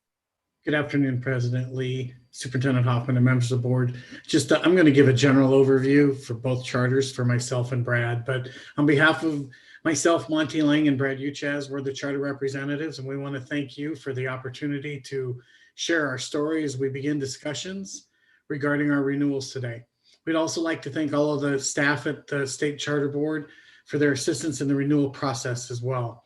It's really hard to believe that these schools have been in existence for 15 years. It seems like it was just yesterday we were working together with Dr. Nancy Hall, bringing boxes of these things down to the Charter Board's office. So it's pretty crazy how fast time flies.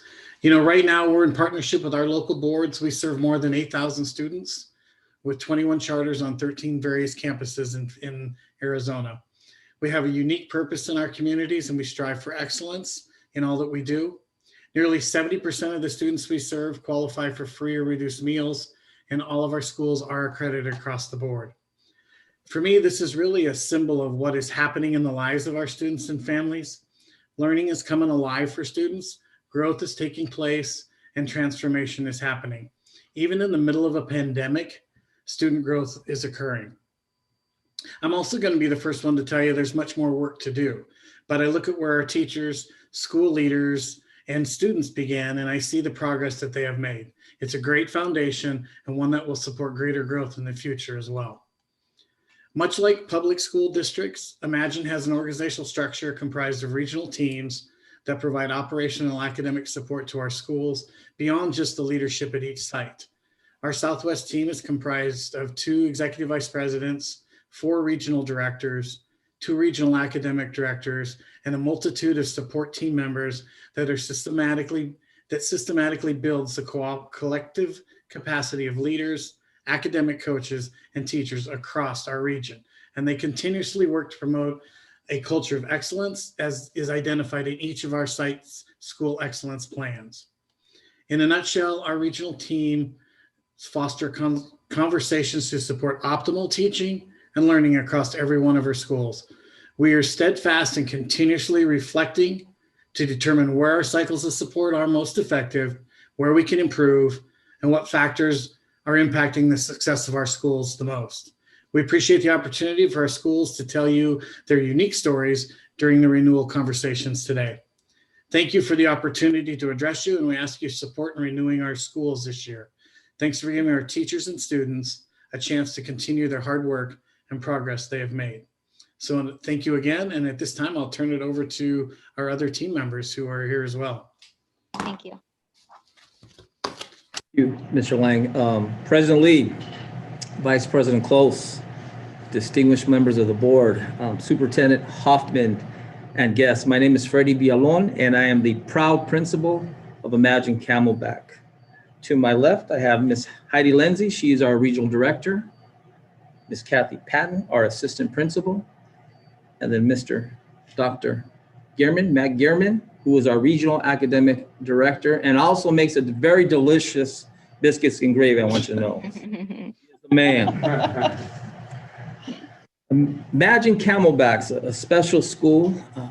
94% of our children qualify for free and reduced lunch. We've been serving the community for 15 years. We are the corner of 19th Avenue in Camelback in Phoenix. We are a Title I school. 13% of our children are special needs. 27% of our children are ELL, and we've doubled that count over the last couple of years. We are part of the Black Canyon Corridor, which has the highest crime rate in the whole state of Arizona. We offer core academics, technology, art, and PE. We have a 21st century program, which we truly, truly love. 70% of our children participate in these amazing after-school programs, which include STEM, ballet folklorico, drama, and robotics. We're also a proud member of the Arizona Charter School Association.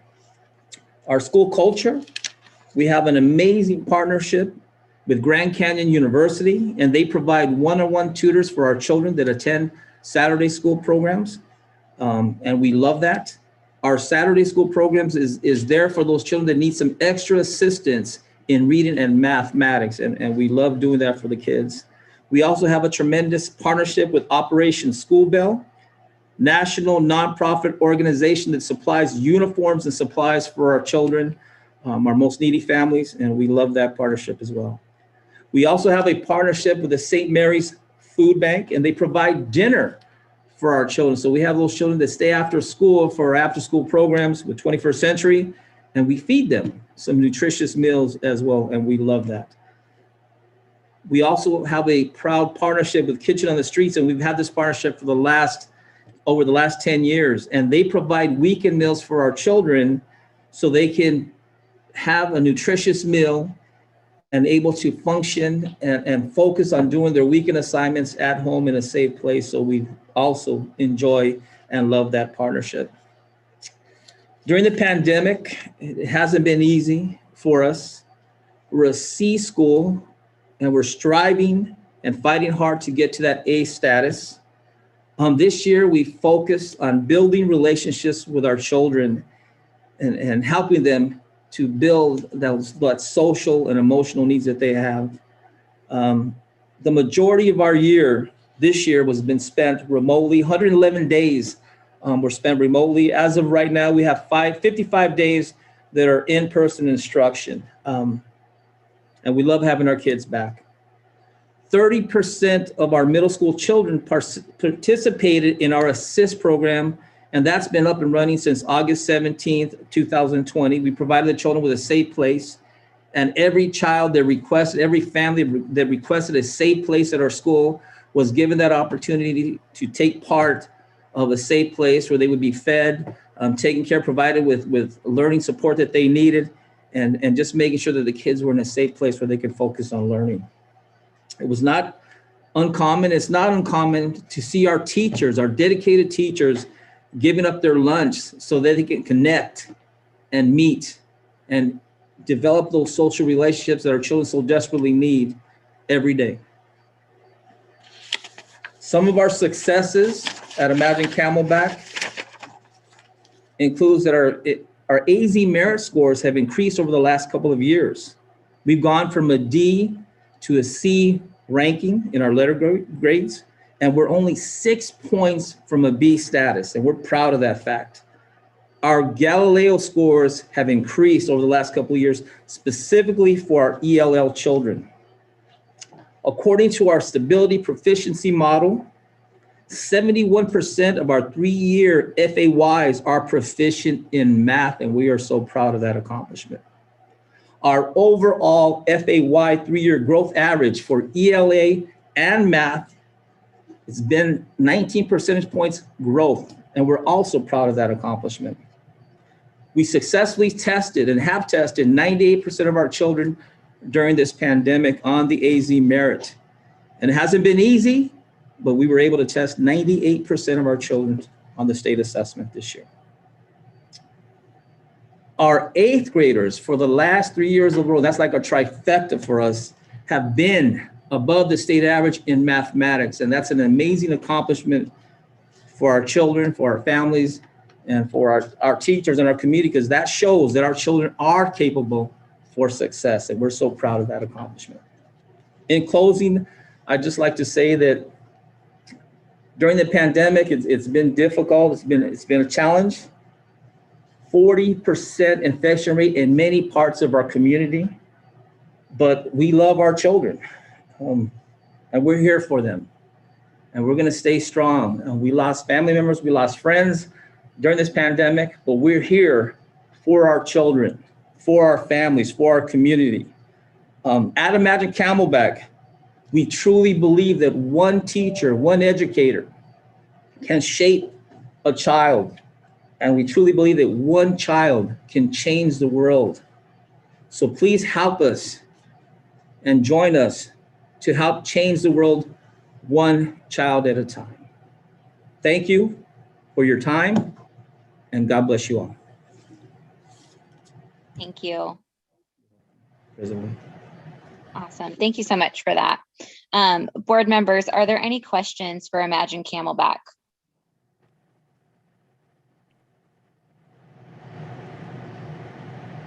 Okay. Yeah, I don't either. I look at your, anytime we see AZ merit scores that are below the state average, and then we see the populations that you serve, right? The next thing that I look at is your FAY score, and you mentioned that students that are with Imagine are increasing from 1 to 2 to 3 years, and that's what we like to see. And so, keep that up, keep working hard. And with that, is there a motion? Thank you, President Lee. President Lee, this is Hans. I'll make a motion I move based on a review of the information provided by the representatives of the charter holder and the contents of the application package to approve the charter renewal application package and grant renewal contract to Imagine Camelback Middle Incorporated. Is there a second? I second that. Thank you, Ms. Wood. All right, Aaron, go for it. Vice President Close, Aye. Superintendent Hoffman, Aye. Dr. Crockett, Aye. Mr. Mason, Aye. Ms. Rice, Aye. Mr. Stratton, Aye. Ms. Wood, Aye. President Lee. Aye. Motion passes unanimously. All right, Thank you. thanks, guys. Thank you, President. Thank you, board members. God bless you. All right, Miss Rachel, we have agenda item J2. Imagine Desert West Middle Inc. submitted a charter renewal application package to continue operation of Imagine Desert West Middle, serving grades 6 through 8 in Phoenix. The charter has a current enrollment cap of 525. As part of the renewal process, staff conducted an academic systems review using a desk review process and virtual visit for Imagine Desert West Middle on February 25th of 2021. During the academic systems review, specific areas of the charter contract are reviewed to ensure a charter holder is in compliance. The charter holder's mission on ASBCS Online was not in alignment with the operating mission on the charter holder's website. This issue was brought into compliance timely on March 18th of 2021. The charter holder currently meets the board's operational performance expectations set forth in the performance framework adopted by the board. The charter does not meet the board's financial performance expectations set forth in the performance framework adopted by the board due to being below standard in the measure of facility and debt costs covered. I'm available to answer any questions should you have them. Board members, are there any questions for Ms. Rachel? Okay, if not, then is there a charter representative? I know that we had one that kind of did it for both, but I believe we probably have one that wants to speak as well right now. So you can unmute yourself at this time, state your name for the record. Davida Hernandez. Awesome. And would you like to make any comments or just be open for questions? No, I'd like to make comments. Go for it. Good afternoon, Madam President, board members, and everyone else online. I want to thank you for your service and commitment to the children in Arizona schools generally, and to the kids of Imagine Desert West Middle School in particular. My name is Davida Hernandez, and I've been the proud leader of Imagine Desert West Middle School for 6 years. And I've been an Imagine Desert West Dragon for 9 years. I'm here today along with the regional team, with Carl Burks, our vice principal, who's been with the school for the last 2 years. Imagine Desert West Middle is a strong community that challenges existing stereotypes about what it means to be an urban school, what it means to be a school composed of marginalized youth, and what it means to be a school in the context of a global pandemic. I want to start by acknowledging the multiple crises faced by school systems across the U.S. this year and the unique stressors surrounding inequity and social justice, the increased violence, stigma, and marginalization faced by communities of color such as ours. These stressors exact a toll on the academic well-being of our students and provide the backdrop under which we work.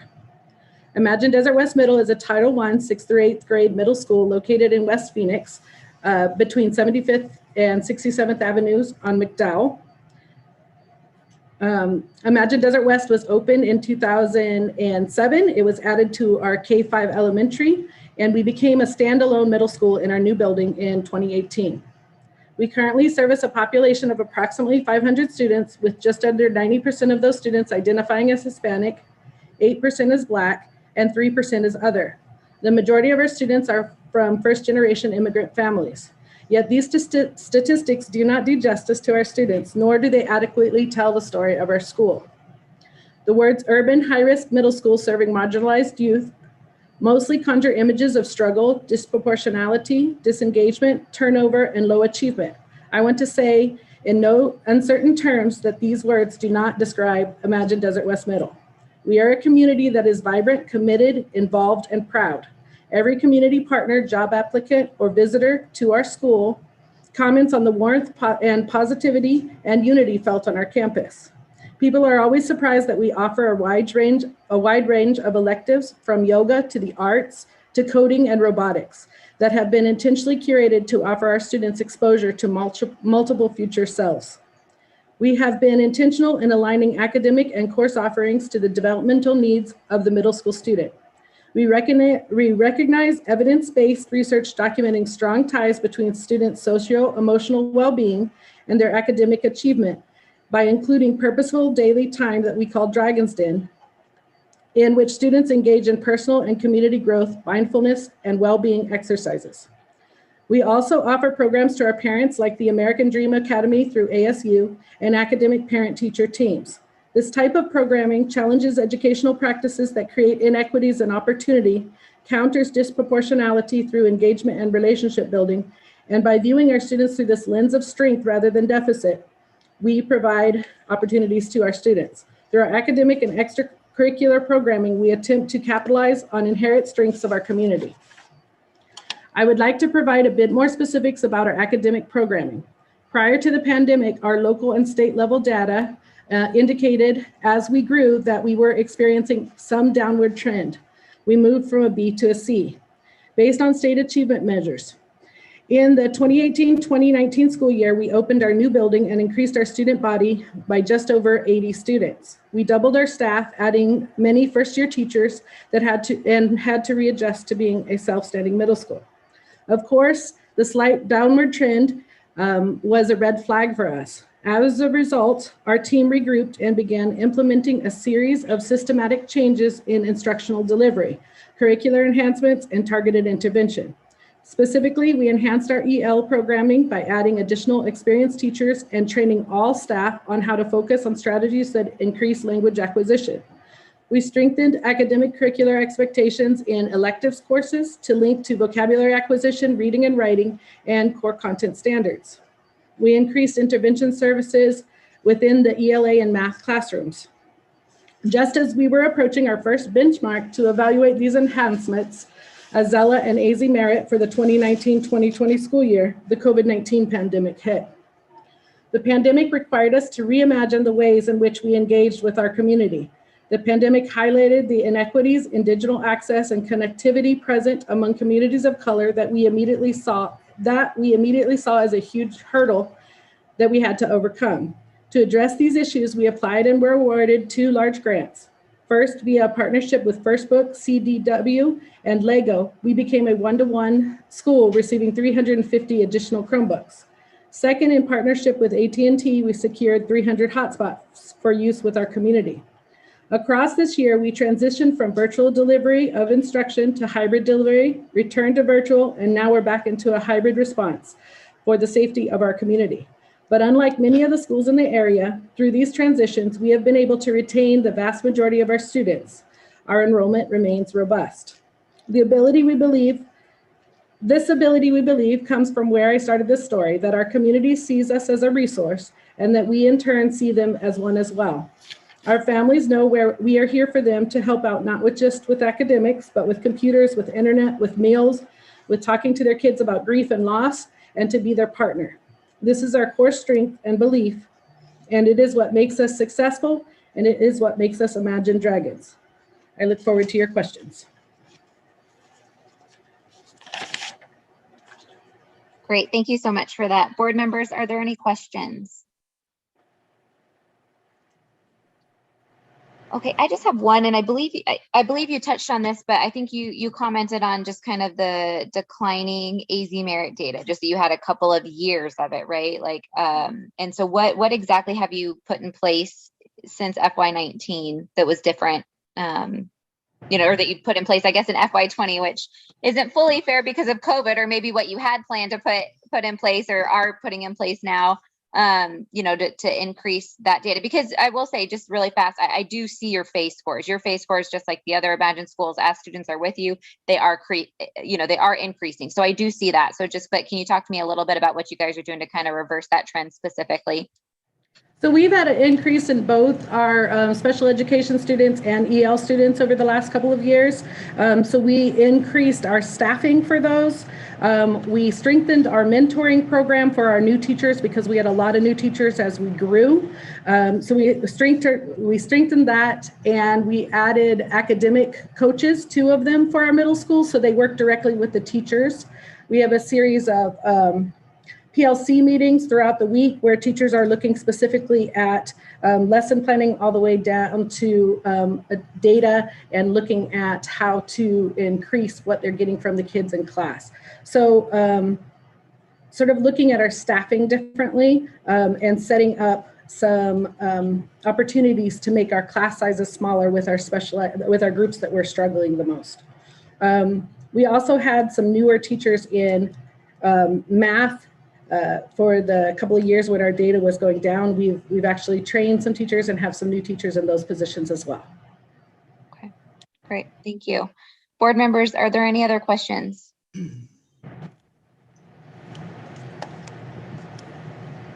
Okay, if there's no other questions, then is there a motion? President Lee, this is Hans. Yes. First of all, I just want to commend the Imagine School staff for all their hard work. Thank you. And please keep it up. But having said that, I move based on a review of the information provided by the representatives of the charter holder and the contents of the application package to approve the charter renewal application package and grant a renewal contract to Imagine Desert West Middle, Inc. I second. Thank you. I believe that was Ms. Wood. Aaron, go for it. Vice President Close. Aye. Superintendent Hoffman.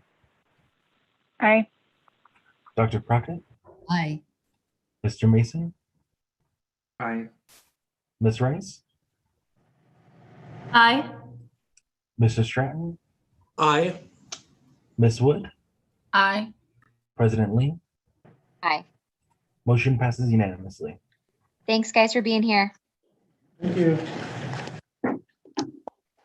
All right, moving on to agenda item K, Victory High School. And I believe that Joanna gets a turn now. Thank you, Rachel, for all you've done today. So Joanna, you're up. We're not finished with Rachel yet. All right. So Victory High School Incorporated, based on the operational non-compliance issues identified during the fiscal year 2021 5-year interval review is required by statute, Victory High School, Inc. has failed to comply with the terms and conditions of the charter holder's fiscal year 2020 operational consent agreement and its charter contract. At the September 9th, 2019 board meeting, the charter holder was considered by the board for not meeting the board's minimum operational performance expectations and receiving an overall rating for fiscal year 2019 of does not meet the board's operational performance standard, due to 6 of the 9 operational performance framework measures being rated does not meet standard. In lieu of issuing a notice of intent to revoke the charter contract at the September meeting, the board voted to have board staff work with the charter holder in developing an operational consent agreement. The consent agreement was approved by the board at the February 2020 meeting. Under the consent agreement, the charter holder agreed to the terms and conditions described in paragraphs 52 through 72, which would be monitored in fiscal year 2020 through fiscal year 2022. Furthermore, if the charter holder fails to comply with any of the terms and conditions of the consent agreement, the board may, on no less than 30 calendar days notice, hold a hearing at which time the board will receive information to determine whether evidence exists that the charter holder failed to comply with the terms and conditions of the consent agreement. If the board determines that a breach of the operational consent agreement occurred, the board may revoke the charter holder's charter and terminate the charter contract. In fiscal year 2021, board staff notified the charter holder of its upcoming 5-year interval review on November 13th, 2020, and conducted an interval desk review of its school on February 3rd, 2021. Upon review of the documentation submitted by the charter holder, board staff identified multiple compliance issues leading to marking the charter holder's operational dashboard and requiring submissions to bring the charter holder into compliance. Of the issues identified, the following are a breach of the terms and provisions of the consent agreement: appropriate fingerprinting of school staff, board meeting minutes and agendas violating open meeting laws, mission statement not in alignment with its charter contract, and timely submission of the documentation to the board by its scheduled due date. If the board determines a hearing should be held to determine whether evidence exists that the charter holder failed to comply with the terms and conditions of the consent agreement, this board may take action to move forward with a hearing and approve a subcommittee for this hearing to include board members President Mary Ellen Lee, Vice President Hans-Dieter Close, and Timothy Stratton. A hearing date is scheduled for May 25th, 2021, and the charter holder is aware of this date, should the board take action. At the hearing, the subcommittee will receive information to determine whether evidence exists that the charter holder failed to comply with the terms and conditions of the consent agreement. Afterward, the subcommittee will bring its recommendation to the full board at a subsequent meeting. If the board determines that a breach of the operational consent agreement occurred, the board may revoke the charter holder's charter and terminate the charter contract. On May 6, 2021, Dr. Branham, the charter representative and board member, emailed board staff a timeline of events based on the 5-year interval review of the charter. The document has been shared with you in an email. Board staff has reviewed the timeline and has no concerns with the information provided. As this charter holder underwent a 5-year interval review, I'm going to have Rachel provide you a brief overview of the 5-year interval review process. Okay, so charter holders in interval review, including Victory High School, were notified on November 13th that they would be undergoing an interval review this year. That notification detailed the expectations of the review and directs the charter to a comprehensive online guide to help them prepare. The guide details how to conduct a proactive check for compliance, the components of the review, and also what needs to be gathered and submitted to board staff for review. In this year's virtual process, charters were notified a minimum of 2 weeks prior to their scheduled virtual visit of the need to upload documentation to a Google Drive for staff review. After that deadline date, staff reviewed documentation in advance of the virtual meeting with the charter. At that virtual meeting, staff reviews the non-compliance findings. And it's important to note that that virtual meeting is scheduled and the charter is notified at least a few days in advance of that meeting. This meeting typically involves outlining the compliance findings from that pre-review that's been done, but also asking questions to ensure an understanding of the charter's processes or the charter's staffing. This could include asking about the role of a staff member, or talking through the daily schedule to understand recess and like reading periods. During this time, staff also identifies any items that are missing from the compliance submission. At the conclusion of that meeting, the charter is sent an email outlining the items that can be submitted within 4 hours after the call to satisfy any compliance findings. This includes things such as fingerprint cards, resumes, missing occupancy documentation, and things such as that. If these items are submitted within the window and found to be sufficient, they are considered to be in compliance and are not recorded anywhere. However, the email also outlines items that have been identified as being fully out of compliance that can't be rectified in a 4-hour window. This is presented as a list of items that will be marked on the dashboard as non-compliant, and then we'll generate a 30-day follow-up process for the charter. This is things such as enrollment packets, needing to get a new fire marshal inspection, those types of things that we provide the charter some time to bring those areas into compliance.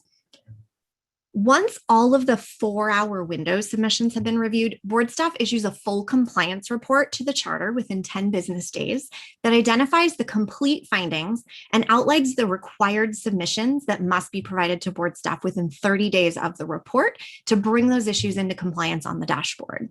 It's important to note that those marks do remain on the dashboard, but they're updated to show that they've been brought into compliance. I know that's a lot of information, so I'm happy to clarify any components or answer any questions you have about my team's process for interval review and virtual visits this year specifically. Board members, any questions for Rachel or Joanna? Okay, thank you, Rachel and Joanna. So then is there a representative from Victory High School here? If so, if you'd like to unmute yourself at this time, state your name for the record, and then if you have a statement, you can make it, or you can just be open for questions. Yes, my name is Shirley Branham. I'm the principal, also the charter holder of Victory High School. I do have a statement. Can you hear me? Yes, we can. Thank you so much for being here. Thank you. I thank you for sponsoring Victory High School for 25 years. Victory is one of the first charter schools granted a contract in 1996. Victory does not deny the fact that there were some non-compliance state issues for the year 2020. However, these issues have been corrected and submitted. I also sent information to Ms. Medina on May 6th explaining some of the issues. Are there any questions at this time? President Lee, if I may, the information that the charter representative is referring to was sent to each of the board members. Perfect. Great. And just to be really clear for me, Ashley, because this is the first time, or Joanna, whoever, this is the first time that I'm aware that this has come up in front of the board.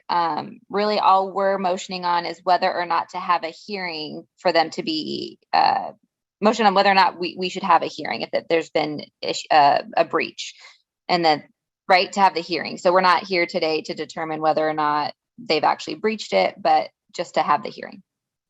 That's correct. Okay, perfect. May I say something prior to your decision? Please. In conjunction with Victory's long service to the South Phoenix community and a positive annual audit conducted by a legitimate auditor, Victory is humbly requesting that the charter school board have compassion when deliberating a decision to revoke its sponsorship with Victory High School. Thank you.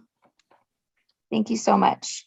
Okay, so I don't have any questions, and only because I think that that's more appropriate for a hearing. I think that you wouldn't be here if there wasn't something, to discuss. And so for me, it is appropriate that we have that discussion and we have that hearing on May 25th with the subcommittee. But board members, are there any questions for you?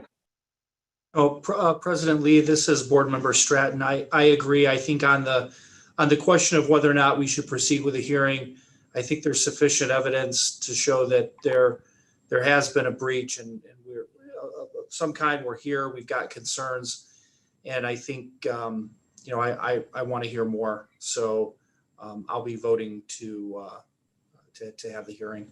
Thank you. Okay, thanks. Any other questions or comments, board members? And this is Board Member Janelle Wood. And I too concur that I want to make sure we grant them a hearing so that we can hear more. And at that point, if we have any discussion, we'll be able to discuss it there. But I do want to make sure we give them the opportunity to be heard. Yeah, I agree. Okay.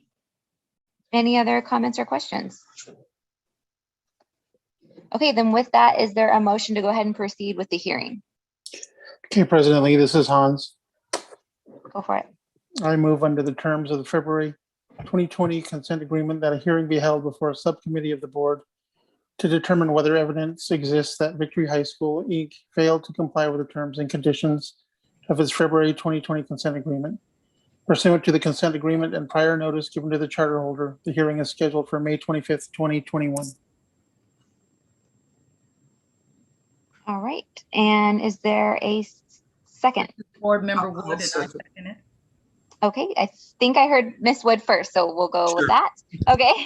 And Aaron, go for it. Vice President Close, Aye.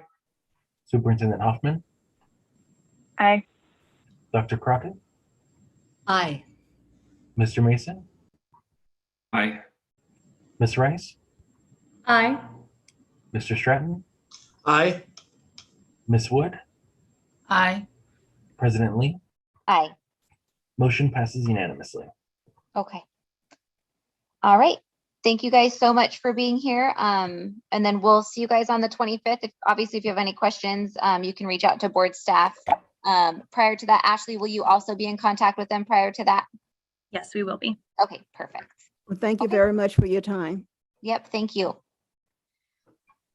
All right, we are now at the summary of current events. So Ashley, you are up. Okay.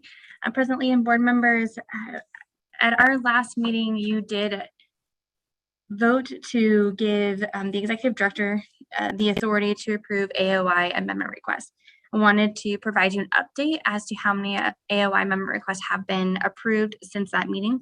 Since that meeting, there has been 3 requests approved. That would be for LEAD Charter Schools, ALA, and Daisy Education Corporation, DBA Sonoran Science Academy. And presently, at this time, that's all I have to report. Okay, thank you. And when is our next meeting date? Do we know that yet, Ashley? We do. Hold on one second. Our next regularly scheduled meeting will be on, sorry, hold on a second. It's okay.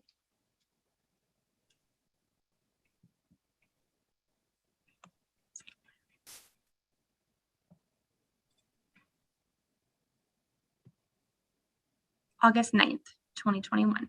Great. Okay. Well, board members, thank you so much for your time today. It was a long day, but an important day. So I appreciate all your guys' work. Board staff, as always, thank you so much. And charters, thank you for being here. With that, we are concluded. Thanks, guys. Thank you. Thanks, everybody. Thank you. Have a good week. Thanks. Bye.